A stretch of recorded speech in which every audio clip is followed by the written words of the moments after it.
Well, actually... Slow.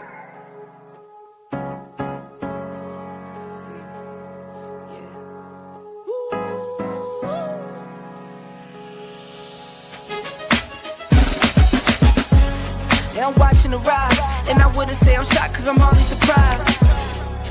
This one's for the ride, this one's for who knew I'd make it, just needed some time. This one's for my wife, could've left 1,000 times just to by my side. This one's for the grind, I knew it would happen, just had the strength in my mind. It's the Travel OG, and welcome to the Black Manosphere Conclave 5.0!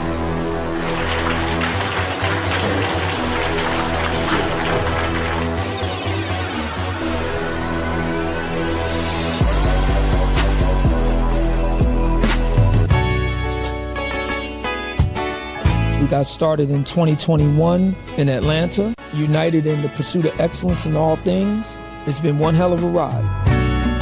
Can I tell you what's on my mind? 'Cause I've been thinking about it for quite some time. Hey, can you give me a moment to declare my love? Can I tell you what's on my mind? We're now focusing more on opportunities for men, in particular passport bros. Guys who go abroad, they want to have a different lifestyle, they want to have a different achievement abroad. Oh yeah, there's without a doubt the narrative has changed for us greatly. I just finished speaking and having a chance to tell individuals about how to live the American dream outside of America. And I was here to help so many men when it comes to understanding what they need to do in order to relocate. With the political climate, things that are happening worldwide, guess what? Nobody's coming to save us. So it is indicative that we all bound together, tighten up like a fist, and strike a mighty blow against everything that's fighting to stop us, man. It's nothing but good, positive people, good, positive energy with one goal in mind, and that is to make money, get the hell out the Matrix, and enjoy your life. You dig? So shout out to all of y'all. Theme music! Yo, what's going on, y'all? This is your man Marcus A. Brown, and I'm here to tell y'all that I just got done with my first consultation with the brother Andre of Love Crossing Borders. I just wanted to give him his praises. I need y'all to do two things if you haven't already. If you haven't, subscribe to his YouTube channel, Love Crossing Borders. Also, if you are going to Colombia, if you're thinking of going anywhere, traveling internationally, please consider booking a consultation with the OG Andre of Love Crossing Borders. You will not be disappointed. And y'all, get in tune with him if you haven't already. Tell him MAB sent you. Peace. Where are all the black men? And I'm not talking about the scammers, the drug dealers, the robbers, and the crooks. Well, actually...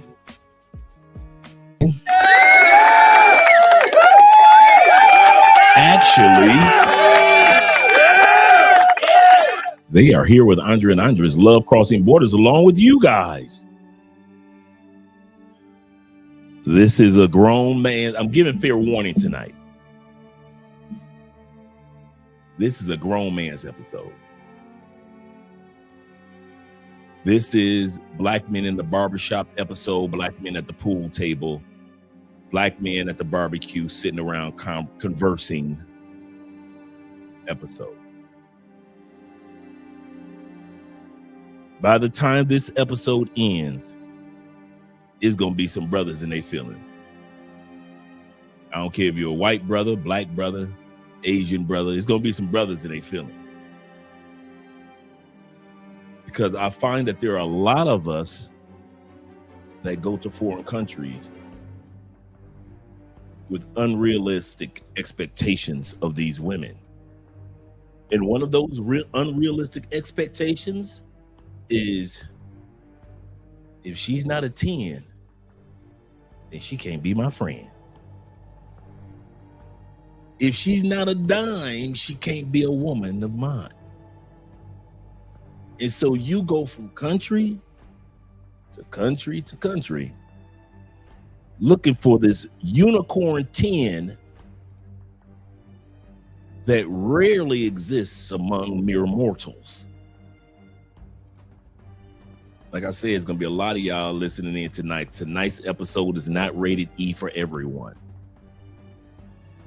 but we're going to bring some clarity when it comes to the men travel space, dating international women. And should it be your goal, or at least one of your ultimate goals, just one, to date that mermaid, the 10?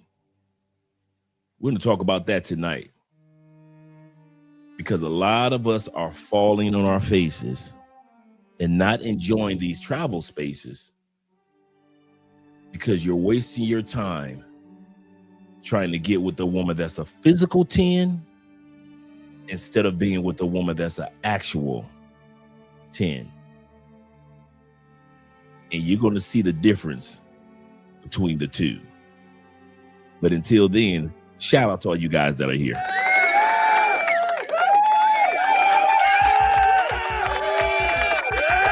Yes, sir. Shout out to the brethren that are here. Let's get these shout outs in. We're going to have a great show tonight. I kid you not, man. I kid you not. Shout out to the content creator here in Medellin, Colombia, our brother, Passport Graffiti. This is a reaction to one of his videos, and he had a guest. I believe it was Jamie, our brother Jamie Woods. Shout out to Jamie. Got an interview scheduled with him coming up next week. So I'll be on Jamie's channel in the next couple upcoming weeks. So shout out to that brother. Great content creators that are interviewing people from around the world and getting their perspective on relocating to another country, as well as dating and mating in other countries. And they came up with a video. They were talking on one of their recent interviews about dating 10s in Colombia. And why is it not that common to see black men or even local men dating women in which some men consider 10s? Now, we're going to talk about tonight on what a 10 actually is. Is there a difference in this definition of what we call a 10? And even all the 10s that are here in Colombia, are they accessible, or are we actually overlooking them? In other words, we go to Brazil and we date a woman that's a 10, and we actually think that there's someone higher than her. And then we go to Thailand and we date a 10 in Thailand, and we think there's somebody even more 10 than her. And then we date a 10 in the Philippines, and we think that there's gotta be more 10 than her. And one of the reasons why we think that these women have to have a higher level of 10 in their countries, because there is no way a 10 would dare to date me. So it has to be somebody higher. And so a lot of guys are wasting their time trying to get to these 10s, not realizing that they're already there, or that there's a different definition or different type of 10s that are available. Shout out to all you guys that are here. Let's get ready to get started. We got 19 in the building. Glad to see you guys here. And shout out with the first super chat, our brother Faldy in the building over there. And all you brothers that are in Southeast Asia, appreciate you guys being here tonight. He said the issue isn't the woman is a 10. The issue, how is that 10 raised? That's what my point is tonight. Absolutely correct, brother. A woman could be the physical 10, but is she a 10 within? Is she a 10 within? Because I'm telling you, a lot of us who have dated 10s in the States and out of the States can tell you that there's a difference between a woman that's a 10 and a woman that's also a 10 within. Most 10s aren't 10 within. I kid you not. I'll say this. I will say out of if you lined up 10 10s in front of me that I've dated, I could tell you that maybe 3 or maybe 4 were really good people. Now, all 10 were worth smashing. Don't get it twisted. I smashed all 10. But my point is, were those 10s worth it? No, only about 3 or 4 of them. Only 3 or 4 of them where I consider like I would want to date her again. I would want to take her out. I'm gonna tell you this. Every 10 you don't want to take in public, bro. Anybody that's ever dated a 10, not every 10 with that attitude you want to take in public, bruh. You ain't trying to introduce your pastor to every 10. Some of you dudes don't realize that. I'm gonna say that again. Some guys don't realize every 10 you may not even want to take in public. There are 10s that work your last nerve. Some guys don't realize there are many of us that have broken up with 10s.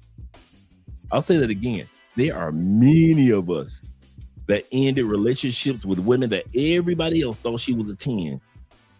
And we were like, hell no, she's a headache and a half.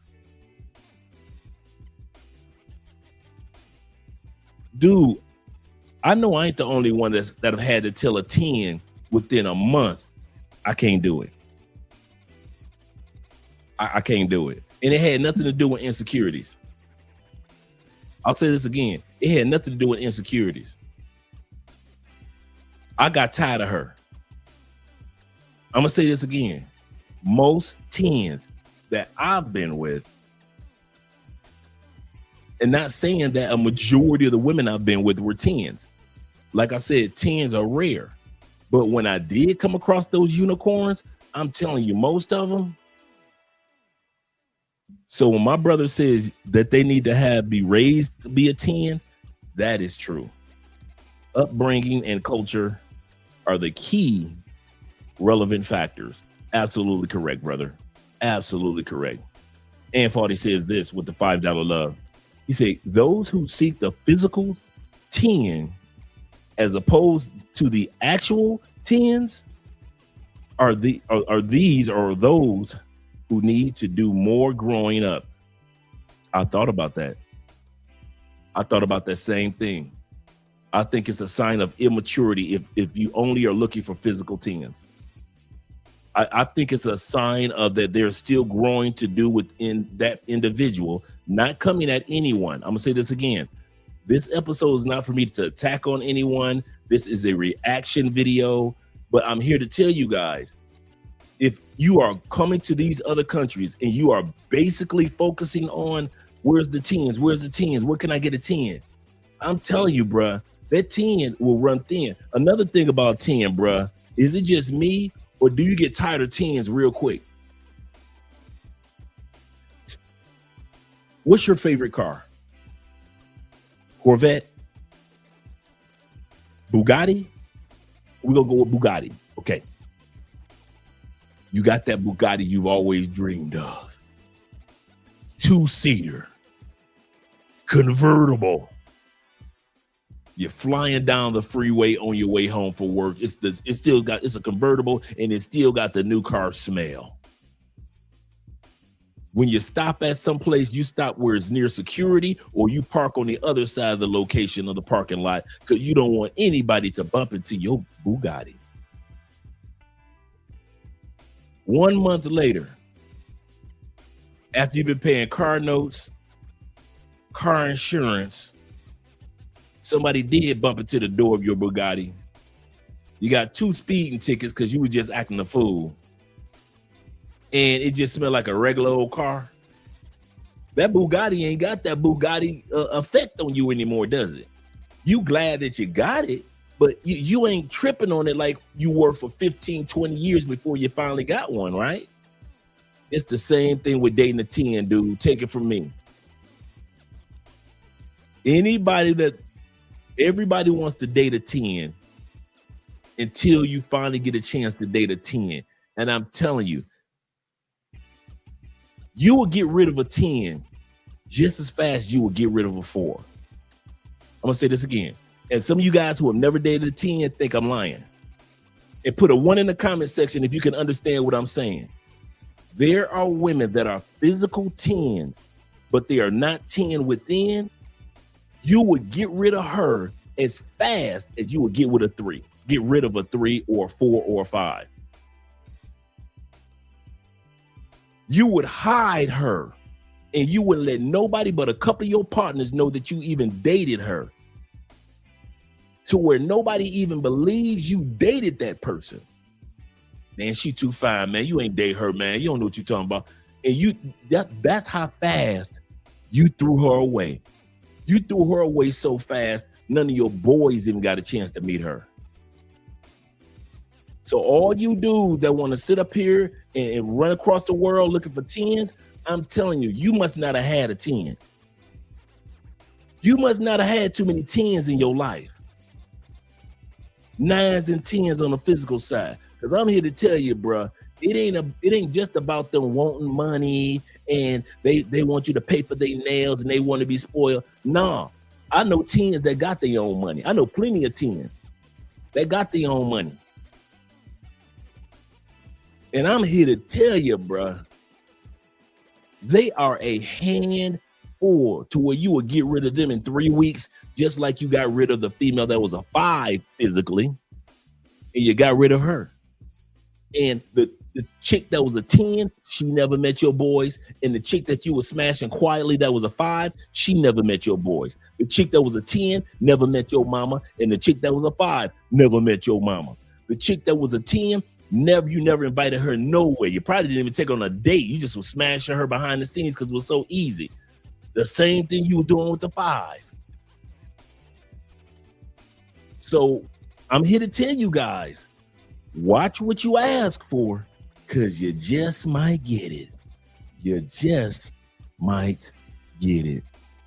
Yes, sir. He said those who seek the physical 10 as opposed to the actual 10s are those who need to do more growing up and can mess up the game for the rest of us. Absolutely correct. Because all it takes is just one simp. It don't take a lot. It just takes one simp, Russell Wilson, to make every female think they could be Sierra. To make every female think that they finally got a Sierra face card. That's all it takes is one Russell Wilson. All it takes is one Will Smith. Remember, Jada had that 90s beauty. Don't get it twisted. Jada was a cutie back in the day. All it takes is one Will Smith to mess it up for everybody. Shout out to David Dice being in the building. Numero uno. Family, glad to see that you're here. Salute to you as well, sir. Salute to you as well. Glad to see that you're here, brother. And shout out, yes, sir. Shout out to Mrs. Spence. She's a little under the weather, but she's getting better. She's at the end of her little cold while she was taking care of me while I had a cold. So she's doing great. Yes, take care of big brother Andre. Well, get well, Mrs. Spence. I'll let her know that you said that. And shout out to our brother Rico, numero dos, in the building. Glad to see that you're here. He said, good evening, my brother Andre, my brothers and Andre. Good evening to you too, brother. Let me turn the music up just a little bit more. There we go again.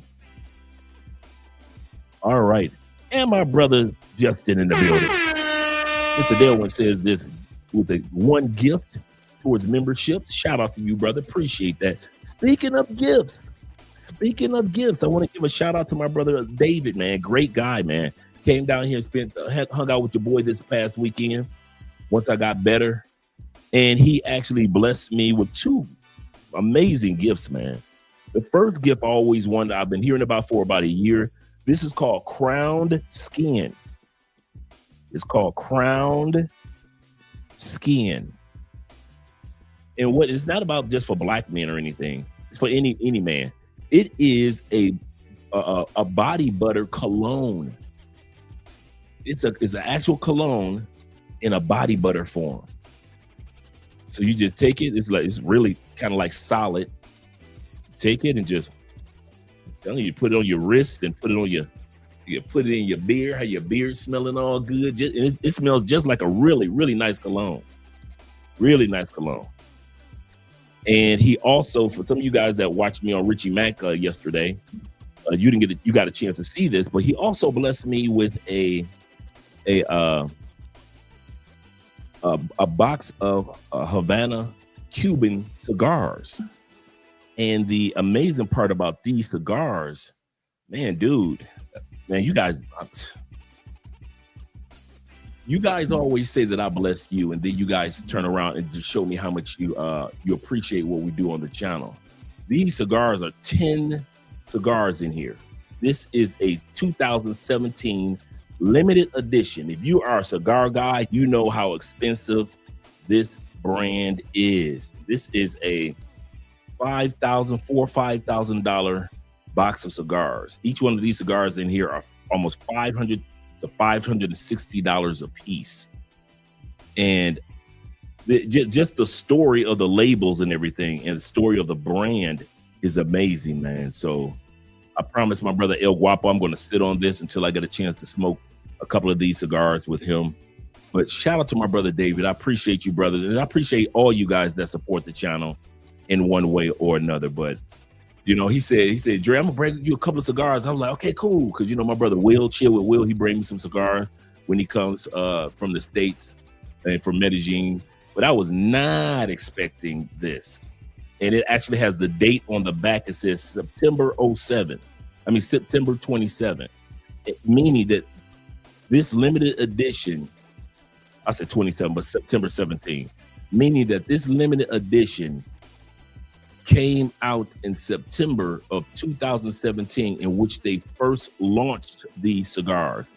And they actually let the leaves of these cigars actually sit for 2 years before they even rolled. They started rolling them.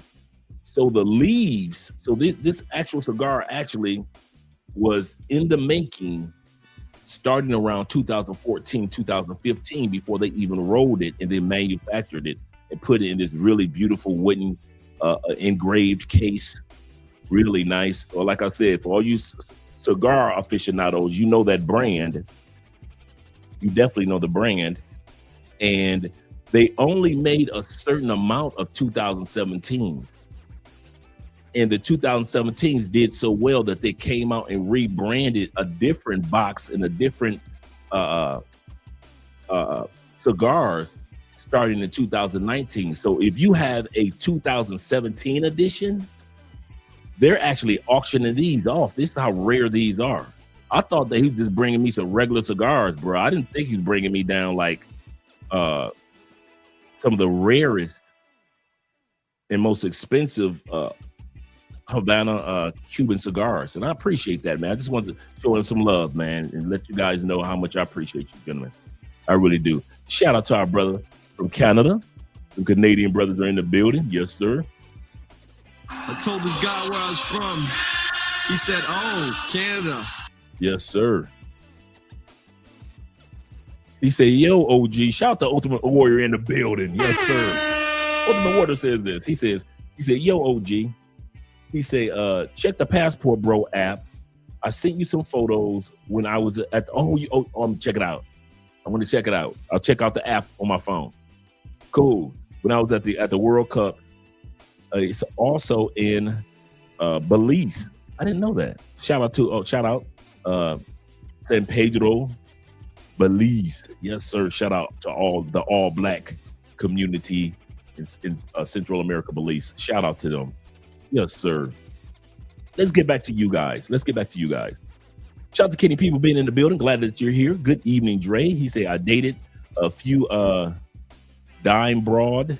He said, I've dated a few dime broads. He said, but have to give them attention, time, and money. Boy, they're like little kids, aren't they? They're like little kids. And shout out to my brother, Ronan Traver. Shout out to Ronan Travers. Salute to you, kind sir. Salute to you.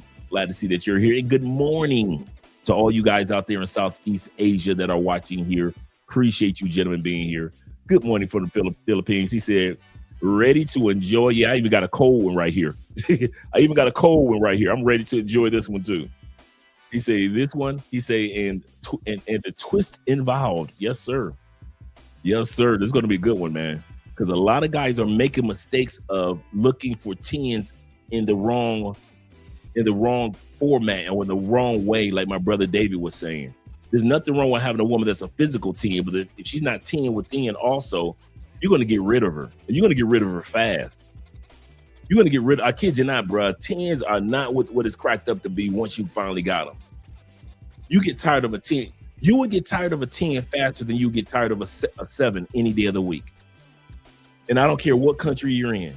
You will get tired of a 10 faster, and you will throw away and get rid of a 10 unless she's a 10 within far faster. I don't care if she's a Dominican 10, a Brazilian 10, a Colombian, an Asian 10. I'm telling you, you will throw her away and be happy for your Asian 7.5, your Asian 8. I kid you not. Shout out to my brother Geechee being in the building. Salute to you as well, brother. Glad to see that you're here. Appreciate you being here, brother. Really do. Geechee, you've been consistent, brother. I caught that. Consistency. Showing some love to the channel. I appreciate that. And we got my brother X Pharaoh in the building. Over there in the Philippines, you Southeast Asian men out there. I'm telling you, boy, if I wasn't married in Colombia, y'all know what country I'd be in. I'd be on the island of the Philippines with you. I'm telling you, that was my number 2 choice. That was my number 2 choice. Shout out to my brother E-Man Perry in the building. Glad to see that you're here as well. Salute to you, kind sir. Glad to see you're here, man. Really am. We had fun last night on watching movie nights. Last night we got a chance to enjoy Metro, Eddie Murphy's movie Metro. Kenny say, how was your Sunday evening? And I'm doing pretty good. Andrea is trying to get herself back on track as far as like she had the last part of her cold, but other than that, we're doing pretty good. Pretty good. He said, what's going on, fam? He said, I'm moving to Manila, sorry. Close to October, man. That's great, man. You doing a Southeast tour. I see what you're doing. Salute to my brother Justin once again. Glad to see you are here, my brother. Glad to see that you and my brother Vic. What? Oh my goodness. What are we doing right tonight? Vic say, what's up, everyone? Ready for this one. He say, no matter the outcome, constructive criticism helps sharpen the soul. Yes, sir. Sword sharpens the swords. Yes, sir. Absolutely correct. He said, great news, family. I am down to what? You doing big things. Down from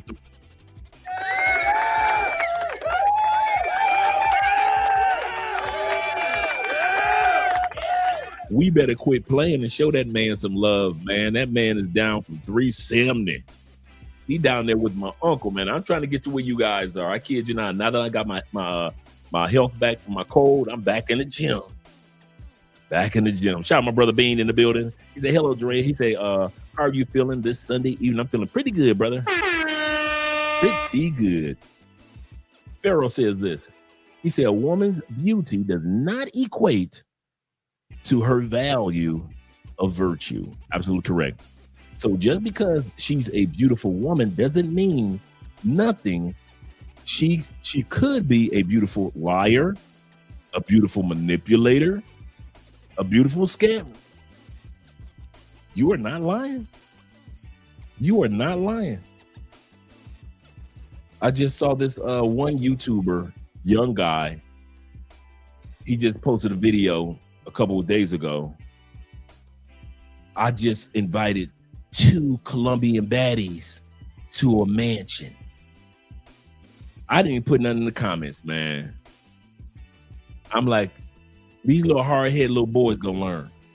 They gonna learn. All content ain't good content. Shout out to my brother YLE in the building. He said most of them teens are headaches with who have no substance or characters. This is true. No character. Zeta says this in the building. He said teens are usually focused on themselves and for the love of God are arguably the most insecure. Bruh, you have never lied. If you ever want a woman that's gonna be asking you where you going, where you at, what you doing, who you with, let me see your phone. You think it would be the opposite. A lot of you guys that want to date a 10, you think that you have to worry about her. Man, she gonna work your nerves so bad, you gonna leave her because she always in your phone. 10s are very, very, very insecure, bruh. Very insecure. Thank you guys for putting your ones up. Let me know I'm not the only one that I've had to get rid of a 10 just as fast as I would have got rid of a 5. Thank you. I am not the only one, man. They are headaches, bruh. A handful of headaches. Shout out to Player Mix in the building. He say if you're a lame, you should not be dating a 10. I say the opposite. No, I say it both. I have to agree with you. If you're a lame, you should not be dating a 10.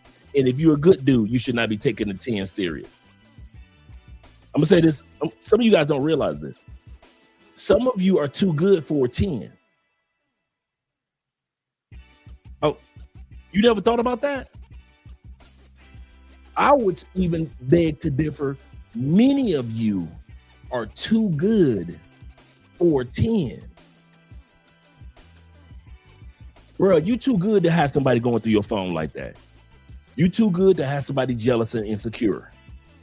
You too good to be dealing with somebody that only wants you for your money or your time or your attention. Many of you dudes are too good to smash a 10. Yes, all of us. I got you. She fine as can be. To waste your time on a 10, most of us are too good to be wasting our time on most women that are 10s. That I can attest to. I can attest one of the reasons why it's so easy to get rid of a 10, no matter how you look, no matter how much money you got or don't have, the easiest thing that make you feel like you, and anybody that's dealt with a 10 can attest to this, what makes getting rid of a 10 so easy is her. A lot of times the dudes will say, it's because you insecure and you insecure within yourself. No, I got tired of her mouth. I got tired of her attitude. I got tired of her not bringing anything to the table but her beauty. And then when she got home and she wrapped that long hair up, she didn't look like a 10 at the house. When she just put on a wife beater and some sweatpants, she looked like a regular chick. She only looked like a 10 when we walked out the house. When she was in the house, she was a regular 7. She was a regular 8. Some of y'all think that the 10 you see walking down the street looks like that at the house. Bruh, I'm telling you, 10s don't look like that at the house. Okay, here's the other part. You think I'm playing? 10s don't look like that when they get on their period and they get moody. 10s don't look like that when they catch a cold and they at the house and you taking care of her and she got toilet paper stuck in her nostrils. See, y'all don't think about 10s on that level. Those of us who have dated 10s when a 10 got sick or when a 10 was on her period, we can tell you all that little fantasy y'all have about women that are 10 when they walking down the street or when you see them in the club or you see them in the restaurant. I'm here to tell you now, they don't look like that 24 hours a day, bruh. They don't look like that 24 hours a day. Yeah, she pretty when she sleep. Like Neo said, you look beautiful when you mad. I'm with them. That's, even when Andre get mad, she look cute as can be. I give you that. Some women can look angry and still look sexy. But I'm telling you, bruh, that fantasy that y'all have about 10s when they outdoors, bruh, 10s are clumsy. Y'all want the truth? Here we go. Y'all ready? How many times have y'all dated a clumsy 10? Blind 10, she need her glasses. 10 with thyroid issues. A 10 that got cysts in her ovaries and she's always going through stomach pains or pains within her. She can't take no big 10s that always stay sick. 10s that are diabetic. 10s that are not interesting. 10s that ain't never been nowhere. 10s that ain't read a book since high school. But y'all want to talk about their 10s because physically they 10. I'm telling you, you will get tired of that when you first see them or you ain't had her yet. I got you, bruh. I know that new car smell just like you do. You be looking like, man, she's fine. Oh, if I ever, goodness gracious, boy, if I had a chance, well, let just one time. I got you, bruh. All of us men are like that for the most part. When we first see them 10s, we be looking like, dang. But I am here to tell you, once you get them 10s indoors and they ain't walking around jazzy and they ain't got that cute dress on, I'm telling you, most 10s are just 8s and 7s that's been fixed up when they go outside.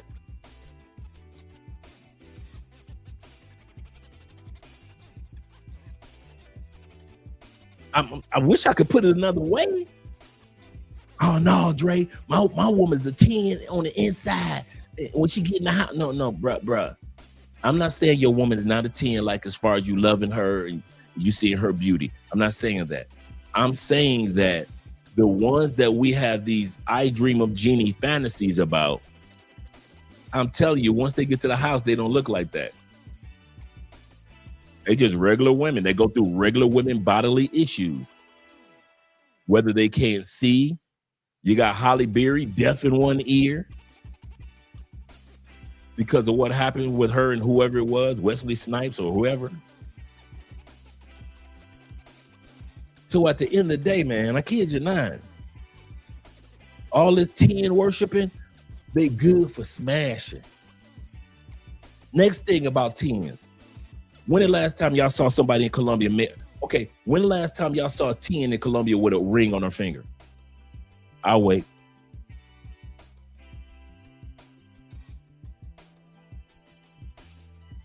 Y'all think 10s are all that. How come Colombians ain't marrying them? Every city I've been to in Colombia, 10s are side chicks. I've seen married 8s. I've seen plenty of married 7s. I've seen married 6s. I've seen a Colombian 5 married, but you know a Colombian 5 is like an American 8.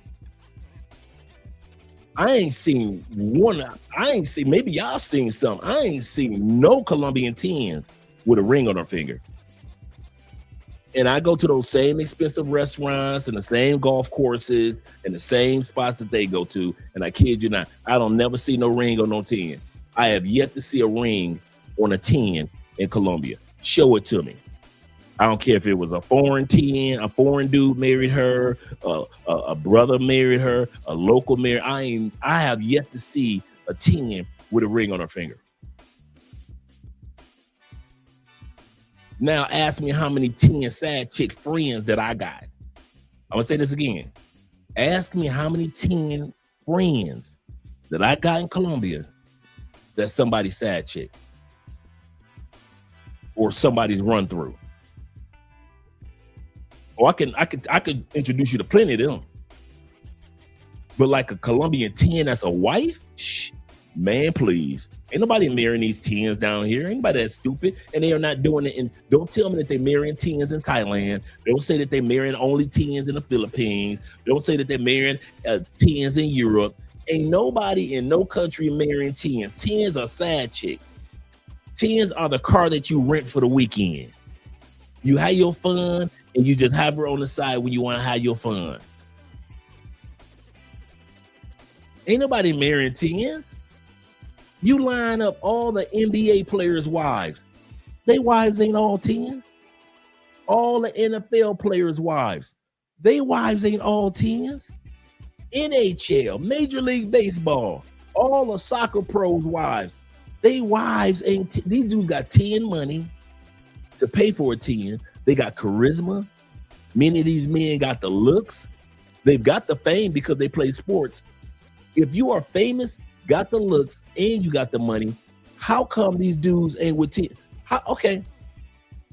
How the hell the young kid end up getting Brittany Renner ugly pregnant? I thought Brittany was supposed to be a 10. I thought Brittany was supposed to be one of the original Instagram baddies. Now you see Brittany when she went back to Mississippi without all that makeup and everything all caked up on her. And she looked like a crackhead sitting in a car, don't she? She looked like a crackhead. I'm telling y'all, nobody is wifing up them 10s. Get that fantasy out your head. Get that fantasy. I'm gonna get more. I'm gonna come to Colombia. I'm gonna get. She gonna be black, Russian, with a little bit of Jamaican in her, and she gonna be Japanese. That's what I'm marrying. I'm leaving America. I'm gonna marry me a black, Russian, Jamaican, Japanese. Yup. What are y'all thinking? You can just come to these other countries and just add water, huh? Doesn't work like that, gentlemen. Doesn't work like that. Let's scroll down. Shout out to all you guys that are here. Did I do something to the music? Let me turn this up.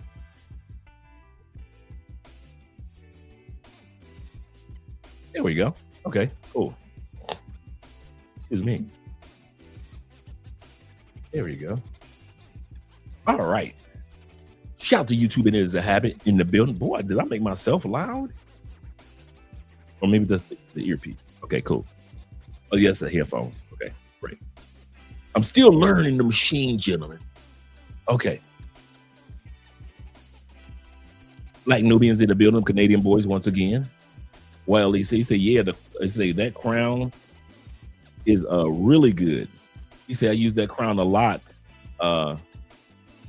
Like the moniker, like a moniker, like this right here is my moniker scent flavor. Oh yeah, I heard about this.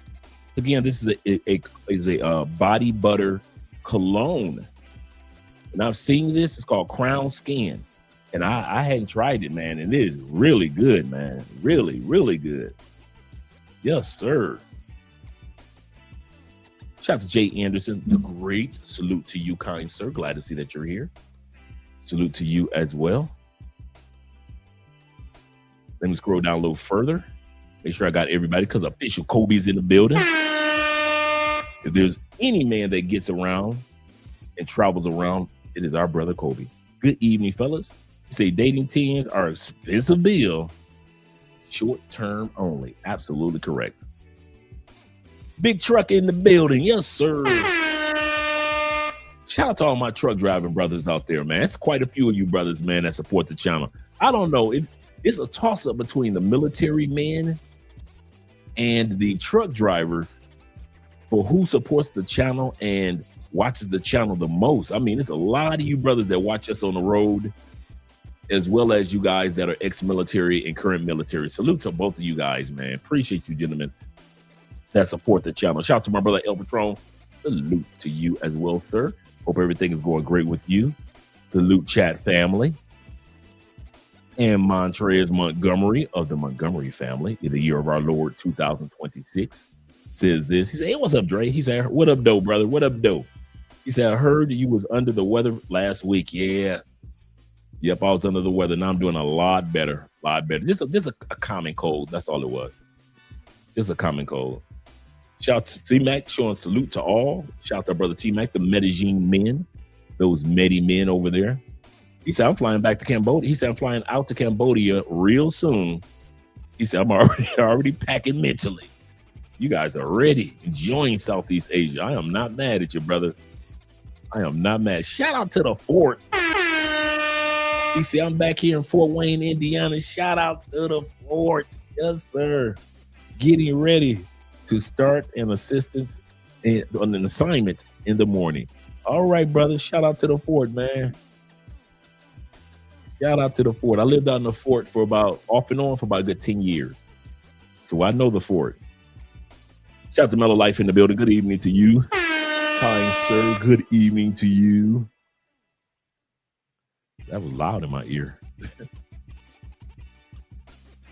You say no 10s, 9.9 is the highest. Nobody's that perfect. Nobody is perfect. Absolutely correct.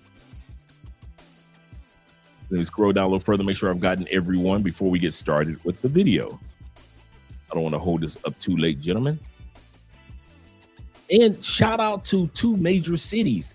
I know the United States just over the past few days celebrated its 250th birthday.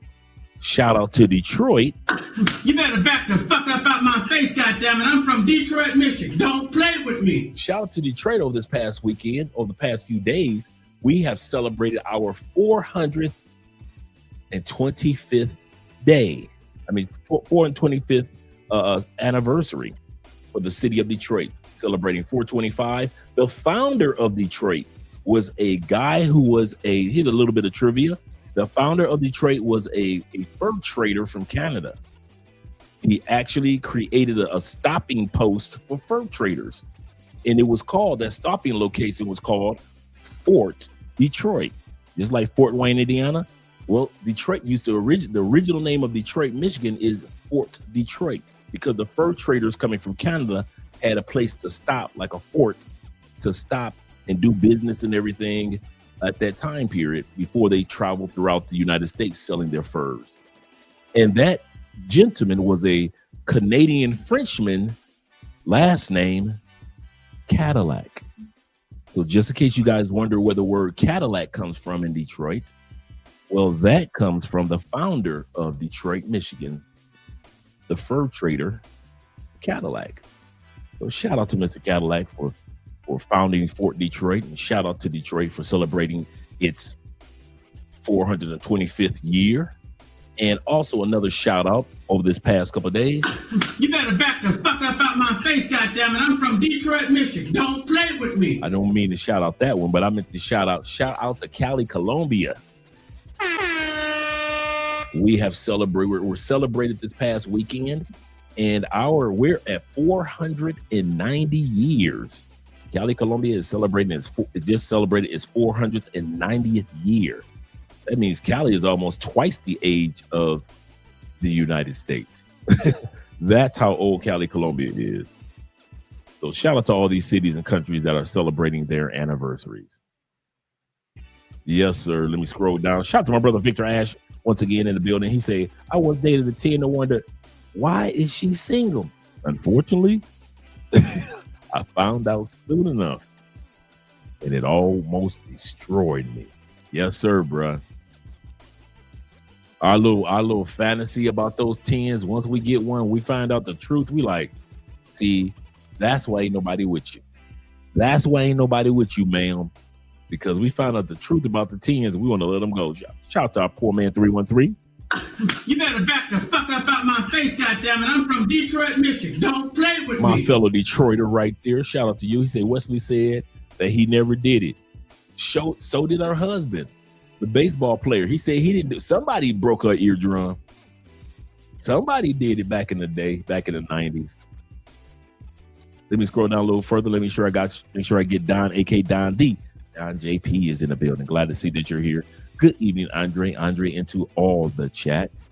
And shout out to my brother Official Kobe once again. He said that's so true. It's extremely rare for a woman to wake up a 10 naturally. I've woken up next to some 9s. I've woken up next to some 8s. But I have never woken up next to a woman with her morning breath stinking, her scratching on underneath her breasts, her hair looking on the side a little bit, looking crazy, even though it's all hers. Her little sleepy bags that's going to be gone in a couple hours. And she looked like a perfect 10. I ain't never woke up next to a perfect 10. Like, I agree with you, brother. 9 or 8 when they wake up, but not perfect. No, man. No. Let me scroll down a little further. Let me make sure I don't miss anybody, such as my brother, the Black Chairman, is in the building. Glad to see that you're here. He say that's so much athletics, or so many athletes are not 10s, but they marry 6s and 7s. Absolutely correct. He said, I was just saying this the other day. Absolutely correct. He said, my Philippine is a 7. Philippine 7 is an American 9. American 8. Colombian 7. Colombian 6. Hey, many of us made sure we married at least a 7, 7.5, trending toward an 8. Trending toward an 8. That's what I did. That's what a lot of brothers did. I had no plans on coming to Colombia and be a dumb enough to try to put a ring on a Colombian 10 or a Brazilian 10. I would have been asking for a headache. Kobe said they are sugar babies. Yep. And getting passed around until they hit their 40s. Then they drop to an 8 at best. Now they want to settle down. Absolutely correct.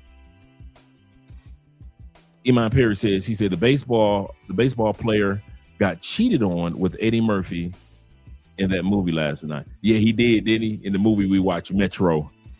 So even though the baseball player had money, he couldn't keep the chick, even though she was gorgeous. Absolutely correct. That's a good point. Zeta says this.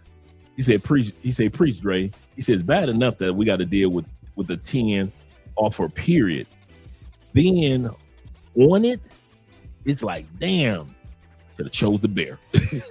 Right. I should have chose the bear. Poor man says this. He said, I never saw Brittany as I didn't either.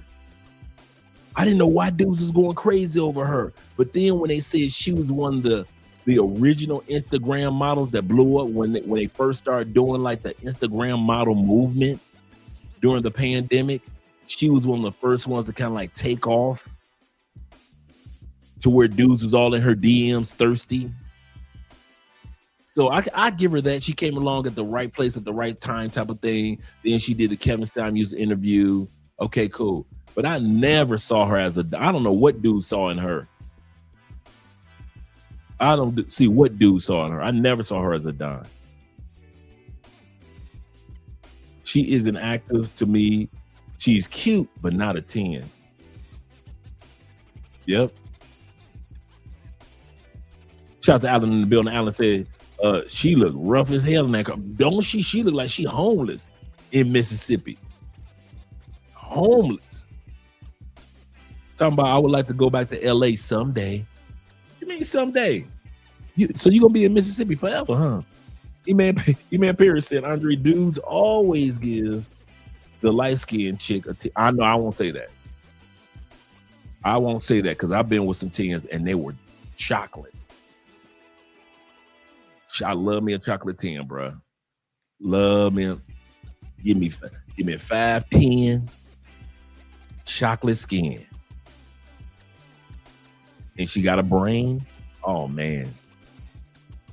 Dudes, now I will agree with you that most dudes do that, but there are some of us that we like our chocolate sister. He said you ought to do a show on that. No, I try to stay away from certain issues as far as like the colorism thing, because it does exist. I agree with you in regards to that. I agree with that. Let me scroll down a little further because we got our brother Flicky Sticky in the building. Shout out to you, brother. He said, what's good, fam? Hope all is well. Yes, we're having a great evening. We're about to get started with a great topic. Big brother says this. He said, yo, Dre, what's up, fam? What's up? What up, though, brother? What up, though? He said, did you have a chance to do a video on the Alpine Mountain? Oh, actually, I thought we did that one. But let me go ahead and write that down because I know exactly what you're talking about, the Alpine Mountain divorce. And I have all the clips to do the montage too. So I think that's what I did. I downloaded all the montage for it because I was like, I thought we did it. No, we didn't. I know exactly what you're talking about. Cool. All right. Shout out to you guys. Asian and Dominican X, Matrix X skills makes them a trillion. Shout out to them. Shout out to them. Shout out to Top Notch Rocker, my dude in the building. I'm having a good night now. My dude. He say, G.E. Dre. He say, I thoroughly enjoyed your appearance on Richie Mac. Richie Mac show last night. I'm thoroughly enjoying your presence here tonight, brother. Yeah, we had fun last night, man. I always have fun hanging out with Richie and El Guapo because we all talk offline, kind of like hang out. And so when El Guapo comes here, or when I get a chance to come across him next time, him and his wife and his family comes to Colombia in general, I might fly out to where he is, and we're gonna enjoy these cigars. Yes, sir. Yes, sir. Yeah, she's in Mississippi, man. She's stuck in Mississippi. Yes, sir. You say that's why Angel Eyes was my favorite tall, dark skin. Yes, sir. Yes, sir. I know if you know, you know. Let me make sure I got everybody. Shout out my man Ball Fidel. Hope I said that correctly. He said 325 years. Is it 425? You might be right. You know something? It's 325. You're correct. Thank you very much. It's 325 years for Detroit. You better back the fuck up out my face, goddammit. I'm from Detroit, Michigan. Don't play with me. Yes, sir. Them Detroit boys, us Detroit men, stand up for the D. Thank you very much, brother, for letting me know. Shout out to the D, celebrating 325 years. There we go. Like the haircut? Yes, sir. I understand. Yes, sir. I understand now. Ball Fidel. Yes, sir. Yes, sir. Got it. And welcome, brother. Glad that you're here to correct me and direct me. See, she's 5 foot. She's 5'7", 130. Yes, sir. 24, 38. Yes, sir. 36, 24, 38. Pretty fine brown. Brown. He's a little broad. Yes, sir. Yeah, he said, I ain't seen her in a minute since the All-Star game, but I'm still trying to hit that. Yes, sir. I ain't mad at you, brothers. I know exactly who you're talking about. See, that's my barber name. Okay, cool. That's what's up. That is what's up. Representing. Dave says this. Dave says, he said, I know that we're talking about dating teens, but I took your advice, Dre. He said, and I met this stud. Did you? Who showed me her girlies. I told y'all. He said, and yeah, a stud might be a 9 for me. I kid you not, bruh. My uncle can tell you, I dated a stud dude. That her beauty was no lower than an 8. No lower than an 8. And she was gorgeous. And she was a stud. And of course, when she got with me, just like I said, like I mentioned, all her feminine side came out. And she asked me to be her man. And she was so sweet. I'm just the sweetest, most feminine. That's the funny part. In her past, being a stud, she was the manly one. But then when she was with me, I'm talking about super feminine, cooking dinner, and we would watch movies together, and we'd go out to dinner. She put on her nice little dresses, and you wouldn't. We go to church together. You would never know that she was a stud in her past. As gorgeous as she looked, and as feminine as she carried herself. And then the sad part was when we broke up, she went back to being a stud. I followed her on Facebook, and then we talked on the phone a couple times. I said, "You going back to being a stud, girl?" She was like, "Yeah, I'm back. I'm back in them streets." I'm like, goodness. He said, "I cut here on Warren and 9 Mile and Ryan. I know exactly where you are. I know exactly where you are." Shout out to them Detroit men once again. Shout out to Montrez Montgomery of the Montgomery family. He said, "Do you remember the old Pontiac Silverdome in Detroit?" Do I? Let's remember that's where Dennis Rodman had parked his car that one night. He had a rifle and he was about to delete himself. Remember that? A lot of guys don't remember there was a pre-Pontiac Silverdome Dennis Rodman and a post-Pontiac Dennis Rodman. Before, he had the high top fade, and not really high top, but a little fade that he had going on when he first joined the Pistons. And boy, that white girl hurt his heart. And the next thing you know, Dennis Rodman was on the news, Channel 7, Channel 4, Bill Bonds, Diane Sawyer. If you're from Detroit, you know what I'm talking about. And Dennis Rodman was, remember that? Yep. Dennis Rodman was sitting his butt in the parking lot. Wasn't nobody there. The stadium parking lot was closed. And Dennis Rodman was sitting up there with a shotgun ready to blow his own skull off because his white baby mama had hurt him in such a way.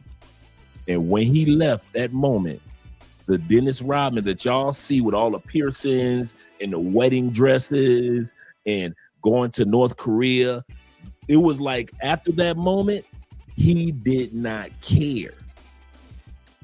the defensive all-star that we saw, that Dennis Rodman was born after that night sitting in that car. Kid you not, before that, he was not like that. He was mild-mannered, nice, kind of quiet. Man, please. Man, after that woman hurt that man, Dennis Rodman never changed back. Never changed back. That man got more piercings on his face. Yep. But let's get ready to get started. We got 57 in the building. Make sure you click that like button. Shout out to all you guys that support by way of PayPal, Cash App, Super Chats, as well as the Bitcoin. Shout out to all you guys that support the channel, man. We appreciate you guys.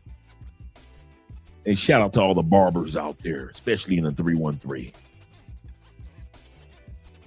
Let me change the music up and turn the music down. As I was saying, guys, we've already laid the foundation that, A, women that are 10s are not that common. That's why you're not going to see them for the most part in any country you go to, whether it be in the States, whether it be out of the States. If you're looking for 10s, guys, stop looking for them. You're just going to have to come across them. When I dated 10s, and correct me if I'm wrong, you guys might be the same way. I didn't find 10s from dating them. I mean, from hunting for 10s. I came across a 10. Like you may come across a 10, man, let's be honest, especially in the States, maybe every 3 to 5 years. Maybe every 3 to 5 years, you get a chance to smash a true 10, born natural 10. But for the most part, yeah, you're going to come across 10s like that quite often. The second reason is what we're going to talk about tonight. 10s on it, they don't go out like that. Most 10s are homebodies, bruh. You'll see them in the gym. You will see them at work. So, yeah, you're going to see a 10 at work that you probably can hit. But for the most part, 10s, once they get off work and they leave the gym or they leave church or whatever religious affiliation, man, 10s be at the house, bruh. 10s be hanging out with their aunties, their sisters, their cousins, their mamas.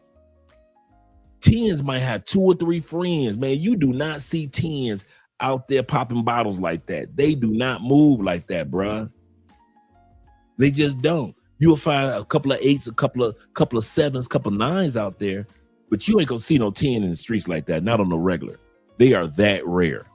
Number 2 is, well, number 2, we already hit number 1 and number 2. They're not that common. They don't go outside like that. The other thing that guys don't realize about many 10s don't. If she just a physical 10, she might be a mental 3.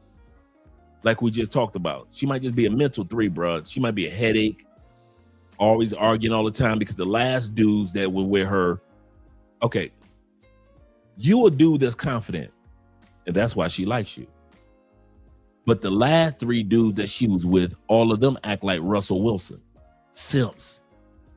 So she thought that she could yell at you or beg you for money or threaten to leave you because she did that with them last 3 simps. I remember I took a chick out on a date and all she did was brag about what her ex-boyfriend did. I cut that date short so fast. I said, here's what we're going to do. You are going to the house. I'm going on another date. I had 3 dates scheduled that day, right? True story. I'm going on another date. You need to go home and call your ex-boyfriend and work it out. I say, because all you've been talking about the whole night is what your ex-boyfriend used to do, in which I'm not going to do. I'm not doing that stuff. I say, you should have never made him your ex. But a lot of women who are 10s assume that you're going to do for them what the last dudes did. You'll put up with what the last dudes put up with. And that's why most women that are 10s got bad attitudes, because the last dudes put up with it because she got them beautiful green eyes, or she got them beautiful blue eyes, or she got them gold hazel eyes. or those brown hazel eyes. And the last dudes were scared to let go of them hazel eyes. But you quick to tell them, hey, her in her hazel eyes or her green eyes, she can go somewhere with that. You talking about a woman that get on your last nerve. Them green-eyed bandits, goodness gracious, they get on your last nerve. That takes us to the next one. Number 4. A lot of 10s know y'all ain't ready. Let's be real. All men, for the most part, that are heterosexual men, we want the baddie of the baddie. But a lot of times you ain't gonna find these women, or you ain't gonna be able to attract these women because they know you ain't ready. I give you a perfect example. I'm not saying anything against you, but if you are not planning on moving to Colombia, the true Colombian 10s, you ain't gonna get that coochie, bro. You gonna get a Colombian 8, yes you will. You gonna get your Brazilian 8 that looks like an American 12. I give you that one. But a Brazilian 10, if she's a woman that's a 10 within, means that she wants a relationship, bro, you ain't gonna get that coochie. Stop asking for it, because she know you ain't gonna be around long. A lot of women in the Philippines know, I ain't gonna give you the coochie. Why? I am not pay for play. I am not pay for play. Andrea told me this the other day. We were talking about our first dates, and we were hanging out. And Andrea's one of those women that's like, you ain't sleeping with me the first night. And that's what kind of caught my attention. Like, what? A woman told me no? What? And she said, I was planning on holding out a little longer. And I said, you was going to hold out a little longer on me? She said, Andre, it wasn't you. I wanted you. But I didn't want you to think that I was like these pay-for-play Colombian women, because too many foreign. And this was in 2018. She said, I didn't want you to assume that because what y'all can get away with in Medellin and in other cities and in other countries with women, you can get away with all Colombian women. Most of us Colombian women don't want to sleep with you foreigners the first night, because y'all do that with the party girls and the club girls and the pay-for-play girls. You are not going to treat us good women the way y'all treat those trash women. So no, there are a lot of Colombian women that are not doing one-night stands. Even though y'all got a lot of them that do, there are a lot of them that don't, bruh. And so when I say you're not ready for that, there are women down here that are like, if you're going to live in Colombia, or if you travel here a lot, I might give you a chance. But if you only here only like once or twice a year, there are women that are 10s that will not give you a chance, not because you're a bad guy, but because you just aren't going to be here. You just aren't going to be here. And that goes for Colombian 9s, 8s, and the 7.5s. And the 7.5s. If you're not going to be here, they realize, hey, why should I waste my time? Mr. 007 is in the building. Shout out to you, brother. He says this. He said, last year, a woman who was a 10 socially develops into a 15 and 18. He said they don't start developing again until they are 35. Until after 35, when their looks start to fade. This is so true. Dimes who realize their looks are fading are the easiest. And that's in any country.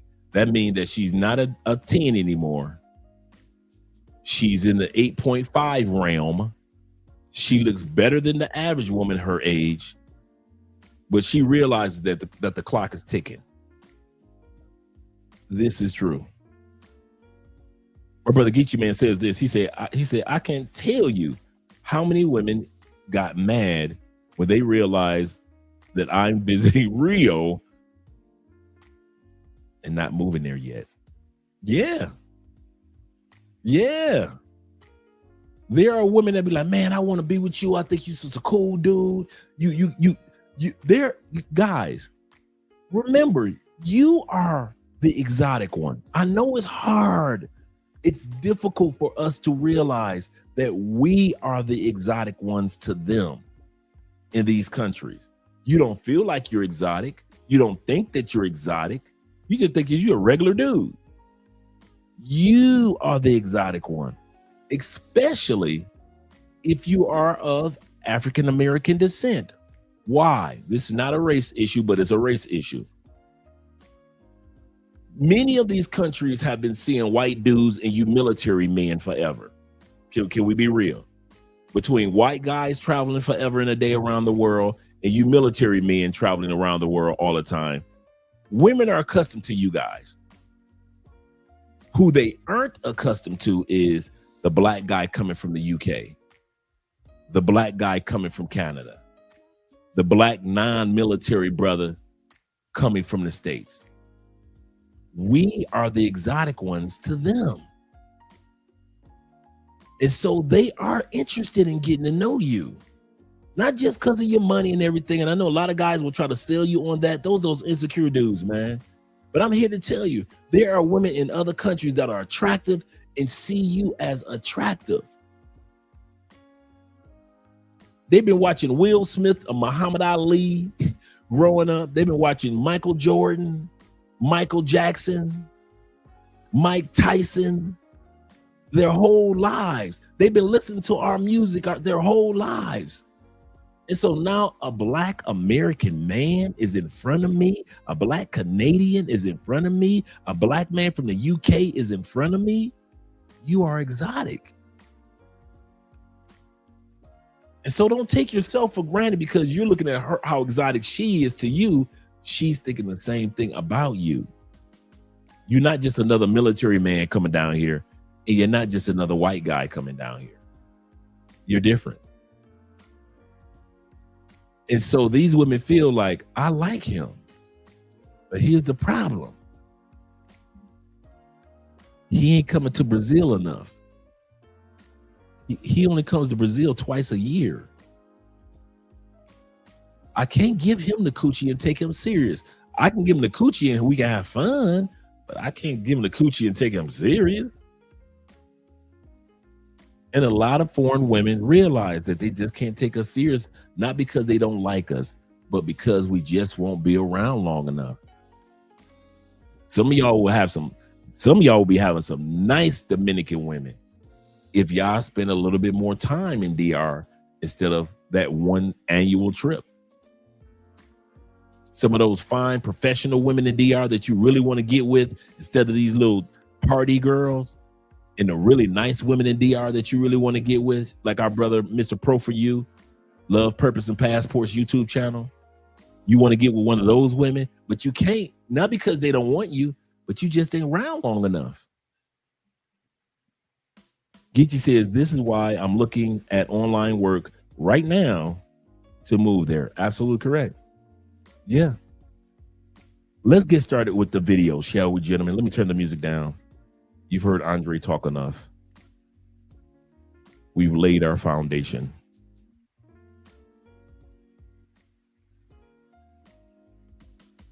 And once again, shout out to our brother Jamie. Our brother Jamie Woods right here. Shout out to him. I've got an interview scheduled with Jamie next week. He'll be interviewing me for his channel. And shout out to our brother over there in Medellin, up and coming YouTuber, Passport Graffiti, good brother over there. He's been there for quite a while. And they are going to be talking about, do American, especially American black men, get top-notch women in Colombia? Or is the fact that we don't get top-notch, and they say that, hey, for the most part, it's just the white guys that get the exposure to the top-notch women in Colombia? After they speak, I'll give my little commentary. Do you believe that Americans or gringos, foreigners in general, are getting the cream of the crop, or are they getting bottom of the barrel? Oh, fuck, man. I almost hate to say this. I mean, I've said it before and I got a lot of slack for it, but I guess I'll repeat it. I think everyone knows, like, countries like Brazil and Colombia, they can be a bit colorist or classist. And especially here in, Colombia, it's very classist as well. And not saying because you're a foreigner, you don't come from an upper class, but, they essentially have their own class. A lot of these really beautiful, educated women, that aren't sex workers, that are just normal girls, a lot of them, I would say, prefer their own, or they're very guarded when it comes to giving opportunities to foreigners. Now, I will say this, if you are... Okay, now, I want to stop for a second. I stopped on this young lady. Women that look like this are common in Cali. Because we're 40% black here in Cali, it's nothing to see sisters that look like this. When I was in Medellin, I dated a sister that looked just like this. Would you consider by this woman's body, this woman's sway, she's got an attractive face, would we consider her in the 8, 9, 10 category? I would say we could consider her, other than maybe if her hair is weave or not, but her natural beauty, very little makeup, her body doesn't look like it's over fitness. Do you feel that a woman like this is, put a 1 in the comment if you feel like your experience or the experience of others, that this woman is accessible? I would put a 1 in the comment, because I believe that this woman, shout out to my brother, a man supporting man, I believe women like this are accessible. What's my point? Passport Graffiti is saying that we only get as black men, for the most part, not all parts, but for the most part, we get the bottom of the barrel women. And I'm saying, bruh, I haven't seen the category of women that we don't get.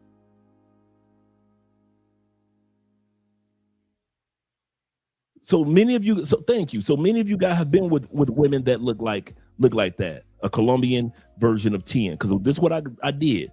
I put in and I say, show me women that are considered 10s in the country of Colombia. It was her and the other young lady that I showed earlier. We're going to see her again in a moment. That's another point. They aren't that fun in the bed. That is so true. Man or Asian man, things open up a lot more for you, and the dating experience is very different. Now, if okay, as Passport Graffiti is speaking, and many of us have just said that we either know somebody or ourselves have dated women that look like this. And this is what Colombia considers their version of a 10. I'm trying to understand, what is Passport Graffiti talking about? What 10 is he talking about that's so inaccessible? If he's only talking about physical 10s, yeah, he said, I've seen brothers in Colombia date bad. I tell them that they can do, yes, that they can do better. Absolutely correct. He said, I believe that the brothers can get better women, but brothers tend to settle for less. And the one thing that I noticed, T-Mac, is this, in agreement with you, it's based off of timing. I think brothers come down here, I'm only going to be here for 5 days, T-Mac. I'm just trying to smash as many as I can. But is it just, let me know if you see the same thing, guys who live here in Colombia or in Brazil. I see the guys who stay longer have better quality of women in DR, in the Philippines, in Thailand, in Europe, on the continent of Africa, as well as in Brazil and Colombia. I see the guys that stay the longest, whether you're staying a month or 3 years or 6 months, have an option of dating the better quality women.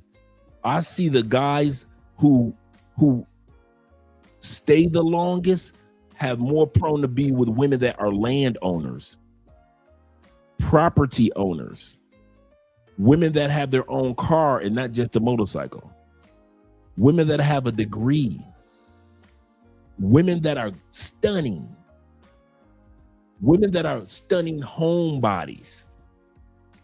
So I can't, the reason why I say that, T-Mac, is because that's why I give a little grace to the guys that come to Colombia and they may get a Colombian 5, but hey, that Colombian 5 look like an American 7, American 8 all day long. So they'll take it like it is because they're only going to be here for 5 days. But I do notice that I've seen some guys that live here with some of the most stunning women, stunning women, or career-driven women, or successful women, or some of the women that don't party that much and they just party with their families, things like that. I see the most feminine, down-to-earth women are with the guys in all these countries, not just Colombia, in all these countries. If you're going to be in the Philippines for the long run, hey Ronan, and all you guys in the Philippines, let me in Thailand, let me know if that hypothesis that I just gave is true out there. Do you notice that the guys who stay longer get the hotter chicks, get the more attractive women, get the more quality women compared to guys that might stay for 5 days, 10 days, maybe a month? So your longevity, let me know, guys out there in Southeast Asia, because I believe that your longevity does impact who you're going to meet. The other thing, and T-Mac and both of us can attest to this, when you live in a country for a long term, if you're only dating women, come on T-Mac, in your city, you're doing yourself a disservice. If you're only living, let's say you're there for a long term in Medellin, and you're only dating women in Medellin, and you have not hit to Barranquilla to get some of them tens, and you have not hit Cartagena to get some Cartagena tens, and you have not come to Cali to get some Cali tens, don't tell me that you can't, or the next man can't get a 10 when you've only dated, for the most part, in one city. Am I telling the truth, T-Mac?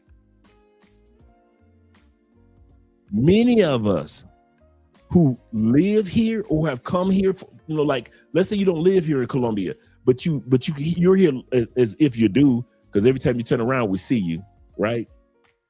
You guys have more exposure to women who are very attractive because you've spent time in Cartagena, you spent time in Santa Marta, you've spent time in Bogota, and you had a better experience with Colombian women than dudes that have lived in Colombia 5 years, but they only date in Medellin for the most part. So if you only dated in one city, I'm telling you, bruh, I can understand why you think that the exposure to these tens is limited to black men. I can see why you would think that, because you're only in one city for the most part. For the most part. He said, I've dated women in Medellin and Cali and Bogota, kind of like my brother. Shout out to Kobe, the official one that's here tonight. Kobe does not geographically chain himself to one location. So he's not chaining himself to dating women in one demographic or one location. But if you're only dating in one city, yes, you're going to see the limitations of yourself as well as notice the limitations of others. He said, you're telling the truth. He said, the cities are so close together, only an hour flight away from each other, only an hour flight. He said that you can date in other cities with ease too. With ease. When I was living in Medellin, I was dating in Medellin, I was dating in Bogota, and then I was coming to Cali, but I not really. for the most part, you know, I met a few Californians, but for the most part, my time in Cali turned out to be with Andrea.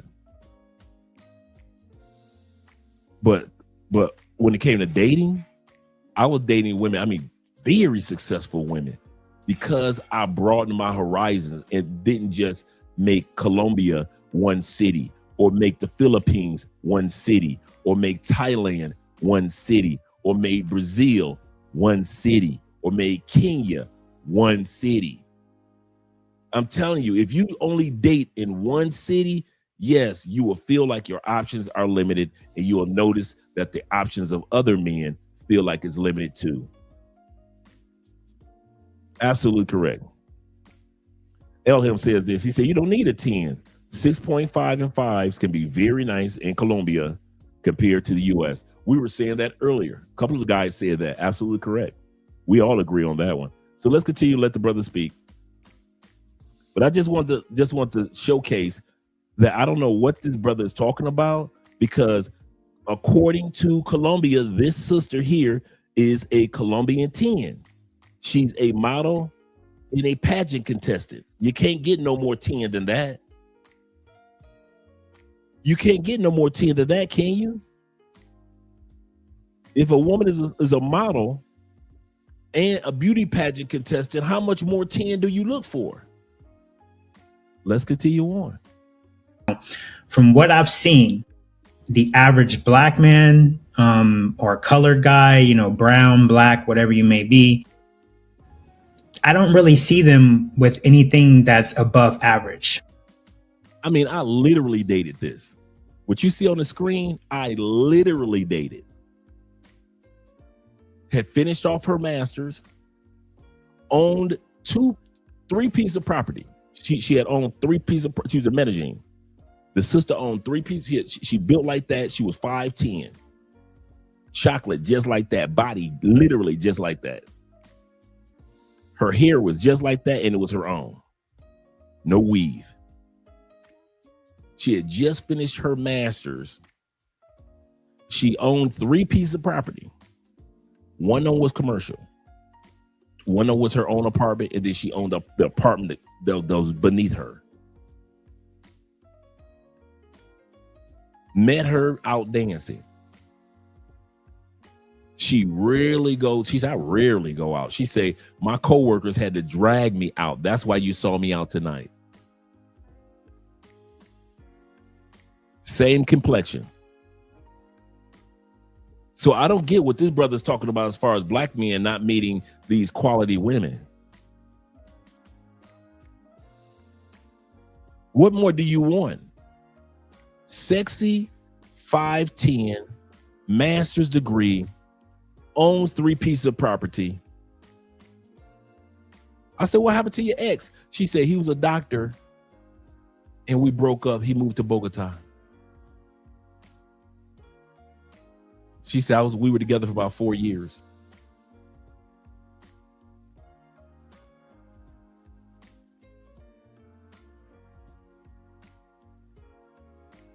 I don't get what the reason why I'm talking about this tonight. Whatever limitations that another man has for himself, don't do that to you guys. Remember, I said this is a grown man conversation tonight. It is not rated E for everybody. And I'm here to tell you, you are the exotic ones, not just a white dude. Get that out your mind. Oh man, they only gonna be there for the white dude. As long as you think that, that's how it's gonna be. I'll say this again. I don't care what country you go to. If you think that Brazilian women only want white men, then that's how it's going to be. The universe is set up like that. Like attracts like. Like will always attract like. That's a universal law. You can't change it. Long before we came along and long after we're gone, the universe will say, whatever a man thinketh, so it is. If you think that the white man got an upper hand on you when it comes to being outside the United States or UK, you are right. But if you think like I think, dang them white boys with them Jesus sandals on, then I'm right. But the universe is just waiting for you to say what you gonna say. But if you think that, oh, they only look out for the white man, they love the white man. If you think that it's a white man thing, now do we see universally white men at the top of the totem pole of being chosen as far as monetary and as far as gene pool? Yeah, we ain't crazy. Okay, cool. But to put this huge cavern between the white man and the black man, no, that's in your mind, brothers. I'm gonna say this again. If you get off the plane in the Philippines and you see 200 white dudes with Philippine women, you better be walking around there like, hey, I'm new to, they about to wait till they get a load of me. You need to be walking around the Philippines like you the big dog on campus. Don't let what others allow them to be hesitant with, or what impacts them impact you. Like I said, I've dated women like this. I'm not telling you something that I haven't done. And the reason why I brought her up, because I know that some of you guys have dated women that are like this. So what 10 is this brother talking about that black men can't get?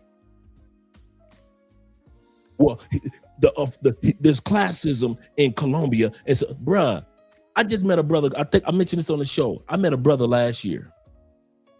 This brother is heavy into real estate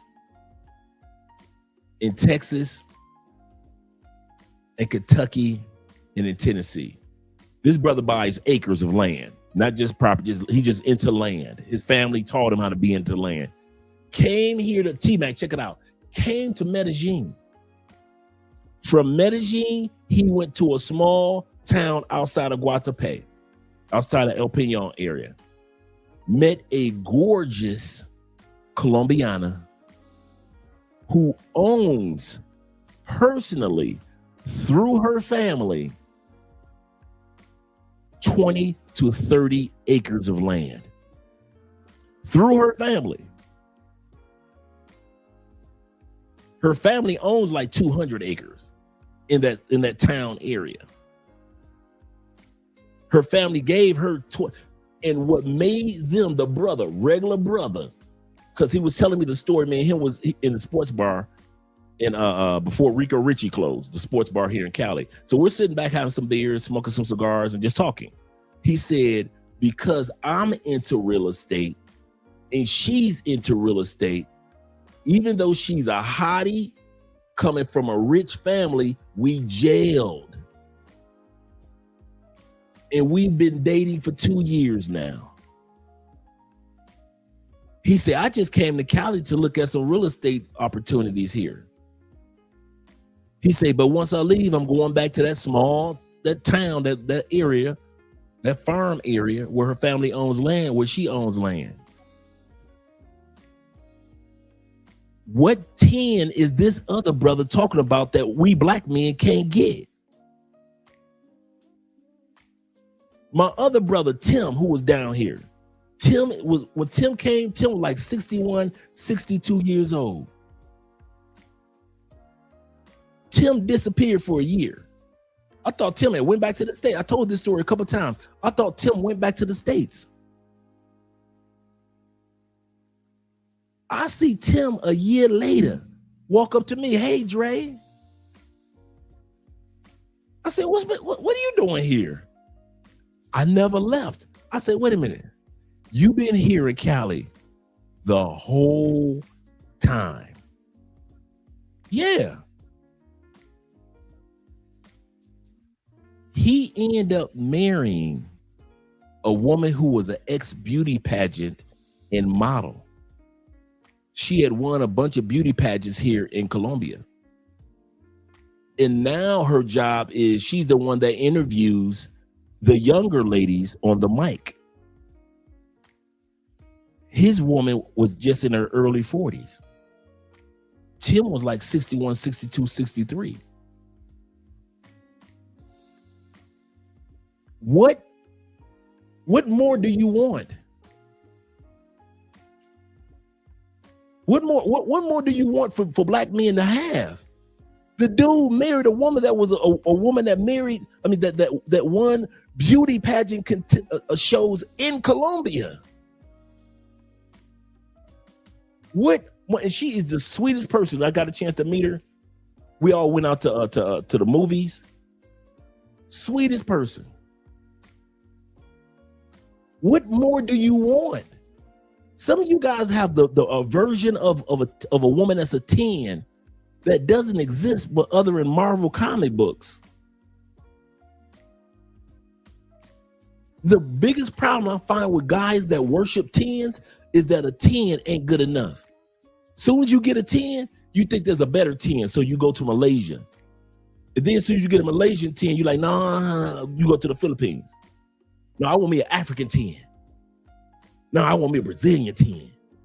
And each time you get that 10, you just looking for a new 10 because in all actuality, in your brain, the version of a 10 doesn't even exist in real life. You know how we say about women when they say, I want a man with make 6 figures, 6 packs, he's longer than 6 inches, he's 6 feet tall, da da da da da. And we all men know this man don't even exist on this planet, woman. He loved Jesus but can fight like Tupac. You see what I'm saying? He's a corporate thug. That man doesn't exist. However, women still have this false fantasy that this guy exists no matter what we say. Well, there are men that actually believe that there's a fantasy version of a 10 that looks like a woman from the Marvel comic books, but she's butt naked cooking empanadas for you in Colombia or something. Some of these dudes gonna die alone, bruh. And the reason why I'm doing this episode, I do not want us to be those guys that die alone because you're too busy chasing a 10. And even when you get a 10, you don't feel like she's 10 enough. I'll say that again. Some of you dudes don't feel like your 10 is 10 enough. You get you a Colombian 8, you got you a 10. You get you a Colombian 7, you've got you a 10. Oh, you think I'm lying? Go on back to the United States where 70% overweight and 70% obese. I bet you be missing that Colombian 7, won't you? You'll be crying about that Philippine 7, wouldn't you? Go on back to the United States with all them big girls in cowgirl hats. You'll be crying for your Philippine or your Philippine girl or your king and queen. You'll realize like, oh my God, I did have a 10. But because she's in Colombia or Brazil, you think she's a 6. You think she's a 5 because you're comparing her to her cousin and her counterparts in her country. But if you took that same woman to the United States, you know that she'd be stepping out of Lamborghini. I kid you not. Probably one of the biggest stories I always tell all the time is about this Venezuela chick. When she was in Venezuela, she had like 2-part before after videos on Instagram. When she was in Venezuela, she looked like a regular, everyday, just beautiful Venezuelan chick in her community. She got the opportunity to move to Florida. She got her visa approved. Do you know within a month, this same regular, everyday Venezuelan was stepping out of Lamborghinis, going to the best nightclubs, being invited to mansion parties, best makeup, best nails done, best outfits, expensive $5,000, $10,000 purses within a month. Now, was she pay for play? I don't know. Maybe she was. What's my point? You can't be a pay for play unless you find enough to be a pay for play. Every woman knows she can't be a pay for play even if she wanted to be one. You got to have the pay for play looks to go along with it. Somebody want to have you. This Venezuelan was worshipped in the States. Worshipped. But when she was back in Venezuela, she was just a regular Venezuela 4, 5, 6. Nothing special about her. I mean, nothing was special about her in Venezuela except she was cute. Like, oh, she's cute. Oh, wow, she's really cute Venezuelan chick. Oh man, she seemed like she's nice. Got to the States, them mother had her stepping out of Lamborghinis. My point is, just because you think that woman is a 5 or 7 or 6 in Colombia, as soon as you start taking her around the country, around the world, watch how the world looks at her. I'll give you a perfect example. Every country I take Andrea go, wherever I take Andrea, I don't care if we go to DR, I don't care if we go to Europe, I don't care if we go to the Caribbeans, everywhere we go, the men and the women, because of how Andrea dresses and because of Andrea's energy, all eyes be on Andrea. They don't even notice I'm there. I swear, I'd be like, wait a minute, I'm here too. They don't even notice I'm here. But Andrea, all eyes be on her. I watch how the women look at my wife. I notice how the men look at my wife. I realize how attractive my wife is, not based on just being here in Colombia, but when we travel to other countries, it's amplified. Now she's the 8, 9, and 10. So again, guys, don't make the mistake of throwing away a good Dominican 10, a good Dominican 7, a great Philippine 6.5, 7.5. Because compared to her peers, she don't look like a 10. But if you dare to take that Philippine outside of Philippines, you will realize how attractive your woman really is compared to most women around the world. Don't get fooled by these dudes, man. Don't get fooled by these dudes. They'll have you sitting up here thinking that your woman is not a 10 compared to the rest of these women around the world, especially the United States. I don't see black men with 10. Are you crazy? Man, I met this brother, Richie Mac's friend, when I went to Medellin with T-Mac and Richie Mac. T-Mac, you remember what I'm talking about, this scenario.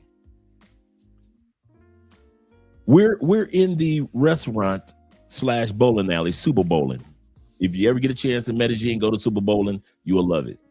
It's a bar, humongous bar / party area / restaurant, but it's a bowling alley. But it don't look like a bowling alley that you've ever been to. So we're sitting there, we're eating, and hey, T-Mac, remember the brother that came, Richie Mac's friend that came in with his wife? Was she not a very attractive woman I think she was in her 40s, but she was very attractive for a woman in her 40s. Were they not the happiest couple? Was she not one of those attractive women that you knew that if you took her to the States, she'd make a lot of women in the States look like trash?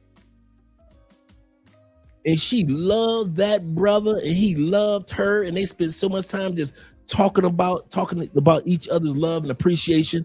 And she got her own car because she was the one that gave us a ride.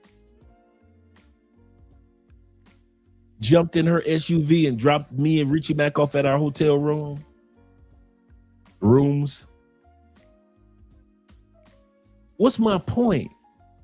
Y'all gonna let some of these dudes talk y'all into not realizing you got you a 10 on your arm because they are so busy trying to compare the Colombian beauty to other Colombian beauty. And if she ain't a Colombian 10, then she must not be a global 10. You keep listening to these dudes. Your woman is a global 10. Some of y'all got global 10s that you are dating.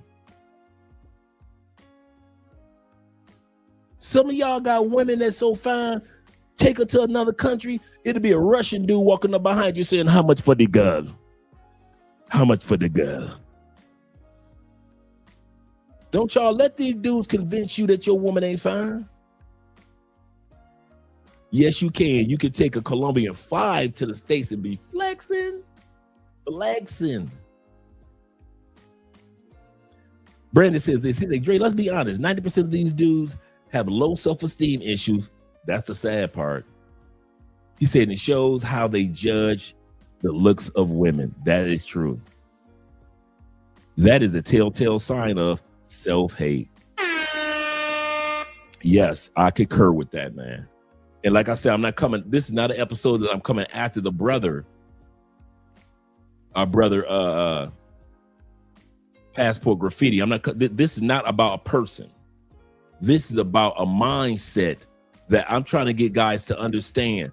Don't take your woman for granted. Don't throw away a good Filipino woman because she's not the hottest woman in the Philippines. But if you took her out the Philippines, she looks better than 80% of the women in the United States. Don't throw away your woman in South Africa. Do not throw away that Eritrean woman, that Cape Verdean woman that you got, because she ain't the finest woman on the islands of Cape Verde, of all 10 islands. Don't do that. Because I'm telling you, your woman looks better than what you think, bruh. Your woman looks, see, you used to her. You used to seeing her all the time. The world isn't. And as soon as you flew your girl out somewhere, you start to discover how fine your woman is. Whether it be with me, Richie Mack with L, Mr. Pro for You with his Dominican wife, or any of you guys. When you fly your girl somewhere, you start to realize how fine your girl is through the eyes of other men and other women. You start to look at how women look at your woman, and you be like, I must got me a catch. Let me sit my butt down somewhere. Dave says this, he said, Dre, you forgot the biggest issues are these dudes dating these women for validation from other. That's a great point. And I thought about that when I was putting this together. A lot of guys date these other women and are looking for a 10 to be like what Kanye West said, just to be like, niggas, y'all ain't up on this. Just so they can have something to flex coming out of their car or be with them on their arm getting off the plane.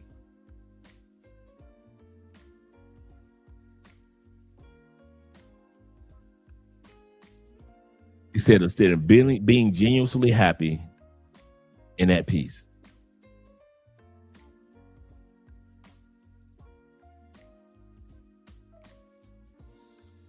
Yeah. I have to agree with that 100%. He said, I noticed that I don't get jealous at all in Colombia. He said, if other dudes can get her, then she wasn't meant for me anyway. He said, I just want to move on and end up dating. He said, I will just move on and end up dating another woman the same night. Absolutely correct. He said, I took my chick to Bogota to Comuna 13. He said, one of the local dudes offered her a ride on his moto. Not the moto dudes. Not the local moto dudes. He said, if local dudes hit on her, I know, right? Them dudes. He said that y'all know you're with the baddie. Because the local dudes are selective here in Colombia. Yes, sir. Absolutely correct. He said, don't let the Colombian teens come to the States. The states of or oath. You say that is that's cut.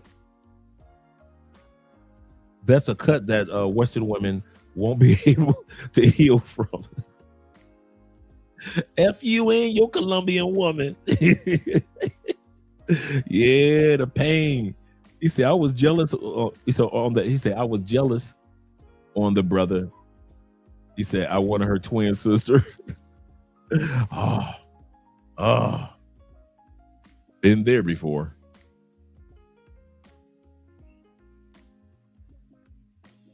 He said, I had it. He said, yes, we're talking about Richie Mack's friend that we met at the bowling alley, Super Bowl. His wife was in her mid 50s, and she was. I didn't realize that she looked a lot younger. She was in her mid-50s, but beautiful. Yes, she was. Beautiful heart. Just great couple, man. Shout out to them. He said he had an extremely beautiful woman, and she looked really happy. Yes, she did. Both of them did, man. He was talking to Richie about, how he had been working out and he had lost weight and everything, and how she motivates him and how she spoils him and takes care of him. And she was just so happy, just talking about the love that they had for each other. And it was just great to see this couple just enjoying themselves. A lot of times you won't see, I'm going to say this. A lot of times you will not see some of the best couples in Colombia, bruh. You just so happen to see me and Andrea because we got microphones and cameras. But if we didn't have microphones and cameras, we would be moving just like T-Mac. No microphones, no cameras. We'd be moving just like Kobe. Even though Kobe got microphones and cameras too, I guess. But Kobe moves in silence. There's a lot of guys that don't put their relationship on camera. That are in some great relationships with beautiful women. So just because you don't see black men, or the brother said he doesn't notice or see black men with 10s, that doesn't mean it doesn't happen. And stop judging a woman who's a 10 in Colombia to another Colombian woman. If your woman is really a 10, she can stand the test of moments in any country. Me and Andrea, I'm at that point where I truly am comfortable enough to wherever me and Andrea land, she's going to catch attention. Because it's happened time and time and time and time again. It is not that Andrea dresses skimpy or anything like that. Y'all know better than that. But my point is the energy, is the presence, is the beauty. And then they don't even think about it. I swear, man, when I go traveling with Andrea, it's like I'm invisible, bruh. It's like they don't even notice me. Huh? What? Who? What? Zeta said, I talked to Colombian teens at the gym, and they are extremely fit and are the sweetest feminine. The feminine carries them like a lady. That's true. That's true. Especially in the gym. That's true. That's so true. He said, Andrew says, shout out to Andrew in the building. Andrew says this. He said, channels like this, made me look at Miami chicks differently. After going to Colombia and Panama, shout out to Panama. They got some nice ones in Panama while y'all playing. He said, I can't look at Miami women as, I'm the same way, bruh. I thought that was just me. Yeah, man. I look at Miami chicks like, before I used to be like, Miami, here I come. Now it's like, this is regular old Miami, huh? This from someone raised in Florida. Facts. Okay. Let's continue on with the video. I'm going to shut up for a minute. And, I would say that's including myself as well. I haven't had the opportunity to get anything above average, maybe slightly above average. I'm not seeing on the consistent rate that I see paisas with a 9 or 10. I'm not seeing black men with 9s or 10s that they aren't paying for, that weren't sex workers, that they, transitioned into some type of relationship. This week, Karol G became the very first Colombian artist to ever sing at the Victoria's Secret fashion show. However, she was not the only Colombian making history that night. Meet Valentina Castro. At 20 years old, she became the very first Colombian model to walk the runway for Victoria's Secret. And where she is now in life is very different from where she was at a few years ago, living a very humble life in Tumaco, Nariño, Colombia. Back then, she used to make money by doing hair. And everything changed when one day, a Dominican model scout DM'd her on Instagram. From there, she went to the Dominican Republic to start training as a model. And then at 18 years old, she was already on the runway for brands like Louis Vuitton and working with brands such as Dior, Balmain, and many more. And now, this year, walking the Victoria's Secret fashion show for their pink line, not just representing Colombia, but also Afro-Latina. ¿Cuál es tu nombre? Now, this is her. She's about 21 right now. And she's in Paris. she's considered globally a dime. Now, many men may say, well, she's too slim for me. I'm not talking about most men, but I'm talking about as far as models. For her to be the first black to the first woman to represent Colombia, one of the first Latinas, and she's Afro-Latina. So she's that beautiful based on the mathematical symmetry, what the world calls some of the most gorgeous women in the world. I'll say this again. This young lady is now considered one of the most gorgeous women in the world. Put a 1 in the comment section is that she reminds you of just regular everyday Afro-Colombians. Because here in Cali, I see women like her all the time. Elaine Palacio. And Elaine, de donde is anything about her that says supermodel, 10, Victoria's Secret model? Thank you, gentlemen, because I'm about to put a 1 in the comment. She looks like an average, everyday Afro-Colombian. You wouldn't have never thought that she would be considered one of the most beautiful women. She's a 10 among 10s. To be a Victoria's Secret model, to be one of the first black ones, to be one of the first Latin ones, and the first one to represent your country, you are a 10 among 10s. But she looks like an average Colombiana. She looks like a regular chick that I will see at the bus station here in Cali, Colombia. What 10s is this brother talking about that we can't get? Because this young lady right here represents the regular women that many of us, that T-Mac, that Kobe, that any of us who are here in Colombia, we can get with sisters that look like this. This beauty is not uncommon to Colombia. It's just uncommon to the rest of the world. That's why she's so exotic and making so much money and has blown up as a model, because her beauty is rare to the rest of the world. But to those of us who are here in Colombia, her beauty is, let's be honest, her beauty is like a 7. She's a Colombian cute. I wouldn't have thought about putting her on a runway. I've seen plenty of other Afro-Colombian sisters that I would have put on a runway before this sister. Am I lying?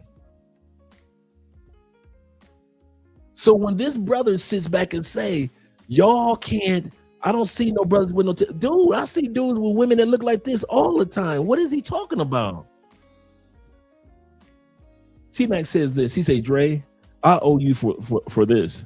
He said, Colombian women love when you invite them to go shopping. Absolutely correct. At these adult shops. I told you. I told you. Because they are everywhere. He said, it was the best advice that you gave me. The Intercontinental has one close. Yes, they got adult toy stores in Colombia, like we got gun shops in the United States on every other corner. So once again, what 10 is this brother talking about that we can't get when the world just says women that look like this sister that's on the screen is considered a 10 among 10s among 10s?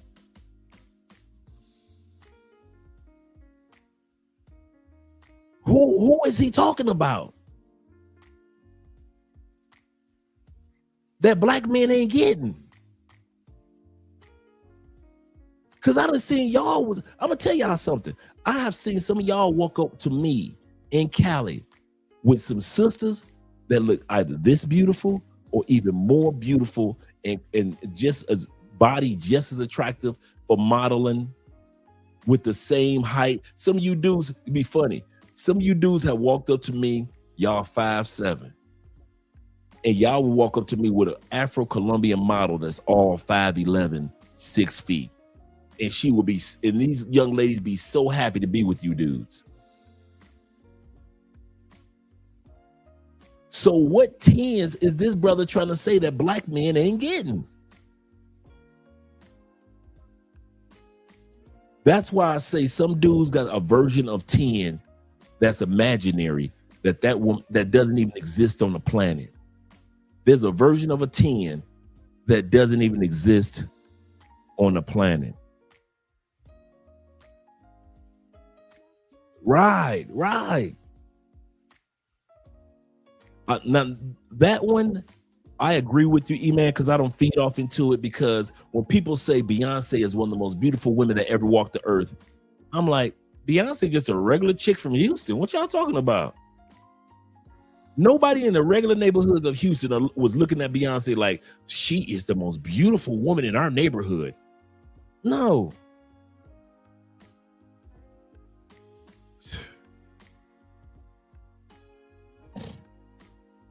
I don't know if he likes them whites over either way.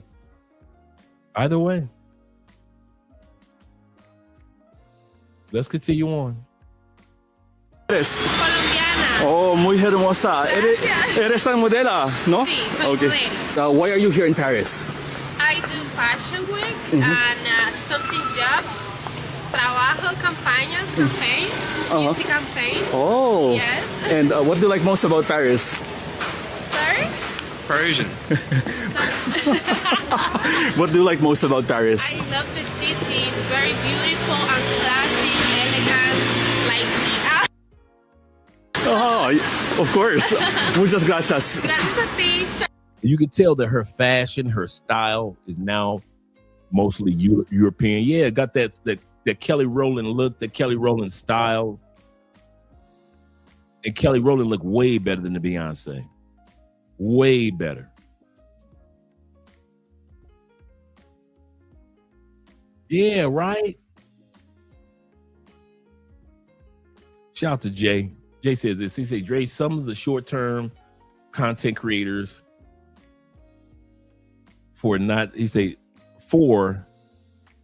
get that we live. They forget. Okay, they forget that we live. We be like, man, that ain't true. Yeah, they forget that we live here. They just throw stuff on camera sometime and forget, dude, you do realize you ain't the only brother that lives here. He said, I hung out with Passport Graffiti. I think Passport Graffiti is a good dude. But I don't understand where he's coming from, where he says, I haven't seen this or I haven't seen that. He knows some beautiful women.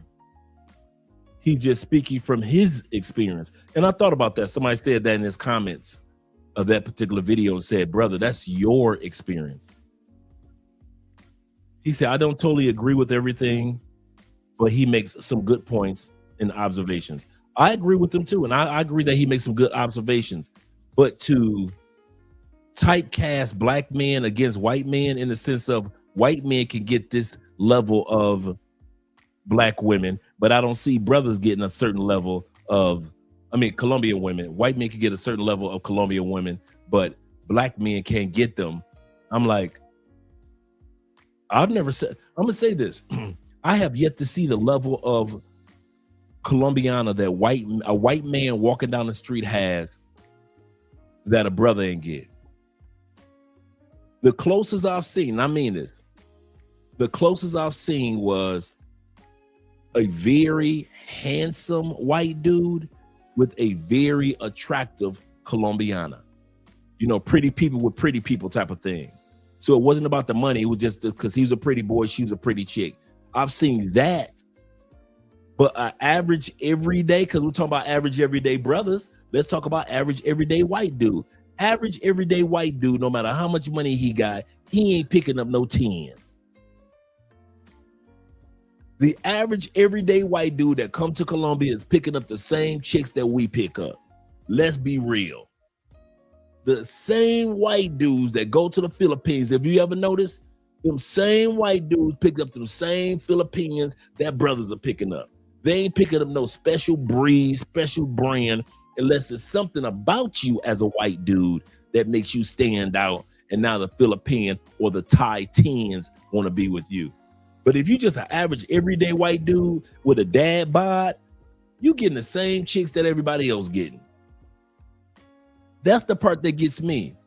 Sometimes we subconsciously put white men on pedestals and not realize, yes, a certain caliber of white dude can get 10s, but most white dudes, no matter what country you send them to, they get the same caliber that everybody else get. The average white dude ain't picking up no special caliber of Dominican chicks in DR. They picking up the same caliber that the rest of us are picking up. So to sit back and say, as long as you're white, you're able to get 10s. And I know he wasn't pushing the envelope that far, but he was pushing the envelope that far because he stereotyped brothers. He didn't say some brothers. He didn't say a certain type of brother. I know some handsome brothers that are just like handsome white dudes. They get 10s because they just handsome like that. It ain't about their pockets. Ain't about if they know Spanish or not. It's just because that brother is such a pretty boy. He's able to get 10s like that. Just like a white dude that's a pretty boy or an Asian dude that's a pretty boy. Certain dudes that got certain looks are able to get women, no matter what. But average brothers, we got to put in the work. And average white dudes got to put in the work. So put white dudes on pedestals and act like white dudes ain't got to put in the work. Yeah, okay. I'm not black, I'm OJ. Okay. I know, right? I know.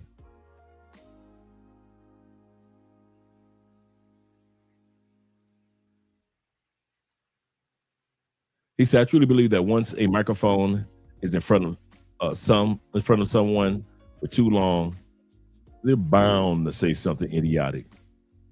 I don't want to say that it's idiotic what he said. I just say I take it with a grain of salt. And the reason why I take it with a grain of salt, I don't live in Medellin. I lived in Medellin in 2016, 17. It's completely different now. So maybe he sees something that wasn't a norm when I was there. Another thing, I'm 6'3" with a big ego. So I'm not one of them dudes that gotta have a car to smash some baddies. So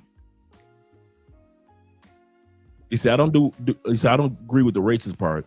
He said Colombian women seem to love middle-aged black men. I see that too. Shout out to Theo being in the building. Mr. Wolf himself, our instructor and mentor. He said Sade has Beyonce. Yes, sir. Yes, sir. In her 60s. He said, I've seen white dudes with Colombianas in Cali and Bogota. Honestly, they didn't seem to stand out. That's how I feel. I have yet to see a white boy with something that made me feel like, oh, dang, he was a baddie among baddies. The only time I see that is with like I said, the white guy had to be handsome, like Mr. Pretty Boy, or the brother had to be Mr. Pretty Boy, and he was pulling them like that. Okay, cool. But other than that, just regular white boy getting off the plane, he wasn't pulling nothing no different than everybody else. But as long as in that brother's imagination that white dudes pull 10s, okay, I'll let him believe that. I wouldn't argue it down. If you buy a yellow car, all you're gonna see are yellow cars. And once you sell your yellow car and you buy a brown car, all of a sudden you start seeing brown cars. So if in his mind, he don't see something, that's in his mind. As a man thinketh, so it is. Let's continue on, gentlemen.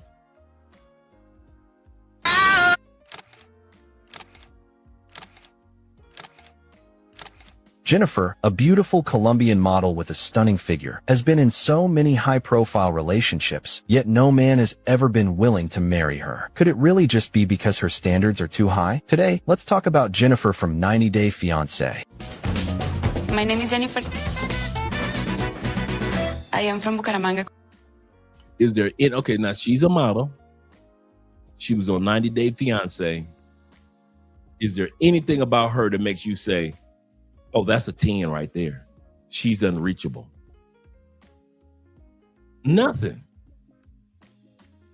She looks like see, when you live outside of Colombia, you think, oh my God, that type of beauty is amazing. But when you hear with the rest of us who live here or you guys that visit here a lot, their beauty is not as spectacular as, you know, other guys might think it is around the world. Yes, Colombian women are just beautiful, yes. But when you live here, man, you ain't losing your mind like that all the time.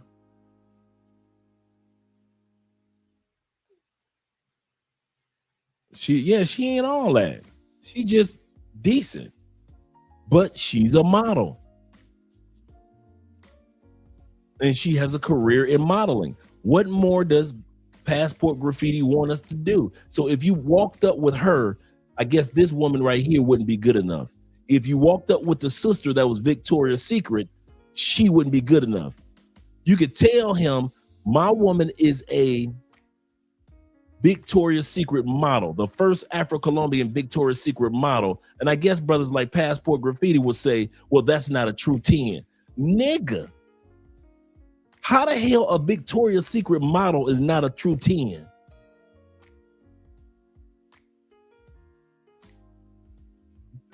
In his imagination. And like I said, all these dudes that be coming up with this imaginary BS, it be in their imagination, bruh. What are you guys imagining?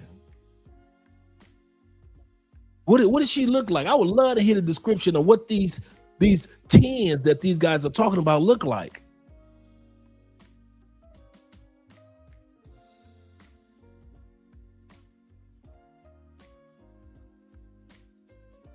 Colombia, and I am 25 years old. I exercise every day. All the men in my family always boxed, so it's like a legacy for me. Doing exercise helped me to be more independent and strong. I'm kind of a princess, but a princess warrior. Ahí volvió 11. ¿Volvió 11? I've been a model since I was a kid. Póntelas bien. Ponte las gafas. O sea, eso. I enjoy modeling because it's very fun. And I like the attention, yes, who doesn't? Any man that I choose should feel very lucky about it. Okay, now this is a woman that's over 40. In Colombia. This is not the average woman over 40 in the United States. So even if you dated a woman in Colombia, let me bring that beat back, over 40 years old. I enjoy modeling because it's very fun. And I like the attention, yes, who doesn't? Any man that I choose should feel very lucky about it.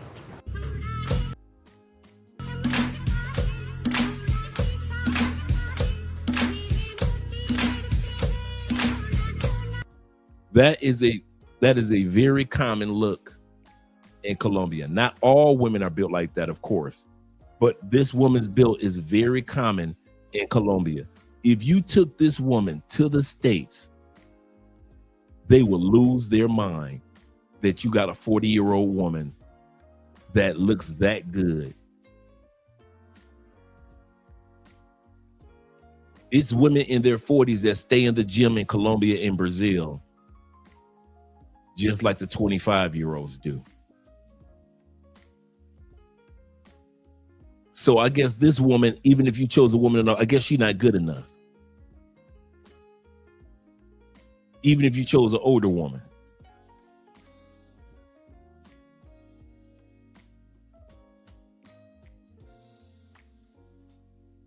Any man she chooses will be lucky. Notice that she said she chooses. Absolutely correct. I caught that with the other young lady. He said, I thought there was Chippy Choppy Mall for it. Let me double check. I didn't think about it. I didn't think about it. I'm kind of a princess, but a princess warrior. Ahí volvió a 11. ¿Volvió a 11? I've been a model since I was a kid. Póntelas bien. Ponte las gafas. O sea, eso. I enjoy modeling because it's very fun. And I like the attention, yes, who doesn't? Any man that I choose should feel very lucky about it. Any minute. Well, let's not keep it covered.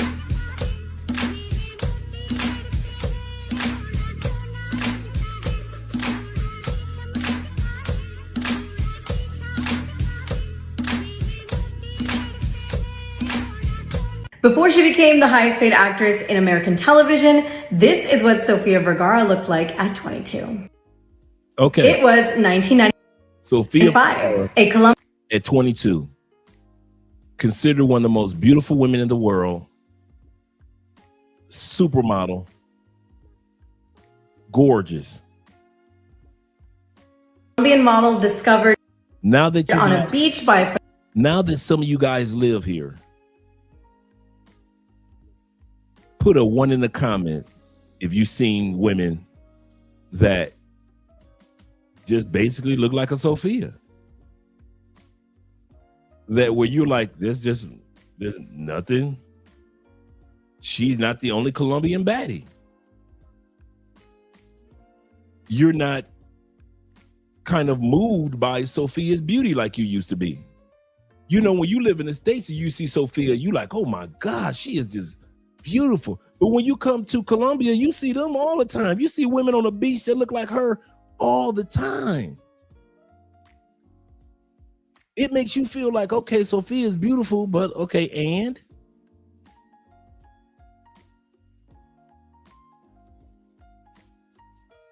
So what supermodel, so what 10 is this brother talking about in Colombia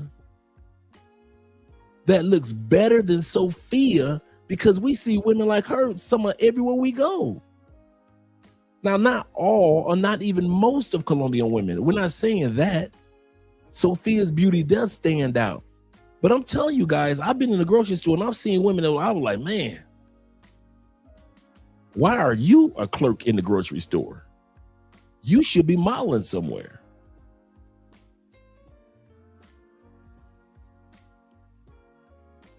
How many times have many of us, if you watch Maya Afro Wahita, the YouTuber, our girl Maya, how many times have you told yourself, there is no way Maya shouldn't have been a model or a supermodel?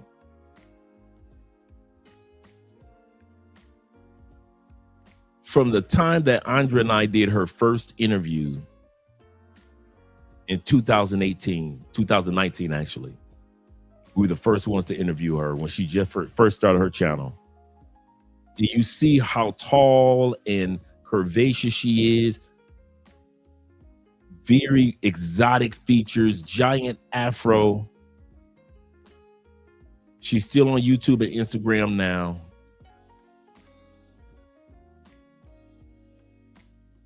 And every time you see her, you think that Maya should have been on somebody's runway as a supermodel. That's how common you will run across women that you will see and you will know they should have been a supermodel in South America. It is very common to run across supermodel beauty. It is not like that in the United States. So we get it. But we are not going to pretend like it's that hard to get a 10 in South America. Because 10 beauty, you will see a waitress that has supermodel beauty.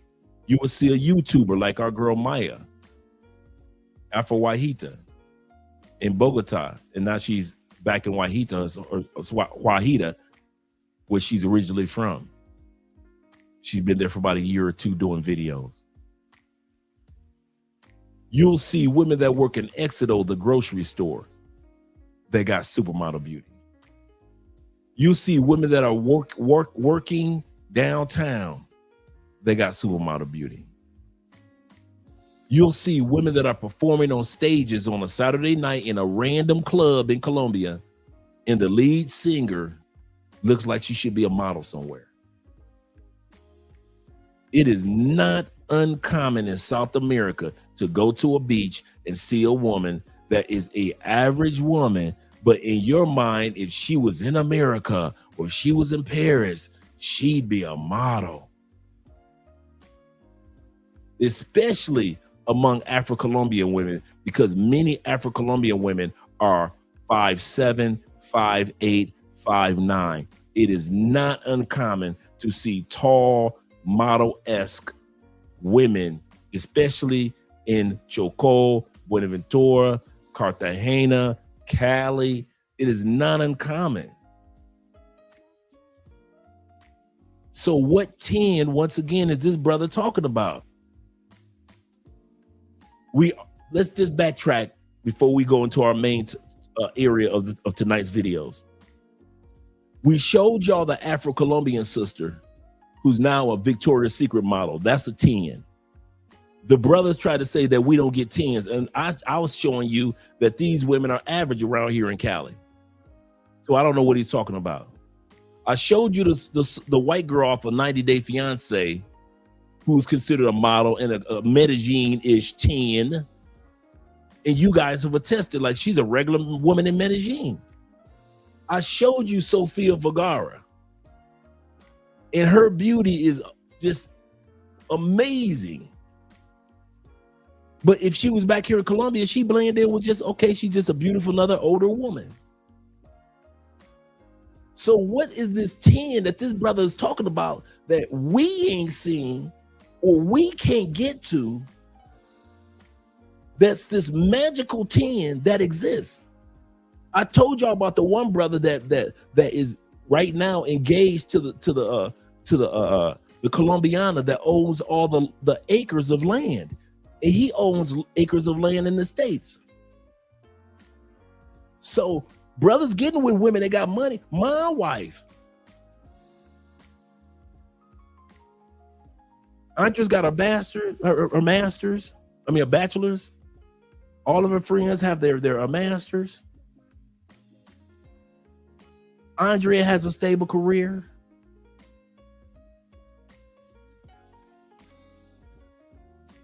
We live in zone 6, just like the 5, 6, just like the rest of you guys. What 10s is he talking about? That's the part that gets me. Who are these imaginary women that these guys think exist in a far off land in Colombia or DR or Brazil? What 10? Because if a woman that's a Victoria's Secret model is not a 10 enough, Sofia Vergara is not good enough. The young lady off a 90 Day Fiance is not good enough. The first sister that we showed you that had the bikini on, that was a runway model and the beauty pageant contestant, if she wasn't good enough, what 10 are you talking about that's better than a Victoria's Secret model? Better than Sofia Vergara? Better than the sister I showed you on the bikini? And better than the white girl that just showed you on 90 Day Fiance? What 10 are you talking about?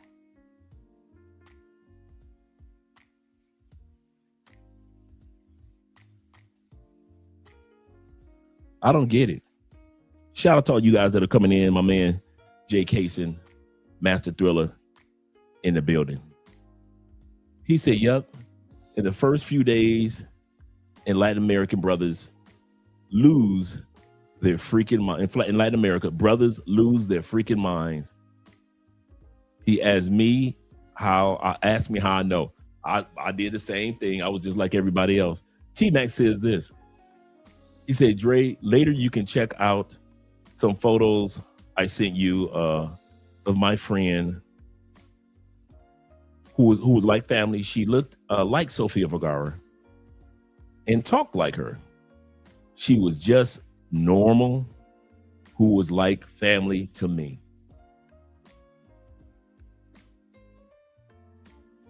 I remember I met a chick in Chippy Choppy Mall. This is about 4 years ago. Me and my boy T-Mac sitting there in the reggae and pops, the sports bar in the mall. This baddie walked by. And I told T-Mac, I say, and she walking past us. And because she was about to sit down and have a beer. I said, man, she got a fat ass. And she spoke English. She said, you know, I can hear what you said. I said, that still does not mean your ass is not fat, girl. And we both laughed. I said, what's your name? Come over here and sit with us. And so she came and sat down. She explained that she was from she was from New York. She was raised in Cali. She was from New York, but she would come down to Cali to take care of her mom because her mom was in a nursing home in our area. And so we hit it off, exchanged numbers like, you know, I'm married. So just cool, chopped it up, you know, just we didn't get a chance to, well, I think we hung out maybe once or twice after that. But there are women that are gorgeous in Colombia that just some down-to-earth, cool people just to be cool with. I'm happily married, so I ain't out here trying to like, ooh, you a dime girl, I'm trying to smash you. No, some people in my phone, dude, well, actually, most women in my phone now are just people I'm cool with. Very attractive, but I'm just cool with them. I ain't trying to smash nobody. I'm good. Sometimes you're going to meet women that are on that dime level and that are cool with you because you cool with them. So I can relate to what T-Mac said. I got this dime friend that just treated me like family. I can relate to that. I can relate to that. I kid you not, man. Kid you not. Shout out to all 72 of you guys in the building. Appreciate you gentlemen being here. Keith Mack is in the building. Yes, sir. Shout out to you, Keith. So let's continue on with the video. And tonight's topic is centered around, don't let another man cause you to throw. Let's bring me back up. Tonight's topic is centered around, don't make another man's opinion cause you to throw away a good, attractive woman in another country because she's not a 10 in her country. She's a Philippine 8. She's a Brazilian 7.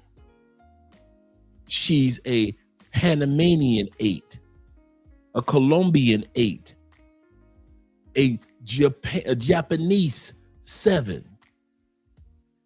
But the moment you take her out of Japan, the moment you take her out of the Philippines, on a global scale, she's a 9 and a 10.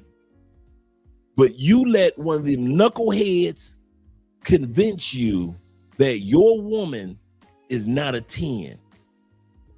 And so you got rid of a beautiful and good, she's 10 within as well, good woman, and another dude come and scoop her up. Another dude come and scoop her up because you thought you could do better. You thought, you know, it was a perfect example of that. I want to pull this couple up. Shout out to this couple. You thought that you could do better,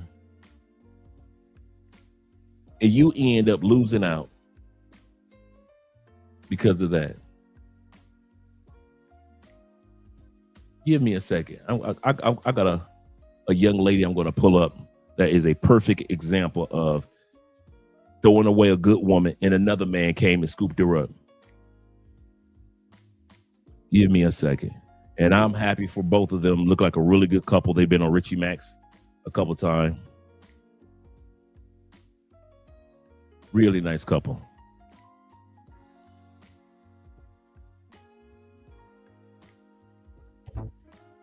Let me download this video real quick. It'll take a split second to do.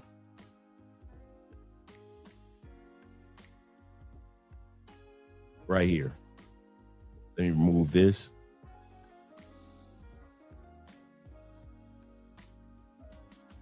And bring this video up.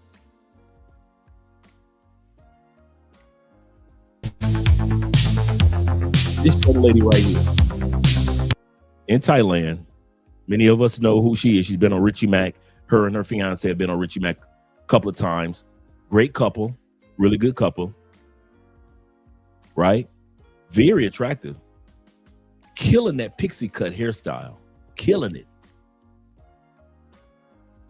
You think that the guy that's her fiance was the first dude that she ever met that got off a plane? I'm gonna say this again. Do you think that this young lady, when she got off the plane, when the guy got off the plane, her fiance, he was the first guy that she'd ever met from the States? Probably not.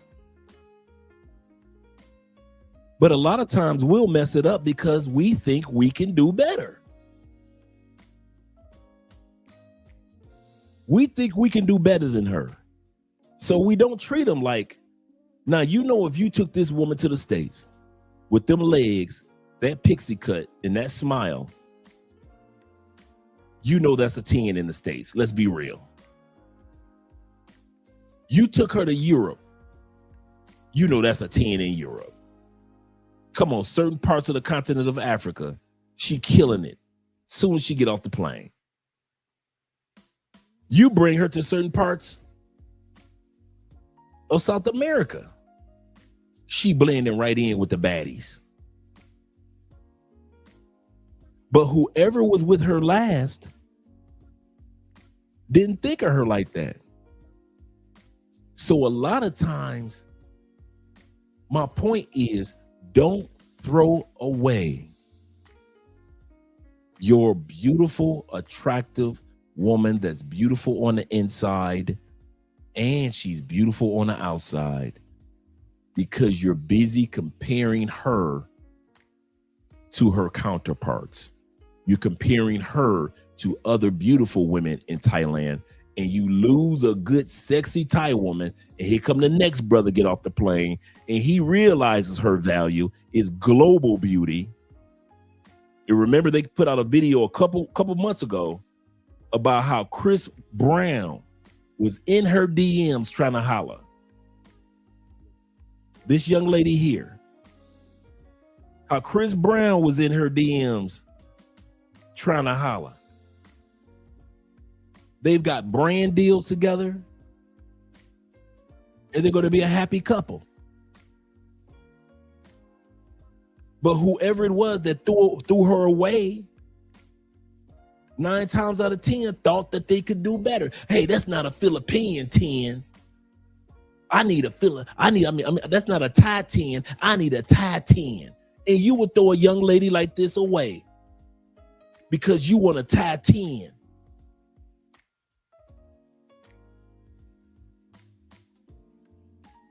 Some of y'all already got a 10, a global 10.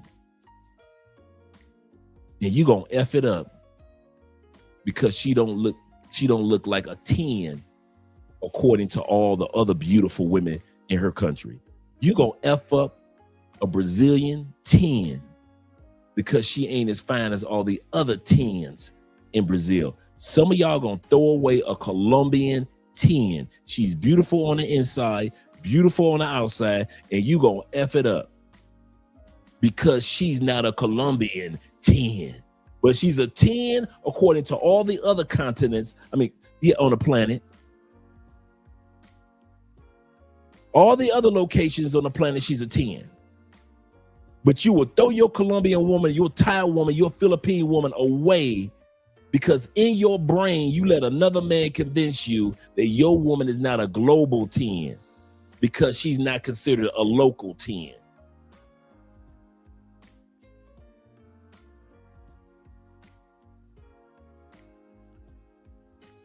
Don't throw away something good, bro. You're going to regret it.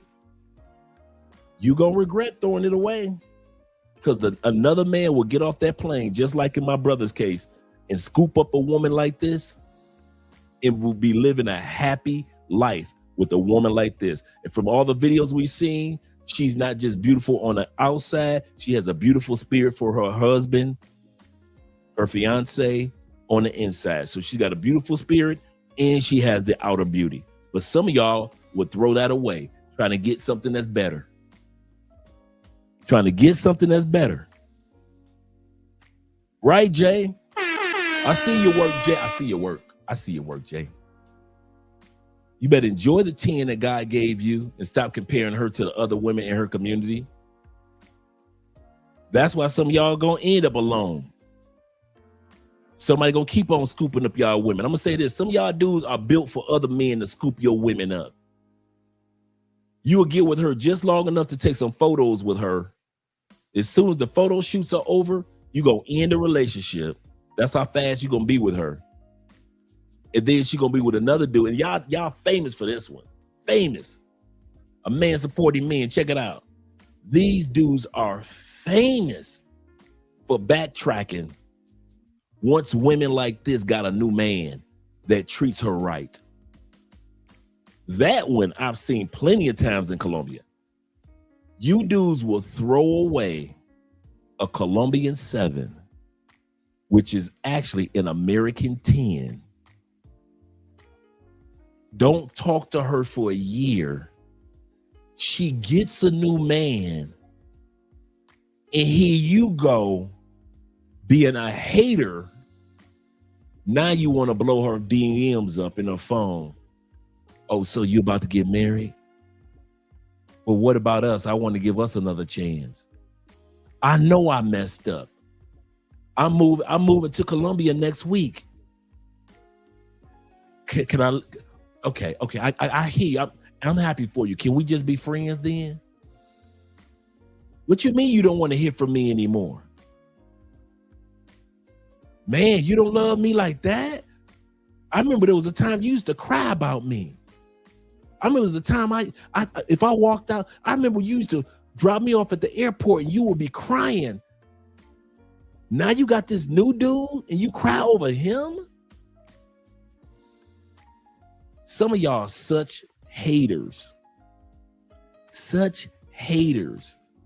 that you will hate on gorgeous women because that gorgeous woman don't want to be with you no more because you effed it up. You effed it up.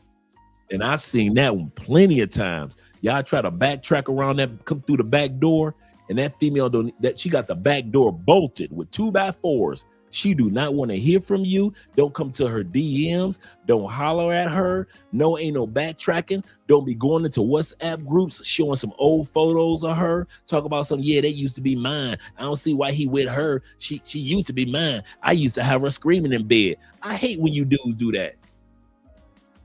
I hate when you haters go into WhatsApp groups and start telling about the sexual exploits that you had with the woman that you didn't even want no more.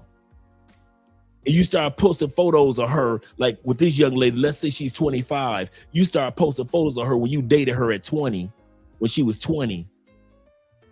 And you try to make it seem like she was all in the streets and she was all slutty. No, she was a good woman. She was a beautiful woman.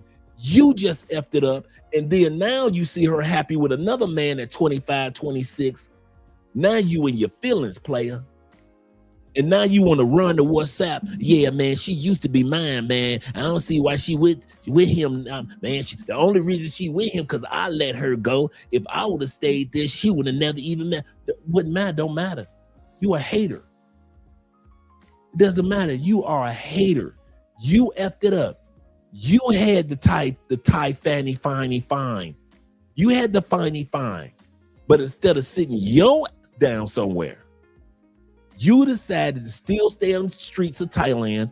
Cool. Ain't nobody judging you. Do what you gonna do. But don't hate when the female in Thailand who is a Thai or a Philippine 8 or 7 or even a fine 6 moves on with her life and she forgot about all the time she cried with you and cried over you. Some of you guys ain't ready for that one. Yeah, I told you tonight is not rated E for everyone. I told you in the early episode that there's going to be some of you dudes in your feelings tonight. Because we're going to start telling the truth. Some of you dudes threw away global dimes. You threw away global dimes No, she wasn't a dime in her country, but she was a dime globally. And there are plenty of stories of you dudes doing that, bruh. So if you got you a woman that's a 6 or a 7 in Colombia, and you know no matter where you took her in the world, she's a dime compared to what other country, man, you better sit your butt down. Talking about, I'm trying to get me a Colombian dime. That's why your ass gonna end up lonely somewhere.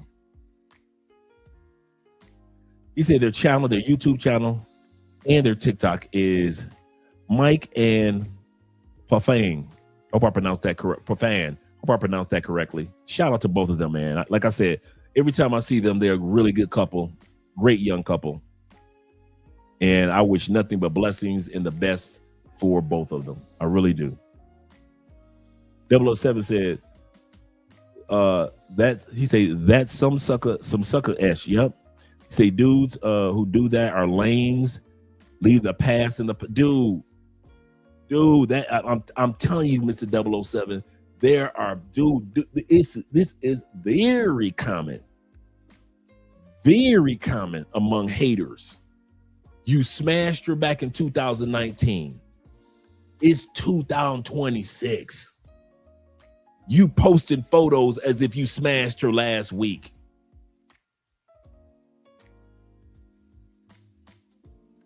You posting photos as if you smashed her since they've been together type of photos.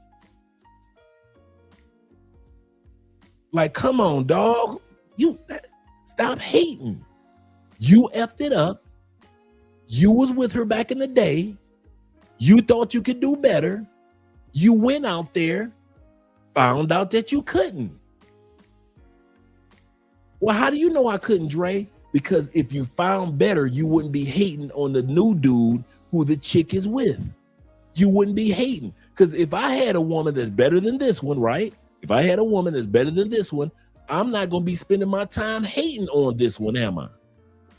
I'm not going to be spending time hating on her and her man's success. But a lot of you dudes fumble a woman. You go into the streets. You find out nobody's going to cook for you like she does. Nobody like she did for her man. Nobody's going to give you a manicure, do your nails like she does.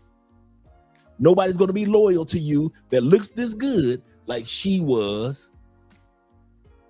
Nobody's family is going to be on your side like her family was. And so you take your butt in them streets of Thailand and you find out that the best thing that you had going on, you effed it up in 2019. And so the same qualities that make these women good women, another man gets off the plane and he reaps the benefits of your stupidity. That's what makes dudes upset. You know that woman has not changed and another man is reaping the benefits of your stupidity. So if you got you a good quality woman that's a 10 within, and she's a 10 no matter where you place her in the country, I mean, place her around the world except in our home country because she looks like the rest of her relatives and cousins and them, don't F it up. I'm telling y'all, don't F it up. All these dudes want to get them an L like Richie Mack. You better believe somebody fumbled the bag with the L. Somebody fumbled the bag with the L. Y'all wonder, somebody fumbled the bag with an Andrea. Y'all wonder why El Guapo was so happy with his Colombian wife. Somebody fumbled the bag with his wife. Why you think how we got these women? All it took was, I kid y'all not, y'all ready? All it took for one of y'all to be stupid. That's all it took. All it takes is for one of y'all to have a good woman in a foreign country, fumble the chick, and all I had to do was walk up and say hello. That's it. We didn't have to sit around and wait for you to fumble. You fumbled on your own, bruh. And a lot of you dudes don't want to admit that. And then you want to be mad and hate on the chick. And then you want to keep on texting the chick 3 years into her marriage. You still trying to text. Hey, how you doing, baby? I just was thinking about you. Tell your mama I said hi. Haters, bruh. He said that's straight player hating. He said, I don't like that BS. Me either, bruh. I kid you not. I see too many dudes do it. Gigi says this. He said, she used to be my she used to be my girl, like the OJs. Like the OJs. For real. Let's get ready to head back to the other video. But I just want to show some love to this young lady and to this couple as well. Because somebody fumbled the bag on that young lady, man. Kid you not. And the other brother came along, and I ain't mad at him.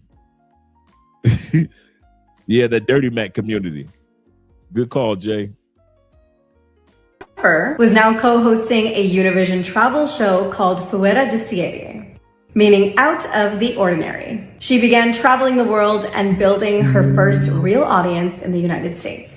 But while filming the show in 1996, her brother Rafael was murdered in a failed kidnapping attempt back in Colombia. That loss was what finally pushed her to move her and her family permanently to Miami. That I didn't know about Sophia, that her brother got murdered in a kidnapping attempt in had to be a Barranquilla because that's where they lived, in Barranquilla.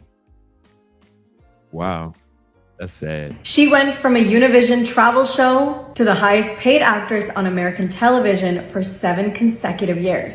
What was your favorite Sofia Vergara show or movie? Drop a comment below. Because that happens a lot here. Women of that beauty are very hard to come, I would say, not come by, but very hard to obtain. So, you know, I've seen and I know some guys who've gotten into relationships with. It sounds like the brother's speaking superficially when we aren't. We're speaking, yes, on the external beauty part, yes, but we're also talking about women that are 10 within. And he's busy thinking that the reason why he hasn't seen guys with women that are only externally beauty, and I'm not trying to speak for the brother. Like I said, this is not an anti-him. This is a pro-us conversation. Like I said, I don't know the brother. From the content I've watched of his, he's a really good content creator. Seems like a really cool dude. So this is not about him. This is a learning moment that we're having. It's not about our brother Jamie Woods that's on the show with him. So either way, let's not focus on the brother. Let's focus on the lesson part. I think a lot of guys, because there are other guys that think like him. That's why I'm saying it's not just him. There are other guys that think like him. You'll learn when you travel. For all you guys that travel, you know this, what I'm about to say. You know that 10 is now no longer the external beauty, but what does she bring from within too? Anybody that's dated at least 1 to 3 10s, you know, when it comes to a 10, you got to look for her inner beauty too, because most 10s are such a headache that it's not hard to find a 10 that's beautiful on the outside. It is hard to find a 10, no matter where you go in the world, that's beautiful on the inside. That's the hard part. That, if you can pull that one off, you done. Hey, like my man with the young lady, the young Thailand chick that we just looked at, right? He found a woman that's beautiful on the outside, but just as beautiful on the inside. That's the new looking for a 10. Looking for a 10 that's just beautiful on the outside is I ain't gonna lie, it's for lame dudes. It's for young dudes that don't know any better. Grown men know if I'm looking for a 10, she got to be 10 on the outside and 10 on the inside. Grown men don't look at 10 like young dudes do. I'm gonna say this again. Us grown men do not look at 10 like we did when we was 35 and under. No offense to 35 and under dudes. No offense to 40 and under. But I'm telling you, When you've been with enough 10s and you are over 40 years old, you already know I am not just looking at her beauty unless it's a pay for play or a party girl and I don't have any expectations. That's one thing. But if I'm looking for something that's solidified, I am not just looking at her heels and how her ankles look and her calves and thighs. That's great.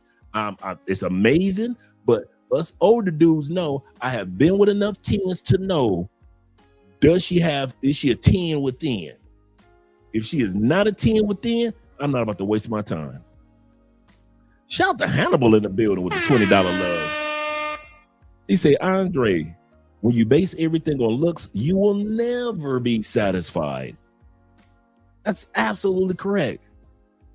You will never be satisfied.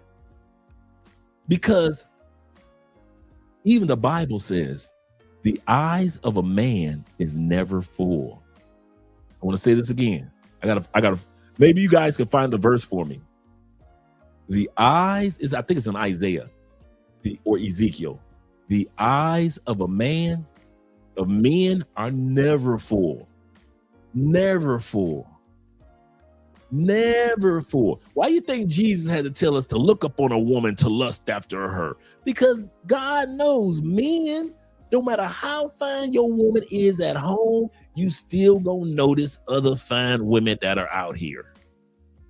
Whether you sleep with them or not, that's not the point. But you will notice the eyes of a man is never full. Never. The eyes of men are never full. So for you to even get the finest of the finest, you will still look at other women. I remember a movie with Bruce Willis, and he had this gorgeous wife in the movie, just gorgeous. And in that movie, she was in a conversation, and she said, if you ever want to see a woman that's been cheated on, look for a gorgeous woman. I'll say that again. She said this, and I mean, she was flawless beauty. I forget that actress, man. And she said, if you ever want to see a woman that's been cheated on, look for a gorgeous woman. She said the most attractive women you will ever see have been cheated on several times over. Beauty does not keep a man loyal. Proverbs, thank you very much. Proverbs 27:20. The eyes of a man is never full.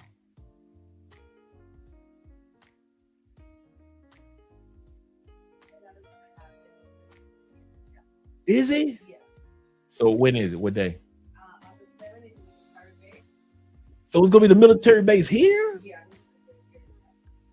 Wow.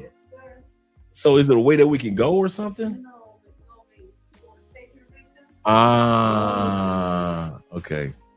Andre was just telling me that they were trying to decide on the new up and coming president. He can have his inauguration wherever he wants. The Senate just voted, or Congress in general just voted last week that he, instead of having it in Bogota, he can have it in any military base, because he wanted it to be in a military location, because he's trying to let the country know, hey, I'm strong behind our military. I'm not like the former President Petro, who was not keeping our military strong against these drug cartels and things like that, right?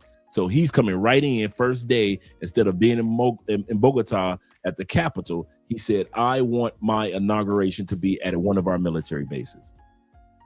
And so he decided on the military base, and it's the military base here in Cali, Colombia. So shout out to Cali. But Andrea said, yeah, we ain't going, even though this is our candidate. She said, we ain't going because, yeah, it is dangerous.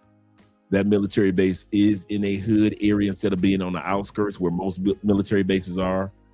And the last time it was a major destructive explosion of some they had a truck.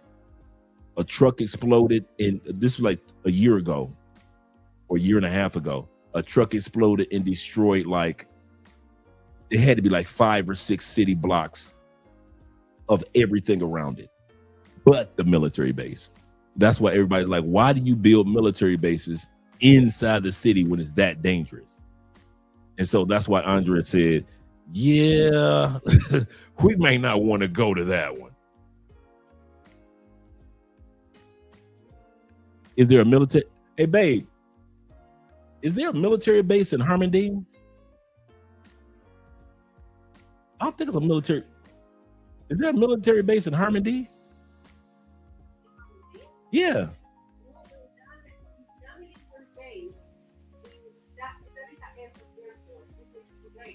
Right, the Air Force Base. Okay. Right. No, there's not one in Harmondale area. I thought Harmondale is too small. Harmondale. What you know about Harmondale? I'm gonna tell you something. Keep your butt out of Harmondale. I'm gonna tell y'all now. If you know anything about her, I don't care what the female said. I don't care how good she look. Do not. I'm telling you now. I know y'all gonna do what you want to do when these cameras go off. Harmondale is the hood of the hood of the hood of the hood. It is extremely gang-filled and dangerous out there. They get in shootouts with the police all the time. Yeah, you might not want to be in that area. But she said, but she's so fine. Yes, they do have beautiful sisters. I know why you're talking about Harmondale. Sisters out there. I'm telling you, do not be okay, go ahead, do what you want to do. Here's what you're going to do. Yeah, stay away from Harmondale area, man. I don't care how fine them sisters are. They are fine out there. Yes, they are beautiful. Bruh, it is so... Dude, they even got roads, man. They got halfway streets and halfway dirt roads. You do not want to be in them areas. There are some areas of Cali you do not want. Harmondale is like south, just in case you guys wonder where we are. What we're talking about is south, and it's a underdeveloped like town city. So it's developing, but it hasn't developed yet, and it's ran by gangs and and they got some baddies in there. You do not want to go in there. You do not want to go in there, man. They always trying to bomb. One of the last bombings that happened in Cali was in Harmondale area. One of the last bombings that they had, it was last year. They did 2 bombings in one day. One was in the hood, in the black neighborhood, and the other one was in the black neighborhood in Harmondale. That's where the 2 bombings were. That's why I say stay off the east side, because that's where that bombing was. And stay out of Harmondale out south. It's a lot of places with some good sisters, but you don't want to be in Harmondale. He said the Navy bases are hit or hit or miss because they're just need to be near the ocean. Yeah, that's true too. That's true. A lot of people don't realize that Colombia has a Navy. They kind of take that for granted. Andre did the Navy Museum tour in Cartagena. Yeah, that's on the outskirts. Yep. Yeah, right. Yep, it's on the outskirts. Proverbs 27 says, hell and destruction never full, so the eyes of man are never satisfied. Shout out to you, Keith. Yes, sir, man. I kid you not. We are, no matter how fine your woman is, you'll always see beauty out there. I know, right? But they're going to be inside of the Air Force base. But I still think it's crazy to have the Air Force base in a regular. I don't mean it's in a hood. It's in a regular neighborhood, a regular everyday neighborhood. That's the crazy part. It's in a regular neighborhood, not a bad neighborhood. It's actually surrounded by businesses. And that's what made it so sad when they did the bombing like 2 years ago, because all those businesses got exploded, destroyed. I mean, body parts, it was crazy. It was sad. It was really sad. It was really sad. He said that's like Trump doing his inauguration. Basically, it's not that bad, but basically, yeah. Yeah.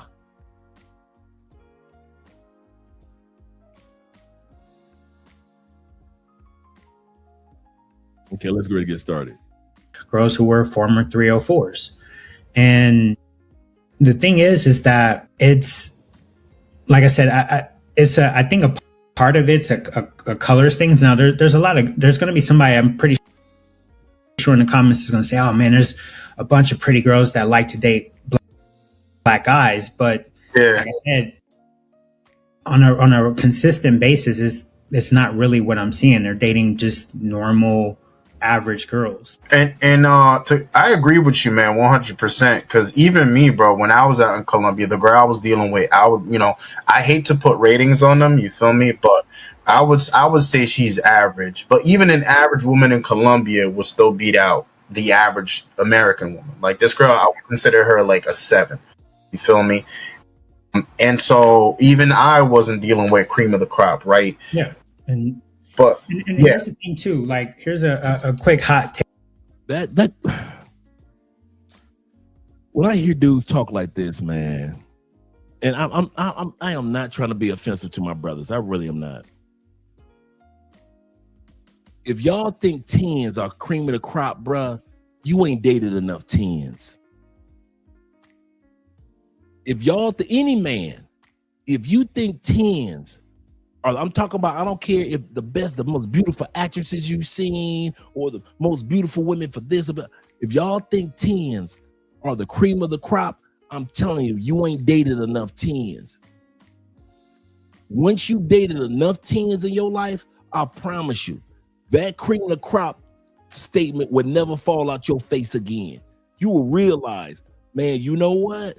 There's some women that are 10 externally, but internally, man, they ain't even worth being around for 2 weeks. Man, I have cut off some of the most baddest chicks, man. I'm done. I'm done. And they would get mad at me for leaving them because they not used to men telling them I'm done. Dude, I'm going to tell y'all something in all sincerity. I have never been with a 10 more than a month. I can't stomach 10s, dog. The longest I've ever been with a 10, about 3 weeks. Everything about them other than their looks, the sex game, you want to be real? Let's be real. Sex game of most 10s is trash. I probably had 2 10s with a sex game. You was like, God dang. Most 10s can't they can't suck, they can't ride. They don't know how to have good talking good in bed, a good sex. They are not Jasmine Cashmere. They do not talk freaky like Jada Fire. Most 10s got trashy sex game. Because they look so good, they feel like they ain't got to put in the work like that. I don't care if she's short, petite. I don't care if she like I like them, the 6-footers. I'm telling you. All this treating 10s like they're unicorns, until you done had enough 10s in your life, I'm telling you, bruh, they ain't all they cracked up to be, except for they look good coming out your car. They look good when you introduce your boys to them. They look good when, but the women that's a 10 in their heart and they 10 on the outside, oh, those are good women. I'll co-sign them all day long. A woman that's a 10 within, a woman that's a 10 on the outside, yes. But they are so rare. The sex game, bruh, I'm telling you, it is rare that you find a 10 that's on some freak naughty. You be like, you nasty mom. Oh my God.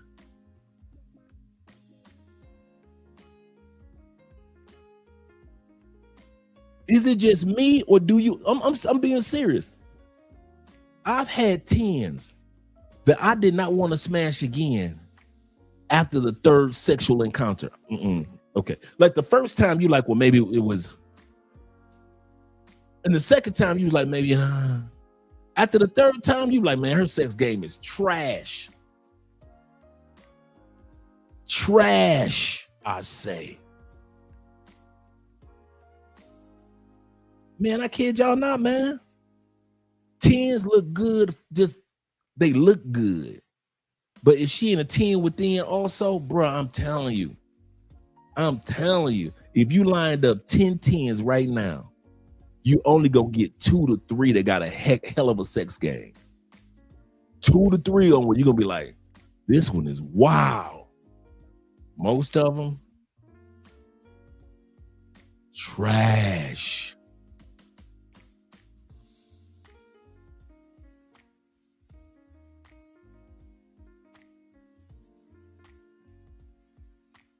Yep, starfish sex. Lazy.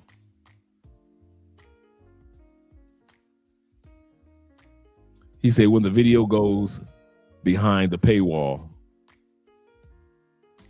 I didn't get there on Alexander. Shout out to Alexander. He said when the video goes behind the paywall. I know, right? He said dimes are the easiest to play mind games with. Just act like you ain't sweating them, and they will be all over you and can't understand. You are not lying, bruh. I just had a quick flashback of this North American, not North American, but Native American chick I was smashing. Ooh, green eyes, jet black hair. I'm talking about Native American. She lived she had just moved to Florida about a year ago. I mean, a year before. And she was in the reservations in the Dakotas. So she was born and raised in the Dakotas, and she moved her and her daughter to Tampa. Was Tampa? Or was it? Yeah, it was Tampa. Trying to think it was across the bridge, but yeah, Tampa. And so you right, as long as I treated her like whatever, she was banging on my door. But the dude that was spoiling her and paying all her, because she had just moved there, and some dude was doing the sugar daddy thing, and he coming out all this money. I mean, my man was coming out that paper. He would drop her off, and here she come, a true story, with her pretty, banging on your boy door. And as long as I was acting like, what you over here for? I told you I was coming over. Who you got up in here? Why can't I come in? I never said you couldn't come in, but I never said you could come in. As long as I talk like that, she was dropping them draws. If she, this is what I noticed. If she saw a inkling, bruh, of me ready to simp, or if I acted like I like her, I could see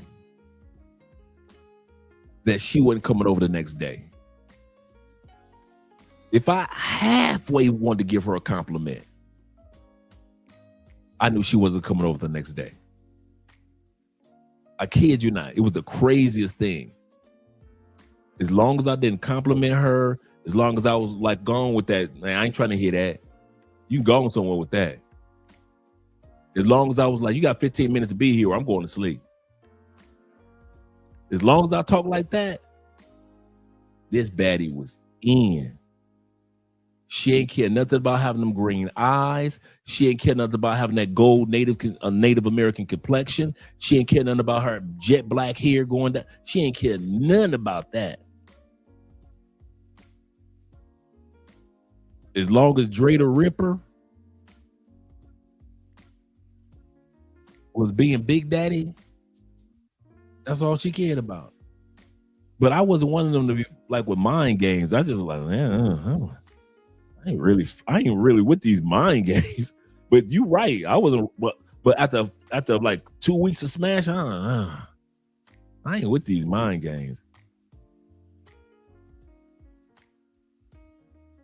He said only 10 I know that's for good in the bedroom are the hoes like Tiana Trump. I know, right?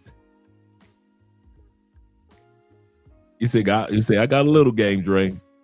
That's all it takes, just a little. That's all it takes with them.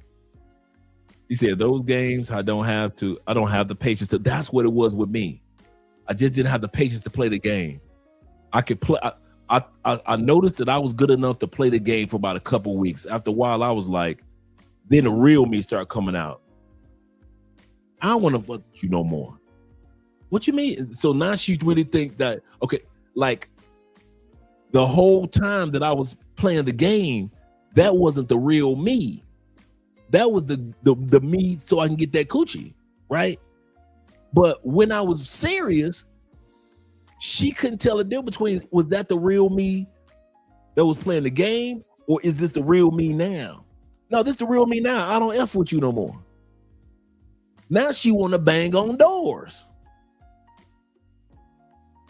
Because she thinking like, oh, this is a part of the game. No, baby, the game is over. I'm done.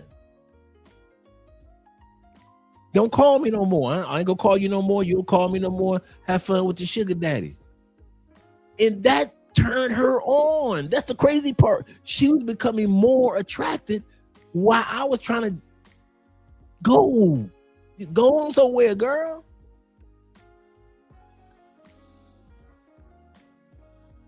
Yeah, right. Thank you, Lazy Box.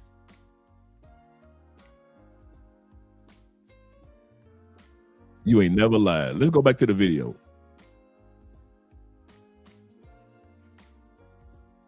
Hey, I would say I'm a decent looking brother. I'm not a, Calvin Klein model. I do well. I live in a affluent part of town. I have a car.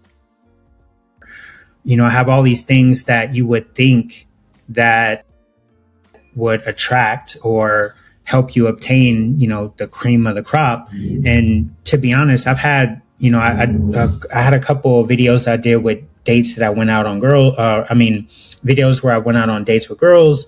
And, I had someone ask me in a comment, well, what happened to this, other girl that you went on a date with? And the girl basically just ghosted me. She just stopped responding. So it doesn't, even still with myself, where I would say maybe by Colombian standards, I'm above average, but it's still not helping me get anything, super above average, one of these like Colombian models or anything like that. You still have to put in the work and you still have to kind of earn it the same way you would in the States. It's no different here. It's not like, and like I said, I'm probably way ahead of most of the guys that are coming out here that don't have a car, who, maybe just, have a short period of time here, and I'm not getting cream of the crop.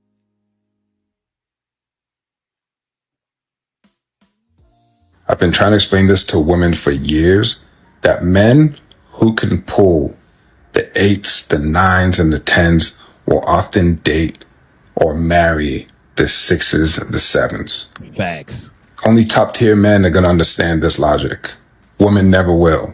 But I do want to see if this reaches the men. I want to see them tap into the comments. Tell us why. But like, chat, every bad bitch in the world right now, every bad bitch, I don't care, bro. They're getting tricked out. They got OnlyFans. They're getting, like, guess what? Yo, chat, you start dating a 10 out of 10, guess what? There's gonna be an NFL quarterback in her DMs. There's gonna be an NBA bench warmer in their DMs. There's gonna be a fucking crypto billionaire in her DMs. And you gotta compete. It's a competition, bro. In my opinion, one of my boys told me this and I low-key agree. Chat, never date a 10 out of 10. Appreciate you. Never date a 10 out of 10. She's gonna cheat on you. She's gonna leave you. I'm gonna be honest, bro. 9s and 10s are not relationship or marriage material. They are hookup material, friends of benefits. Why? In the age of dating apps and social media and all that type of thing, and just the level of narcissism has gone to a whole new level. It's not worth your time. You'll make yourself crazy. You're renting one of those. Relationship material are 6s and 7s and 8s on a case-by-case basis. Ladies, if a man wants to marry you, that means you're a 6 or a 7. Men do not marry higher than a 7. At most, maybe an 8. We don't marry 9s and 10s. Hell no, because that's a headache. In our mind, the 9s and 10s, that's a lot of upkeep. That's a lot of maintenance. And most of us don't got the chicken to maintain that 9 and 10. We don't got it. Ask any man that married a 9 or a 10.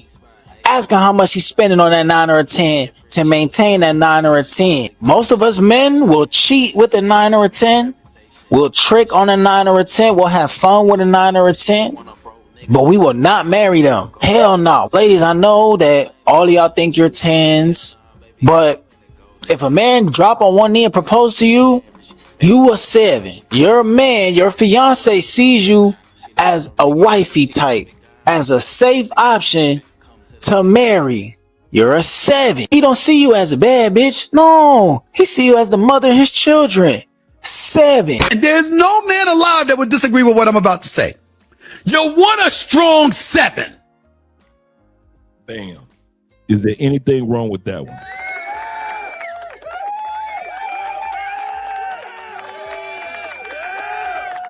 Would you take a Cape Verde 7 that treats you right, got the curve to work your nerve, got a face card? Would you take a Cape Verde 7 and sit your butt down somewhere? Shout out to my brother Alexis in the building. I was just talking about you. Shout out with the $10 love. Would you take it? You see what I'm saying?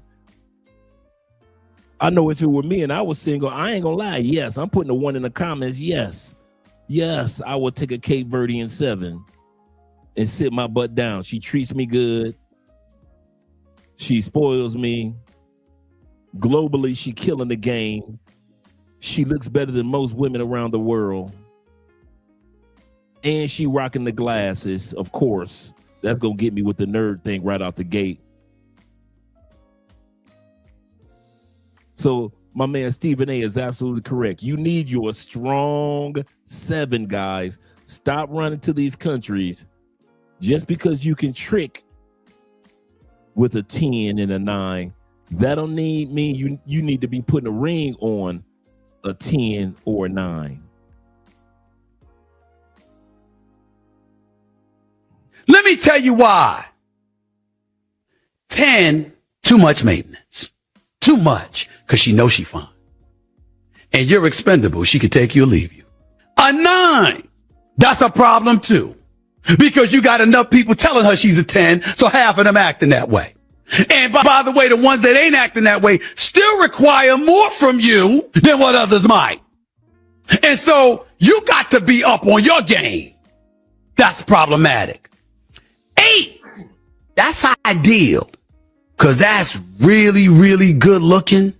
She got it going on. But at the same time, there's a level of independence that comes with it, which is never a bad thing until she's so independent that she's making you feel like you need to be more dependent on her than she needs to be on you. So there's too many opportunities and too much time that's wasting away where you're not feeling like that dude. You're feeling like a dude, not that dude. Here's where the strong 7 comes in. Looks wise, she... Would y'all, come on now. Shout out to the strong 7s.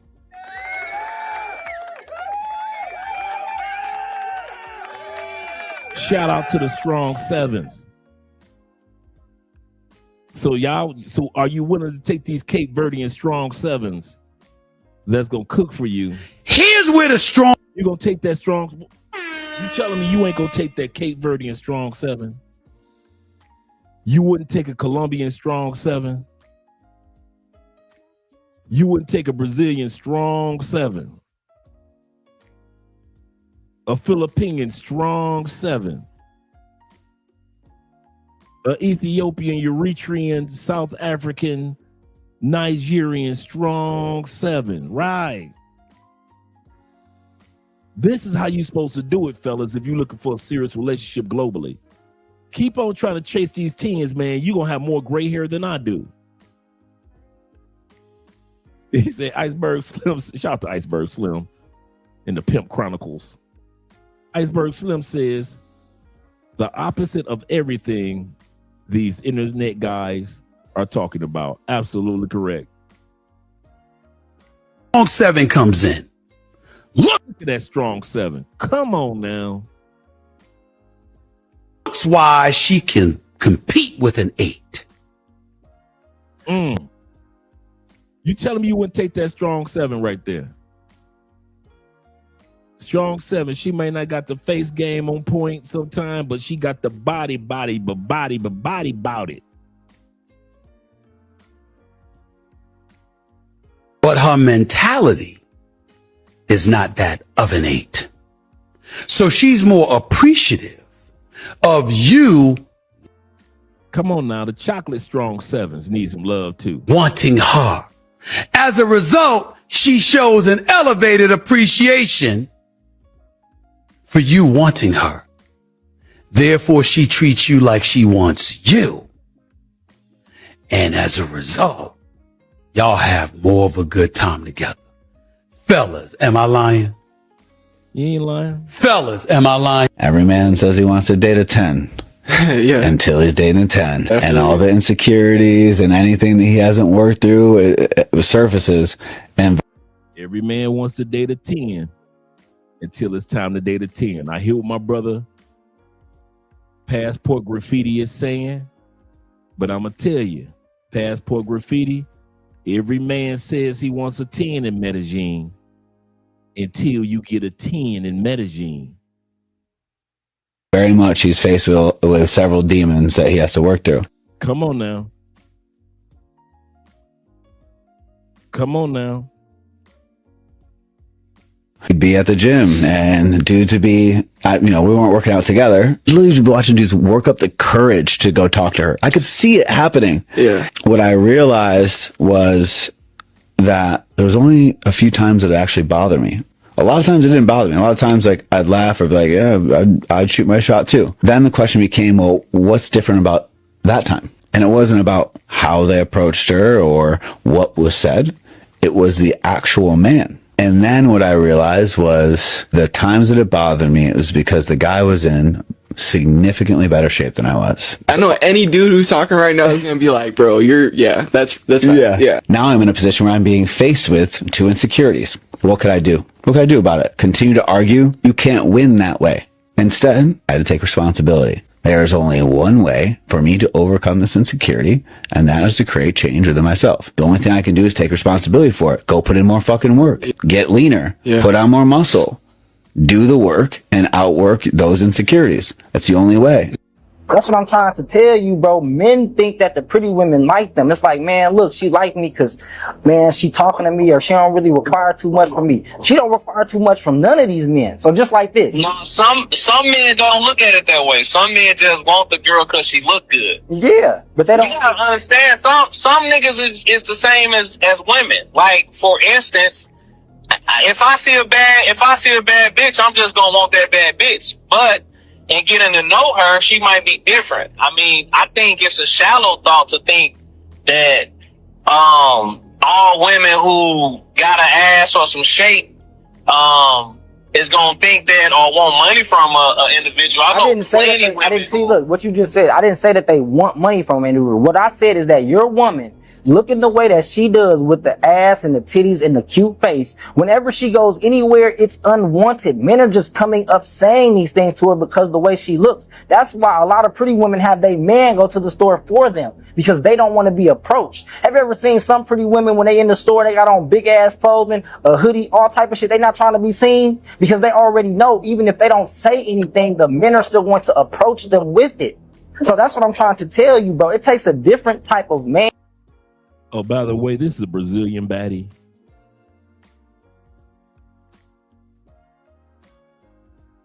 Would this woman not be considered a 10 in the States? But yet she blends in with the average Brazilian woman.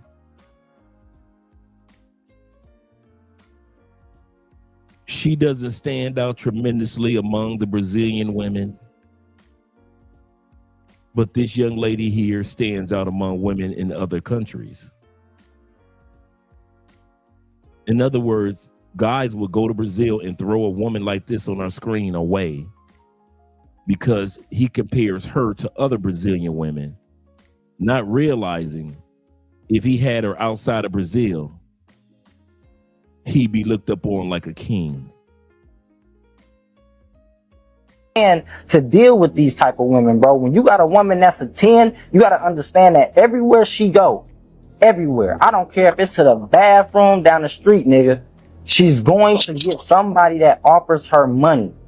It's 365 days a year, bro. You can't be with her every single day. So you either got to have some type of trust with her, or you gotta have some type of faith in yourself to keep her around. Because it's always That's with anybody though, Marcus. I mean, no, it's not, bro. When you have a woman, yes, it is. look, when you got a woman, is gonna be approached regardless. It doesn't necessarily mean that they gonna get thrown money. No, I asked that because of a few seconds prior, I said, "Do you think all women are like that?" And you said, "Yeah." You said, all this is Brazilian. Either one of these ladies could stand out in the States. "Yeah, all women with a fat ass shape and what's called they get offered that money. That's what I'm. Yes, all of them. They all get offered that. It's not one. I guarantee you. Ask any of them. Everywhere they go, they get offered money, bro. But among their own Brazilians, they look average. All these ladies that's on the screen look like average Brazilians. But take them to the States and watch how dudes go crazy over your woman.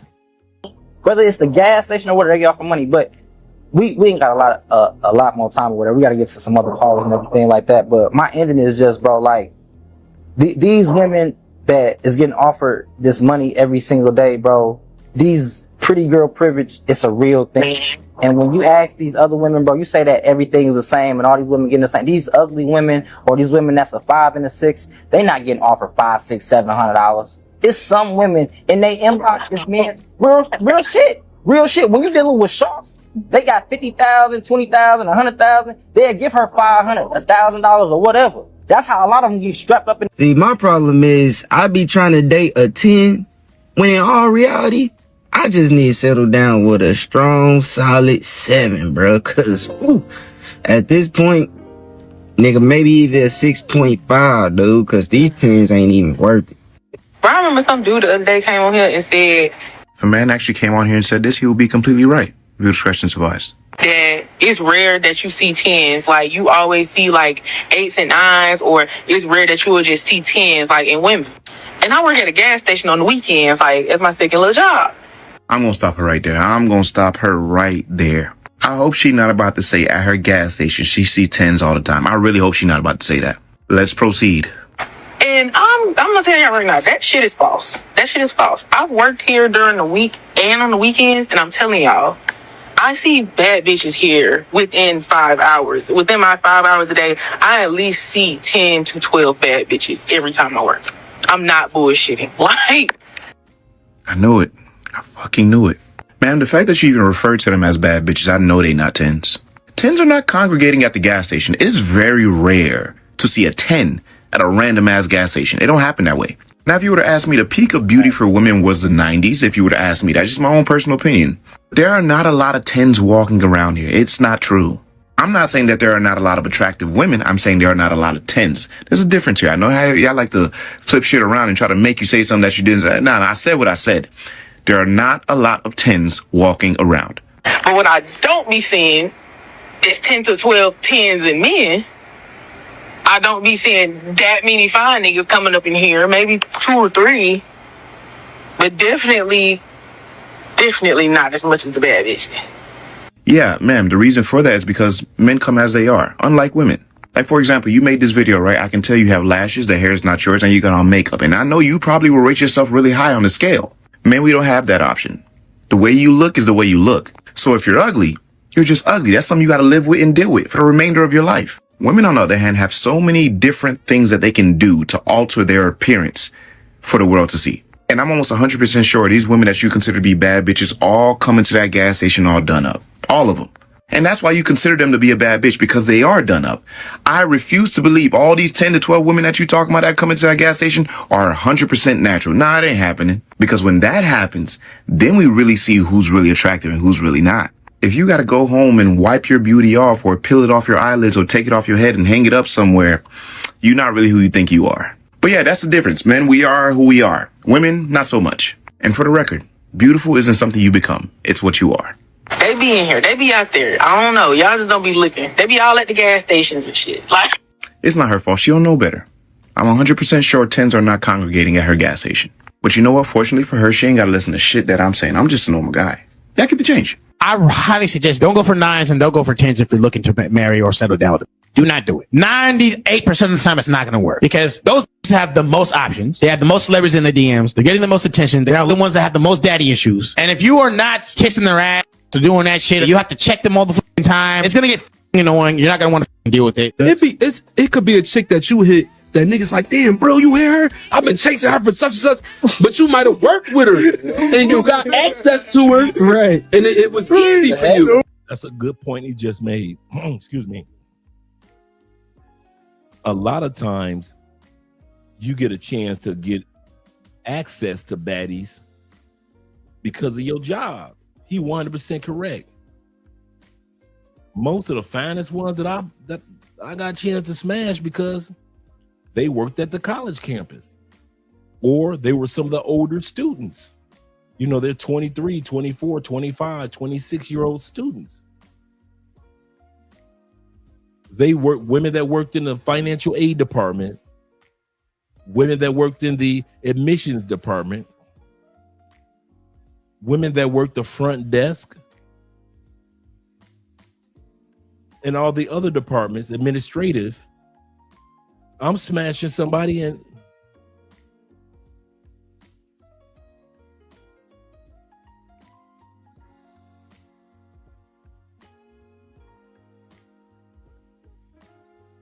I had access to them.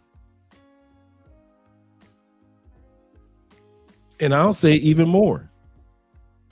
They had access to me. What's my point? There were women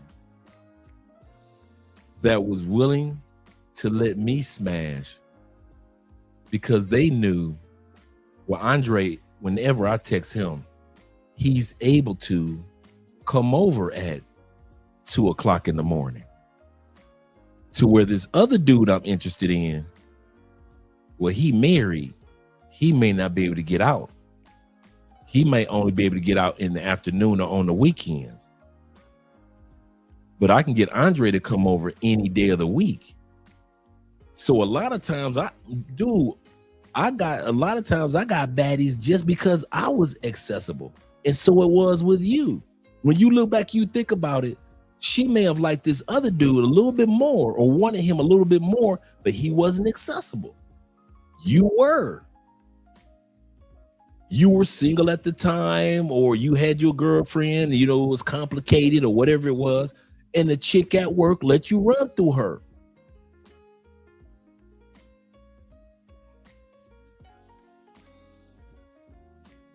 So yeah, some dudes be wondering, well, how'd y'all get them 10s?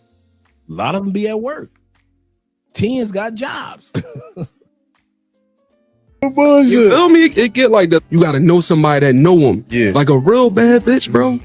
You gotta know somebody that know them. You gotta go through somebody to get to them. You know you can't really get their attention on the gram unless you went to school with them, worked with them. You gotta be in there. Bro, would you rather date a 10 that's been ran through or a 6 that hasn't been touched? I want to hear what you guys have to say. Would you rather date a 10 that's been ran through, even in another country, or a 6 that's never been touched? Y'all already know what I would have to say. Get Dre a 6 all the day long and twice on Sunday. So y'all already know what I'd have to say. Give me the ran through! 6 that never has been touched. I'm taking the 6 every time. I ain't gonna lie, I'm gonna need a 10. I say the 6. The 6 for sure. I want the 10 out of 10 that's ran through. A 10. Do you go to a mechanic that never worked on a car? Do you go to a doctor that never had a patient? Oh, give me 10. Let me take the 10, man. I'm gonna be happy with that at least. One I'm brand new, bring me the ran through. I'm cool. This might be one of the realest posts I've ever seen in my life. Because so many niggas, especially when they're young, think that they have to get a girl that they see as a 10. But the thing is, my nigga, that 10 or even a 9 isn't going to be worth it. Because most girls that you view as a 10 or as a 9 are going to be literal headaches. And by the time you've been dealing with them for a couple months or so, you won't even see them as attractive anymore. But when you get you a nice 7.5 or an 8, that is literally the perfect balance. because you're able to control and handle the situation better. And then usually they actually have good personality. So at first you might see them as a 7 or an 8, but then over time, as you get to know them, they will become a 10. This is really the method if you ever want to take a girl serious. Just date a 7 or an 8. So I give top tier dating advice to my guy friends. And what I always tell them when they want to date, like the 10 out of 10, the baddie in the room, like the most gorgeous girl. This goes for both men and women. No, you're going to hear what she says. But the reason why I put her in this clip to let you know, even though you and I have been talking about certain things when it comes to 10s all night long, do remember there are still gold digger 10s out there too. A lot of them that are out there just for the money. This woman is one of them. And she's going to be telling dudes about spending money on women, so forth and so forth, because they're 10 of 10s. I couldn't leave out the gold diggers. Women, but the key is to never have an over-reliance on an asset that is flooded or over-indexed in their respective dating marketplace. Men have been socialized to believe that their dating success and their financial success are a one-for-one correlation. I also believe the same thing for women. I think women believe the more beautiful they are, the more they should have access to high-quality men. The reality is when you're dating in like the top 1% of successful men or like the top 1% of beauty, people are spoiled with a depreciating asset. Like, have you ever went through an Instagram baddie's DMs, her text messages, man after man, each richer than the other? Like, everyone's successful. Everyone is rich. You will never win when you're playing that game. And the same thing for women. Like, men are spoiled with beauty. Her DMs are riddled with very rich men who probably just aren't that nice. So genuinely, how you set yourself apart is being successful enough where she's not having to think about money, plagued about money, whatever, but you don't have to be the richest one, and give her the most pleasant dating experience. So you got to make sure that you go an extra mile to be better than the rich men in her DMs. That's exactly what she's saying. Your competition are men who she's never met in her DMs, who said that they were rich, but there's no proof in the pudding. But you got to spend money as if you're one of these invisible rich men. He said, respectfully, I do not take advice from women on how to get women. I know, right? Her beauty is depreciating. My money, well, will appreciate in value. Absolutely. That's all that is. I don't think men realize how poor of a dating experience very beautiful women have. Simple as being baseline successful. Yes, that is a non-negotiable. And then on top of that, call her an Uber to and from the date. Call her when you say you're going to call her. Be interested in her inner world, in her life. Ask her questions about herself. If she's passionate about something, ask her about that. It goes so much further than having an extra couple commas on the paycheck. And I know I'm right. So you don't even have to argue with me on this. Most of the super beautiful women that you see on Instagram are single. Mm-hmm. They're single because they don't know how to act. They can attract you, but they can't keep you because they don't have no character. Mm-hmm. They don't have no loyalty, and they're fully engrossed into this prostitution era. What can you do for me? Well, you won't do for me, he could do for me. Mm-hmm. And then that man says, well, go get it from him then. And then now she goes over here to him, and then she says, well, what can you do for me? Well, you can't do for me, they can do for me. Then he says, well, go over there after giving something to him. Now you on 3 guys. It's only been 6 months. You got 2 new bags, but your reputation is wrecked. Mm-hmm. Would most men date average looking women if they were deeply feminine? Yes. The BBL and booty girls would not agree. I don't think the majority of the men that I know would ever wife a BBL. Correct. And I know a lot of very successful men. I think they'll have fun with the BBL. I think that good men want good women that are kind and that are nice. Most of these women don't move like women. They be moving like men for real. How do you think we got here? To all of these loose women? Yeah. I'm sorry. What? That's not supposed to be funny. I'm sorry. What? How we get to, is that the question though? Yeah, basically. Yeah. We got to loose women because this is what I think. Guys love talking about quote unquote baddies. And they're always like, yeah, I need me a baddie. She's a baddie, this and that. And they will literally do nothing that will bring them closer to getting that baddie. I feel like guys need to understand that, like, if you're gonna have high standards and you want a 10 out of 10 girl, I'm not talking about myself, by the way, this is just an observation. They want a 10 out of 10 girl, but they won't treat her like she's a 10 out of 10. Dealing with a 10 out of 10 girl is just so different, and you need to approach it in a completely different way, because that girl is probably getting so much attention from guys in real life, on social media. You need to be doing stuff that will make you stand out. You can't just be a regular dude. You have to be special. You have to do something that is just like, wow. And for some reason, guys tend to do less for girls who are 10 out of 10. Like, I don't know. Like, dealing with a 10 out of 10 is not easy. That girl is probably getting like flown out everywhere. Everything's paid for, flights booked left and right. You have to be able to handle that and like add something to her life that will actually benefit her, because she has all these guys doing stuff for her. So it's like, why would she want to be with you? You would always hear guys like, oh yeah, I only date foreigns. Like, I used to hear that all the time. Trey Songz got a song called Foreign. Like, it's not a new thought. And it does make women feel like they're not enough, not good enough. Like, because we're from the same country, I'm not pretty enough, I'm not beautiful enough, I'm not exotic enough. Like, it's not game to me. Yeah. You want to know why a lot of dudes are going overseas to get wives? Let it tell you. A lot of people judge men for dating internationally, but honestly, men just want femininity, support, and softness. And those things are still normal in other cultures. Not everything is about politics or drama.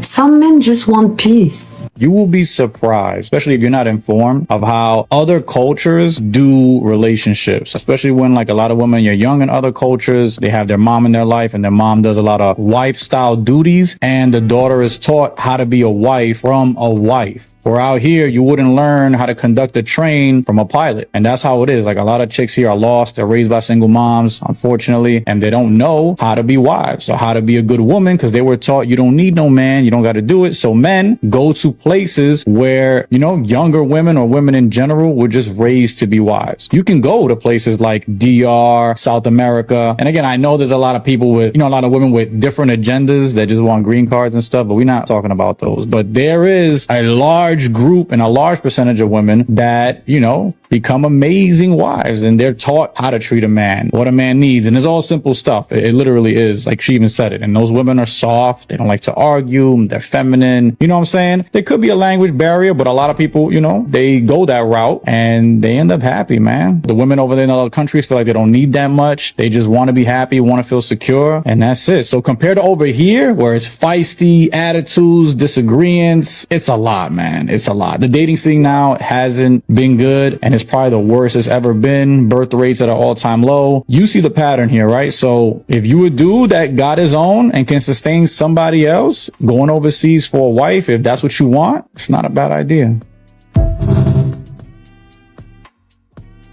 American men are flying to other countries to find wives, and a lot of women are enraged. But have you asked them why? Because a lot of foreign women are still very traditional. They still believe in supporting their men, cooking, being grateful, and putting family first. Meanwhile, American women and a lot of Latin American women think that asking them to be pleasant is somehow oppression. Can you blame people for going where they're being appreciated? 1 to 10. I personally would rate myself a 10. I think I'm a 10. I think I'm a 10. I'm a fucking 10. 10. 11. You see what I'm saying? When you throwing away, while y'all throwing away, while we as men are throwing away quality women in foreign countries that are 10 within and a 7 in her country, or 6 or 8 in her country, your woman compared to these women back in the States, you telling me your woman ain't a real 10 compared to these women who are lying to themselves about being a 10. These women are lying about being a 10.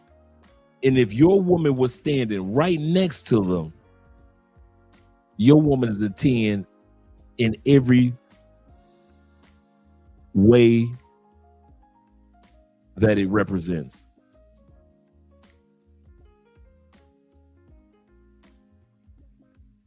I would say I'm an 8. Solid. 10. You believe in yourself. 10. Scale of 1 to 10. I'm 10. I'm Hispanic. Date the girl that doesn't think she's a 10 out of 10. There's nothing wrong with being confident in yourself, but like being self-aware is definitely one thing, right? There's definitely an inflation with women with how they actually look. There's nothing wrong with hyping up your homegirls and calling her a baddie and all these other things. But when it comes down to somebody really asking you and you actually say you're a 10 out of 10, you're just delusional, right? Especially when you know you're not. Most people aren't 10 out of 10s, and that's fine. I know I'm not a 10 out of 10. Would I say I'm handsome? Yes, of course. But would I say I'm a 10 out of 10? No. There's nothing wrong with being confident with yourself, but definitely is something wrong with being full of yourself. Bro, I'm telling you, once you start to mature as a human being, you start to understand attractive people, and even especially women. Bro, these people are opposite of what we expect them to be. Let me explain. Bro, when I was growing up, I always thought, hold on, attractive women, I'm not getting with one because they always have the most guys in line. They're always messing with the most dudes. They always have the most bodies. They're always outside. They're always having the most girls that are friends that just be wilding. Bro, until you get to actually know these attractive women, they literally sit around and watch movies all day. They're homebodies. They don't even talk to guys because, you know what I'm saying, guys are scared of them. And then girls, bro, girls really don't be hanging out with them because girls are always jealous. And you start to understand, hold on, what I've been thinking my whole life, it was cap. Bro, every attractive girl I've met, they always literally just sleep all day. They just work or they just go to the gym and come home. True. I don't know about you guys, your experience, so I'm not here to talk about my experience over another man's experience, but I can say this. Some of the baddest women, the finest women, the coolest women, the wildest women that I have ever been with are homebodies. They are fine as heck at work. That's why you got to meet them at work. Because if you don't meet them at the gym, you don't meet them at the grocery store, if you don't meet them at church, if you do not, okay. Remember I told y'all the story about the pastor that kicked me out of his church because I was smashing the fine chocolate chick from Miami? A lot of you guys know the story. But she was a homebody. She was a homebody. Dude, the baddest chicks that I've ever been with, I never had to worry about another dude. I'm telling y'all, never. That one in the other room, Mrs. Spence, homebody. Most dudes, if you're going to have you a baddie, okay, my man, Passport Graffiti, shout out to my brother. He said, I don't see that many teens out here, and I don't see the brothers that often with teens. You know why you ain't gonna see the brothers that often with teens? You ready? Because a brother that got a 10 in Colombia is in the damn house. If you got a 10 in Colombia, you ain't out at no bar all the time. I like what T-Mac said a couple of months ago. T-Mac said, me and my girl, we Netflix and we chill. And she be just as happy. Attractive women are homebodies. Y'all got to get that through y'all head. And I mean, that's in all countries. That one is universal. The hotter the chick, the more she just going to work, going to the gym, going home. Well, I saw one in the club, bruh. How I've met the most and been able to sleep with the most attractive Colombian women, especially Afro-Colombians, when I was in Medellin and in Barranquilla. They were out for like the family, like her family drug her out. So she was out with her cousins and it was her cousin's birthday. So like several other girls and two of the guys that were cousins, all the cousins went out to celebrate one of the cousins' birthday. So that's why they were out. I've met bad chicks that was coming out that finally came out because her co-workers convinced her, girl, you need to stop staying in the house. You ain't gonna never find no man. And so the co-workers, I remember I was with this one baddie. I kid you not. I thought that she was with her man because I saw her with all these dudes, but I did see her with other chicks, and she was in a group. But the dude that was sitting next to her, I thought that was her man. Come to find out, it wasn't. As fine as she was, it wasn't. It was her co-worker she was out with. She doesn't normally go out. I smashed that little something, that little chocolate something for about 3 months of Medellin. Freaky. Ooh, she was freaky.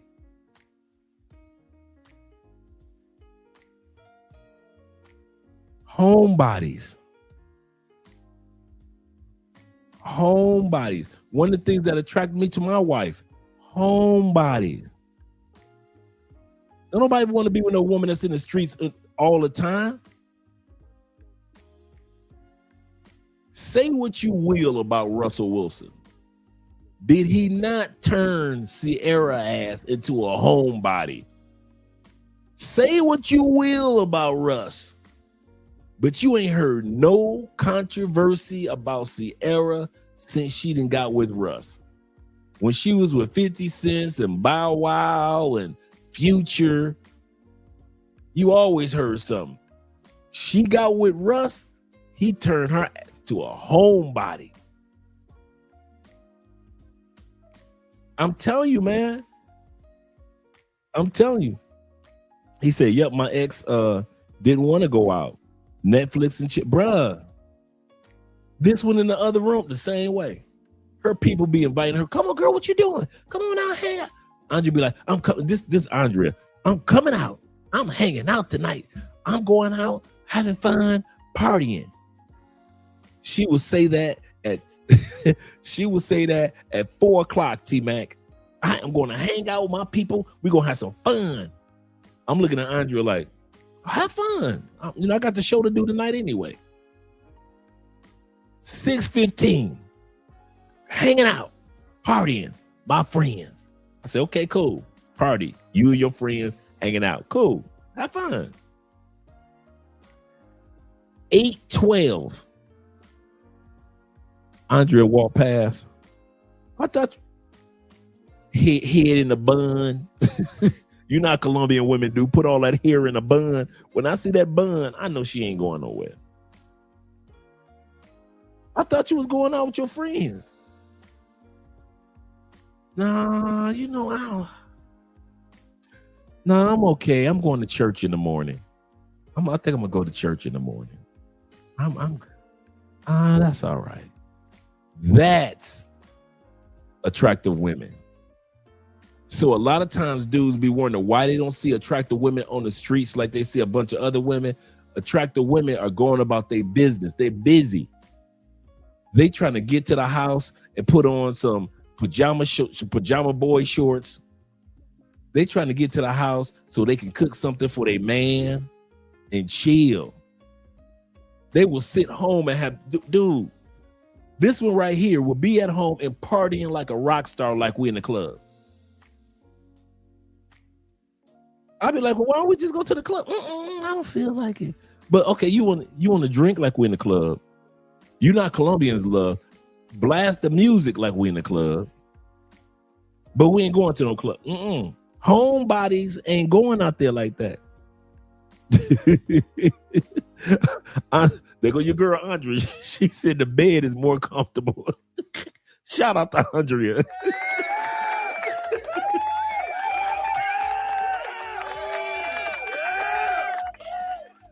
Yeah, man. The beautiful women in these countries, man, you are not going to see on Walking Street in Sosua or in Thailand Walking Street. You're going to see some, but the really beautiful, good, down-to-earth women, you're not going to see them on the streets like that, bro. And that's just every country. I'm saying it again. I'm giving y'all some heads up. Beautiful women are homebodies. If you think they aren't, okay, keep lying to yourself. I know. Shout out to Mrs. Spencer. She's getting better, getting over her cold. Shout out to Mellow Life.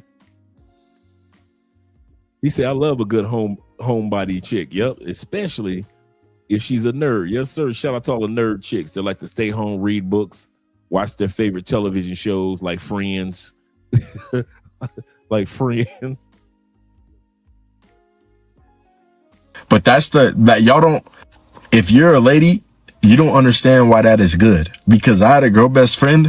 She went through the same thing. You get what I'm saying?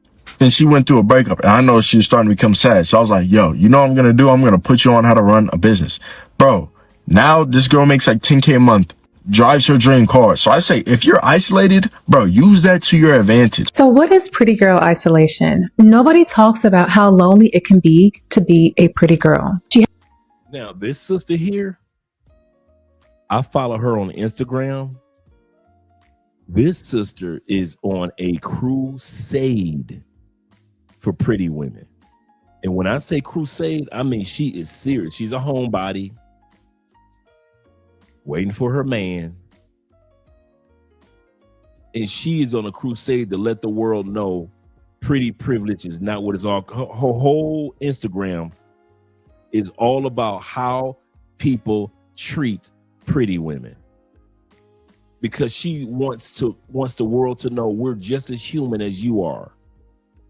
She talks about all the hatred that they get, the backbiting. She talks about all the things that she went through from a childhood where the girls who were, the dark-skinned girls always want to fight her, or the girls that weren't pretty always was, smiling in her face but talking behind her back. And then she got a whole, if you just watch her do, I was watching her videos and I'm in the comment section and I'm telling you, it was hundreds of pretty women that said, I went through that too.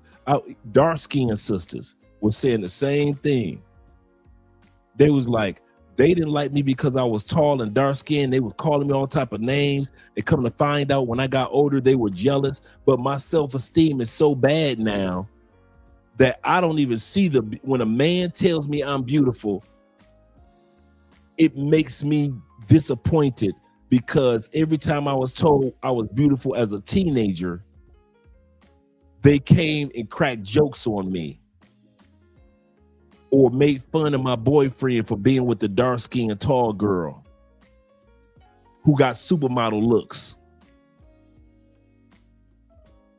And on her Instagram, she talks about the men, that how lonely pretty girls are because men don't say nothing. Bruh, I'm gonna tell y'all something, bruh. There are many, many pretty women that I got a chance to say hello and get to know. Literally, not because of money, not because I was the cleanest dude, literally because I was the only one that spoke. Kid you not. I was dating this baby Aaliyah. She looked just like Aaliyah. Bro, you couldn't tell me nothing. She was like 24. I was like 30, about 34. And dudes were like, how you pull her? I spoke to her. It was nothing spectacular. It was, I spoke to her.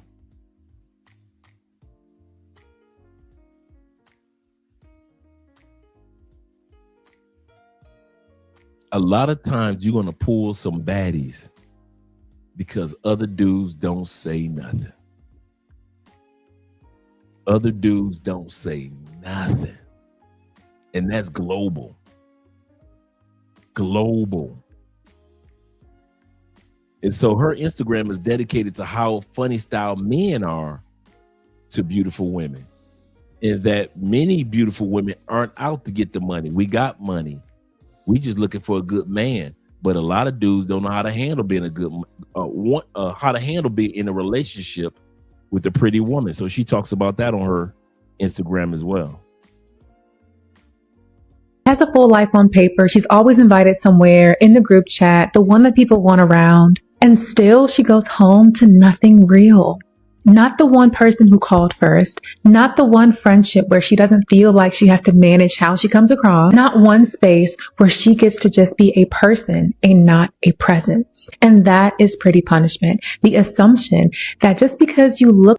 Yeah, she said that there's a such thing as pretty privilege, but she also says there's such thing as pretty punishment, that throughout your life you get punished for being pretty. Like you have your life together, that you must be fine. That because people want to be around her, she must feel loved.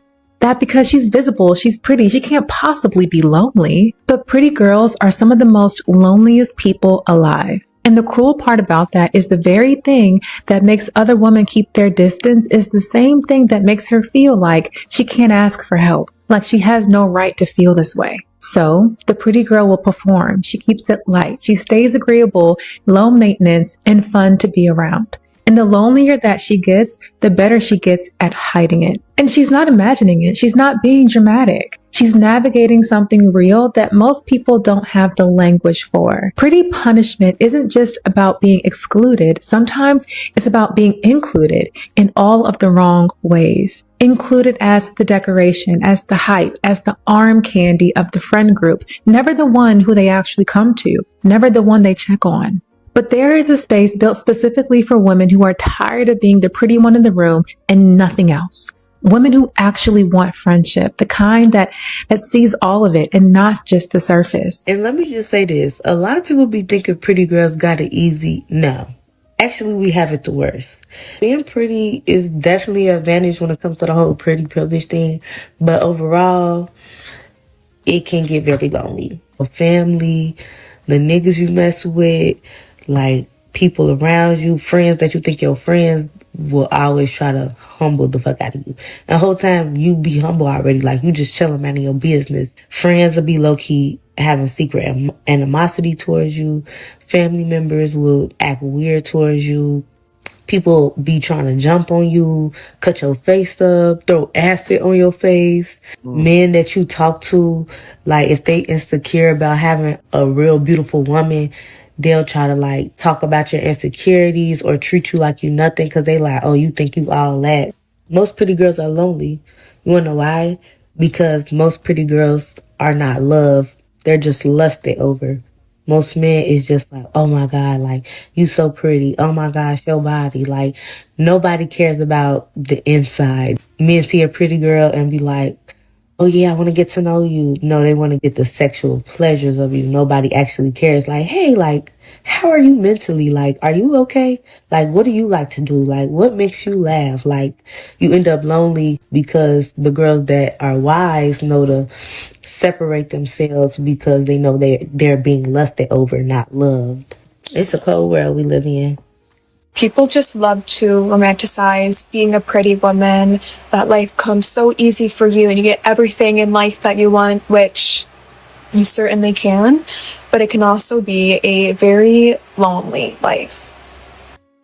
And also when I'm saying a pretty girl, an attractive person, I'm not only talking about the outside, I'm talking about the inside, how your soul is, how you treat other people. All of these things contribute to being a pretty woman. I want to do a video talking about it and why I think it's really hard for anybody that's attractive, for that matter, to make good relationships. It is very hard, especially in female friendships, to find a good connection that doesn't see you as competition. So I've been seeing some videos on my For You page, and I think that it is finally time to discuss the female loneliness epidemic. Because I know the men have had their own thing, and I'm not here to talk about that. I'm not a man, right? But I will say that the men are more built for it than us. We are not built for this shit, ladies. We don't know how to be alone. These men have been bottling up their emotions and not sharing them with anybody since they were 6, 7, 8 years old. Some of us have never done that. We've always had someone to talk to, a friend, a family member, a significant other, something. And it seems like in 2025, the girls are running out of options. That's a good way of putting it. I've never heard it put that way, that women aren't built for what men are built for. Yeah, the women can laugh about the male loneliness epidemic. Well, for the most part, men are built to be by ourselves and progress and grow, make our money, and then move forward. And she's right. Women are not built to be by themselves. They ain't wired for that. And I'm back to pretty chicks. I wish I could be putting these stories in a way like, yeah, I was so cool and I had so much money that I was getting all these beautiful ladies because I was Dre and I was doing it like that. I'm gonna tell y'all something. Half them pretty chicks that I got with them 5-bedroom homes, because they was lonely. And I was the only one that said hello. I'm straight up. I'm not a bad looking dude. I wasn't broke. I could go to their spot at 3 o'clock in the morning, 2 o'clock in the morning on a Tuesday morning, living in my own spot. But I'm telling you, a lot of times I got women because you guys didn't say nothing to them. You would look at them, yeah. You would kind of hint at it with a cute compliment at work, yeah. But because I said more than just, ooh, wow, you look pretty today. Because I said more than that at work, I was getting the panties when they got off work. And I'm telling you, I knew it wasn't because of me. I'm going to say it again. I knew it was not because of me only. I knew a lot of times, man, I was getting pretty corporate women because they would go home and be lonely, dude. It's a lot of bad, lonely chicks, dude. I'm talking about some fine ones. And they are lonely as heck. So all that misconception about a dime and this one is fine, you can sell that to somebody that never had no pretty coochie. Sell that to another man. You can't sell that product to me, because I'm telling you, these women are out here and the female loneliness epidemic is about to grow even more. Shout out to Corporal over there on Andrea's channel. He said, I learned early on, money can get you some pussy or coochie. He said, but it doesn't get you any more than I could get without it. I do notice that with a lot of guys. I can say that. He also said this. He said, I have pulled a few beautiful women just from saying hi. Bruh.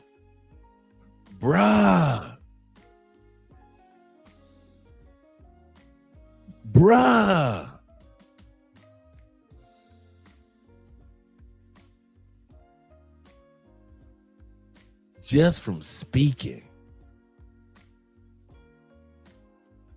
So if they say no, I just keep it moving.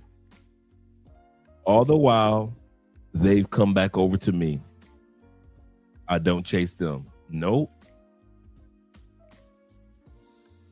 You're 100% correct. Shout out to Brandon also. Brandon says this. He said the best job to have in your 20s and 30s is to be a fashion photographer or a director or a camera operator for music videos. The amount of beautiful women you come in contact with is insane. I could imagine. I really could imagine. To the point where you kind of get used to it. That's how I feel in Cali, Colombia. You are so used to being around beauty all the time. Every time you go to the grocery store, every time you walk down the street, there's beauty everywhere, bruh. You fly to this part of Colombia. You fly to Brazil. South America is full of so many just amazingly beautiful women. Okay. There are so many beautiful women in South America. How come every time I go to the gym, it feels like I'm going to the gym for the first time? It may be maybe 5 women that I see in that gym that I can recognize from a regular basis. But most of the women that go to the gym with me, and I've been going to that gym for about a year. I kind of like moved from the other gym that we're going to. And bruh, I kid you not. There are so many beautiful women, man. You thinking like, have they been here before? I've never seen that person before. Every time I go to the gym, There's new beauty and new beauty. You just bombarded in South America. And I kid you not, I'm not saying this flippantly. You are literally bombarded with beauty. Am I saying every woman in South America is beautiful? No. What I'm saying is the pool that is beautiful is amazingly beautiful, bruh. Most women in South America look like regular women. But when you do see beauty every 14 seconds, it is amazing beauty, amazing bodies, face cards on point. So I can understand where you're coming from with the music video and the videographer and the cameraman. I can understand that, man. Because it's just you wake up you wake up, dude. You could go to the gym at 5 o'clock in the morning. It's beautiful women. You can walk down the street, man. You could go to Dollar City, which is like Dollar Tree. There are beautiful women in there. Grocery store, there's a beautiful one behind the counter. It is what it is. You just kind of like get used to the fact that everywhere you go, there's beauty. Small towns, large cities. It is what it is. But there are a lot of lonely, beautiful women. YouTube in his habit says this. He say, don't starve just looking at good food. That's a good way of putting it. I like that. Don't starve just by looking at good food. He said, I think the last group of men who actually talk to women are the 80s, yes, sir, the 60s, 70s, and 80s babies. Yes, sir. He said, I like the pretty women at the check-in counter at the airport. Yeah, yep. And they little uniforms. That's serious. He said, Dre, there's been a few women that I missed out on. Was there super bad, fine, beautiful Egyptian, and Indian ladies. He said, I was spoiled growing up in South. Bruh, you ain't never lied. You have never lied. Shout out to Florida. People say that California have you spoiled with so many exotic women from around the world. And then they'll say the same thing about Houston. And they'll even try to say the same thing about New York because of all the diversity of cultures in New York. But I am telling you, there is nothing like living in Florida. There is nothing, oh my God, there is nothing like living in Florida. I swear, you got the gorgeous Asian population, the gorgeous Italian population, the German population. It's almost as if, even though you know everybody get off the boat in New York and LA, California, in other words, you still feel like everybody, all the baddies of the baddies somehow make it down to Florida, bro. Yes, you will be spoiled in the state of Florida. That one I can attest to. You ain't got to go nowhere. If you ain't got no passport, go and move to Florida, bro. I'm telling you, you will thank me 1,000,000 times for that one. Yes, he say Florida, bruh. I was telling somebody one of the most exotic women I've ever been with was Black, Mexican, and Japanese. With a short pixie cut. She was bad. I mean, flawless beauty. And I rarely talk about flawless beauty. Flawless beauty. And yeah, your boy had to have it. I had to feast.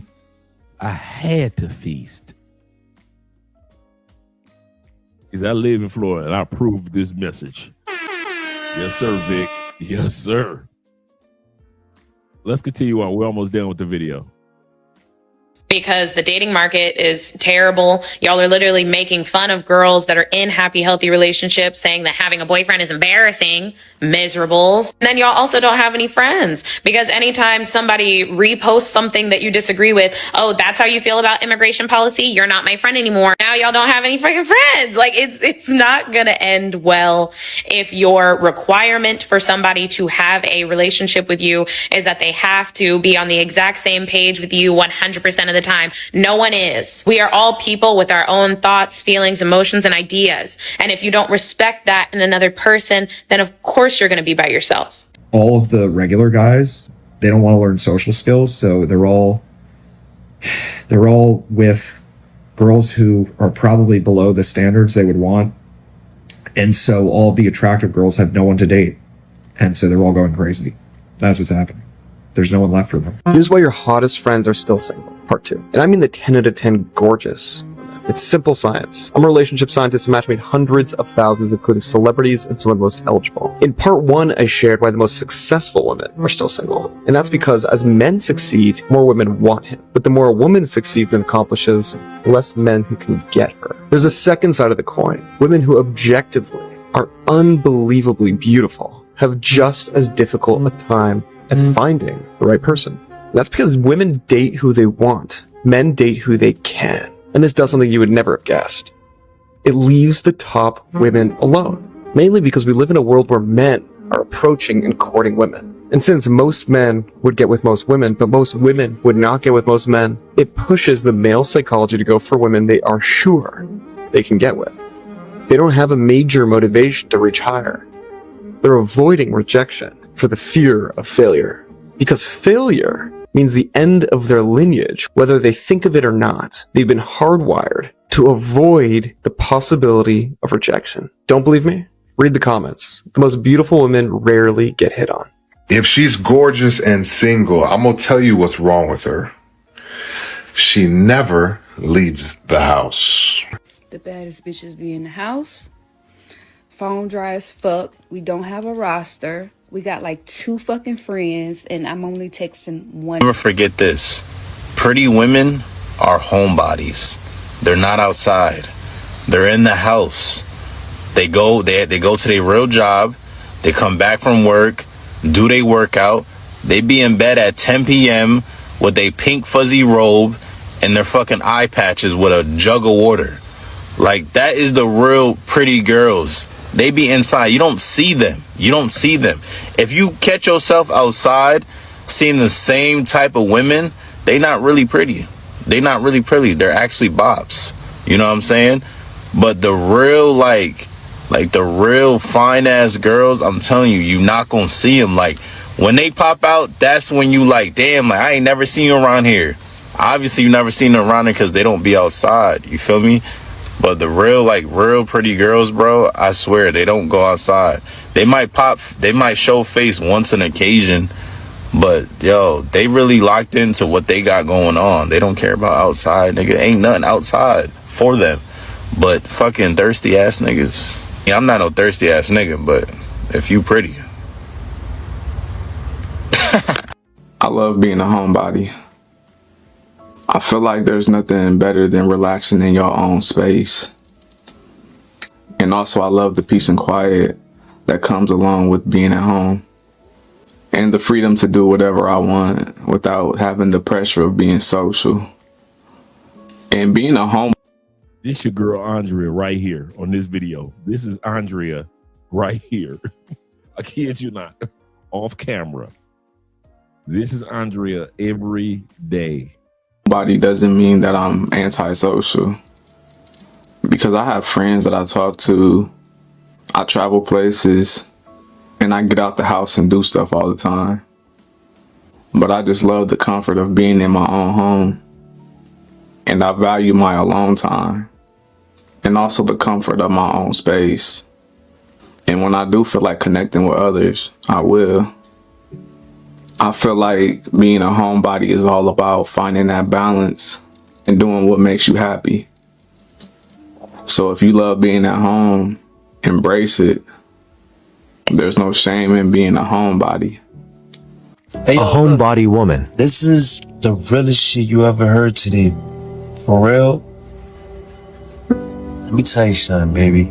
Facts. Because I need y'all to understand, TikTok world, that the most beautiful girl, the most sensitive, prettiest, maybe emotional, there's nothing wrong with it.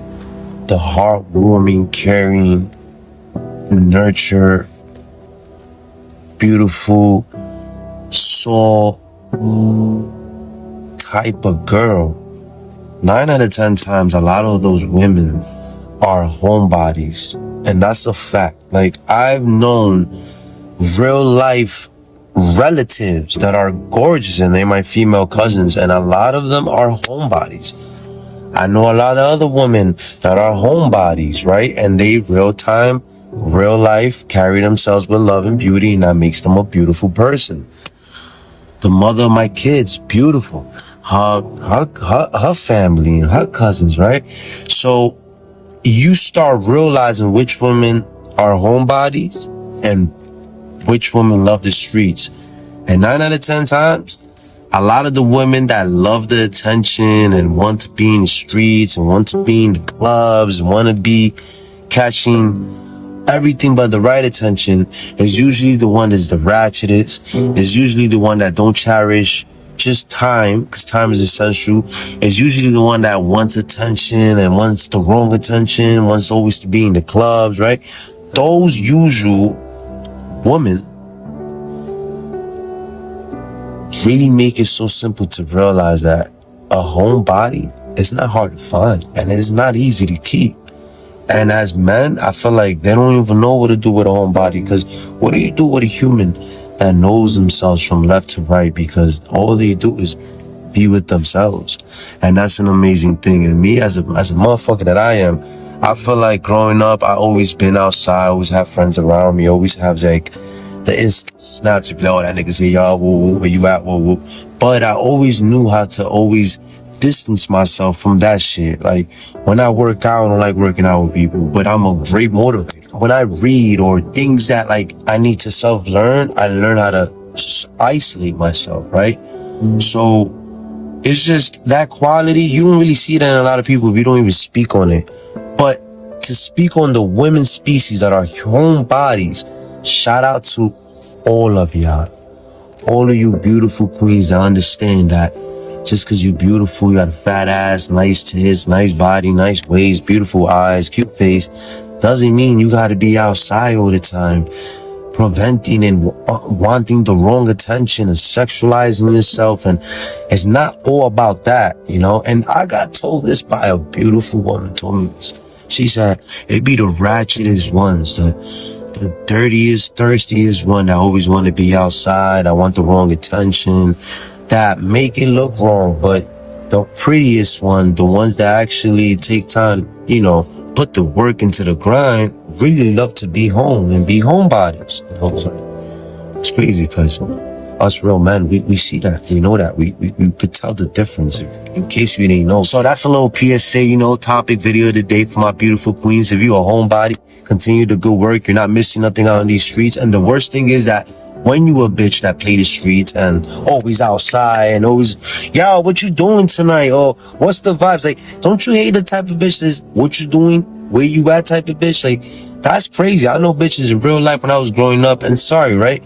Women that always want to be outside. Like, where you at? What you doing? What's the word tonight? Like, it's not one time they inside. And that energy, they pour that shit out to like other women to try to turn them out and just make them callejeras, which is a street girl, right? It's easy to fall under the influence. Do not fall. And if you made it this far to the videos because you understand what I'm saying, shout out to you. If you have anything to tell me or if you disagree, put it in the comment section. Let's talk about it. Love y'all. Say what the man won't say. Homebodies. We love y'all. Yes, sir. We love the homebodies. Shout out to them. And shout out to all you guys that were here and made it to the end of the video. And like I said, this episode is just to encourage you guys. Man, your woman is a 10, whether somebody else don't notice it or not. Don't be waiting around for other men to co-sign whether your woman is a 10 or not. Because I'm going to tell you something now. I'm not co-signing for another man if his woman is a 10 or not. I'm going to tell you that now. Don't be bringing a woman in front of me talking about, so Dre, look what I got. I don't care. I do not care. I'm serious. I'm not going to sit up here and be co-signing like, man, yeah, she is a baddie, dog. She is I see what you work with. That. No. Don't be sending me no photos of your woman talking about, Dre, I got the one. Unless you might think you got the one. So I can celebrate that with you. But for me to judge your woman, no, man, I'm not about to sit up there and do all that. Because I'm not about to sit up here and let you guys judge mine. That's how this works out here. Enjoy the woman that you got, guys. If you got a woman or certain women that you're dealing with in other countries, and if another man don't see the 10 within her, it's not his job to see the 10 within. I'm gonna say this again. If you're walking down the streets of Medellin and you got a good woman on your arm and you are happy and at peace with her, and another man don't see her as a 10, he ain't supposed to. He ain't supposed to see your woman as a 10 or your women as 10s. That's your job. That's your job to realize that if you take your woman outside of Colombia, dudes would drop to their knees just to meet your woman. But since she lives in Colombia or Thailand or Philippines, she's among her peers when it comes to beauty. But guys, I'm telling you, you got you a good woman. Don't throw her away, bruh. I'm telling you, boy, because the next dude gonna get off the plane. And I've seen it too many times. A lot of you dudes get heartbroken. You get heartbroken when the next man get off that plane and scoop up that good woman, and now she cooking for him. And now you want to send her messages hating. Shout out to all you gentlemen that are here tonight. I'll be seeing you guys. Let's get some outros going. And I'll be seeing you guys on a Tuesday evening. So I'll be seeing you guys Tuesday evening. We're going to be talking about this week. We're going to be talking about the Petronio Alvarez Festival that's coming up here in Cali, Colombia, the Afro-Colombian Festival. And we're going to be talking about this week, talking more about the Black Manosphere Conclave that's going to be coming up in September. So be ready for that, gentlemen. Let's go.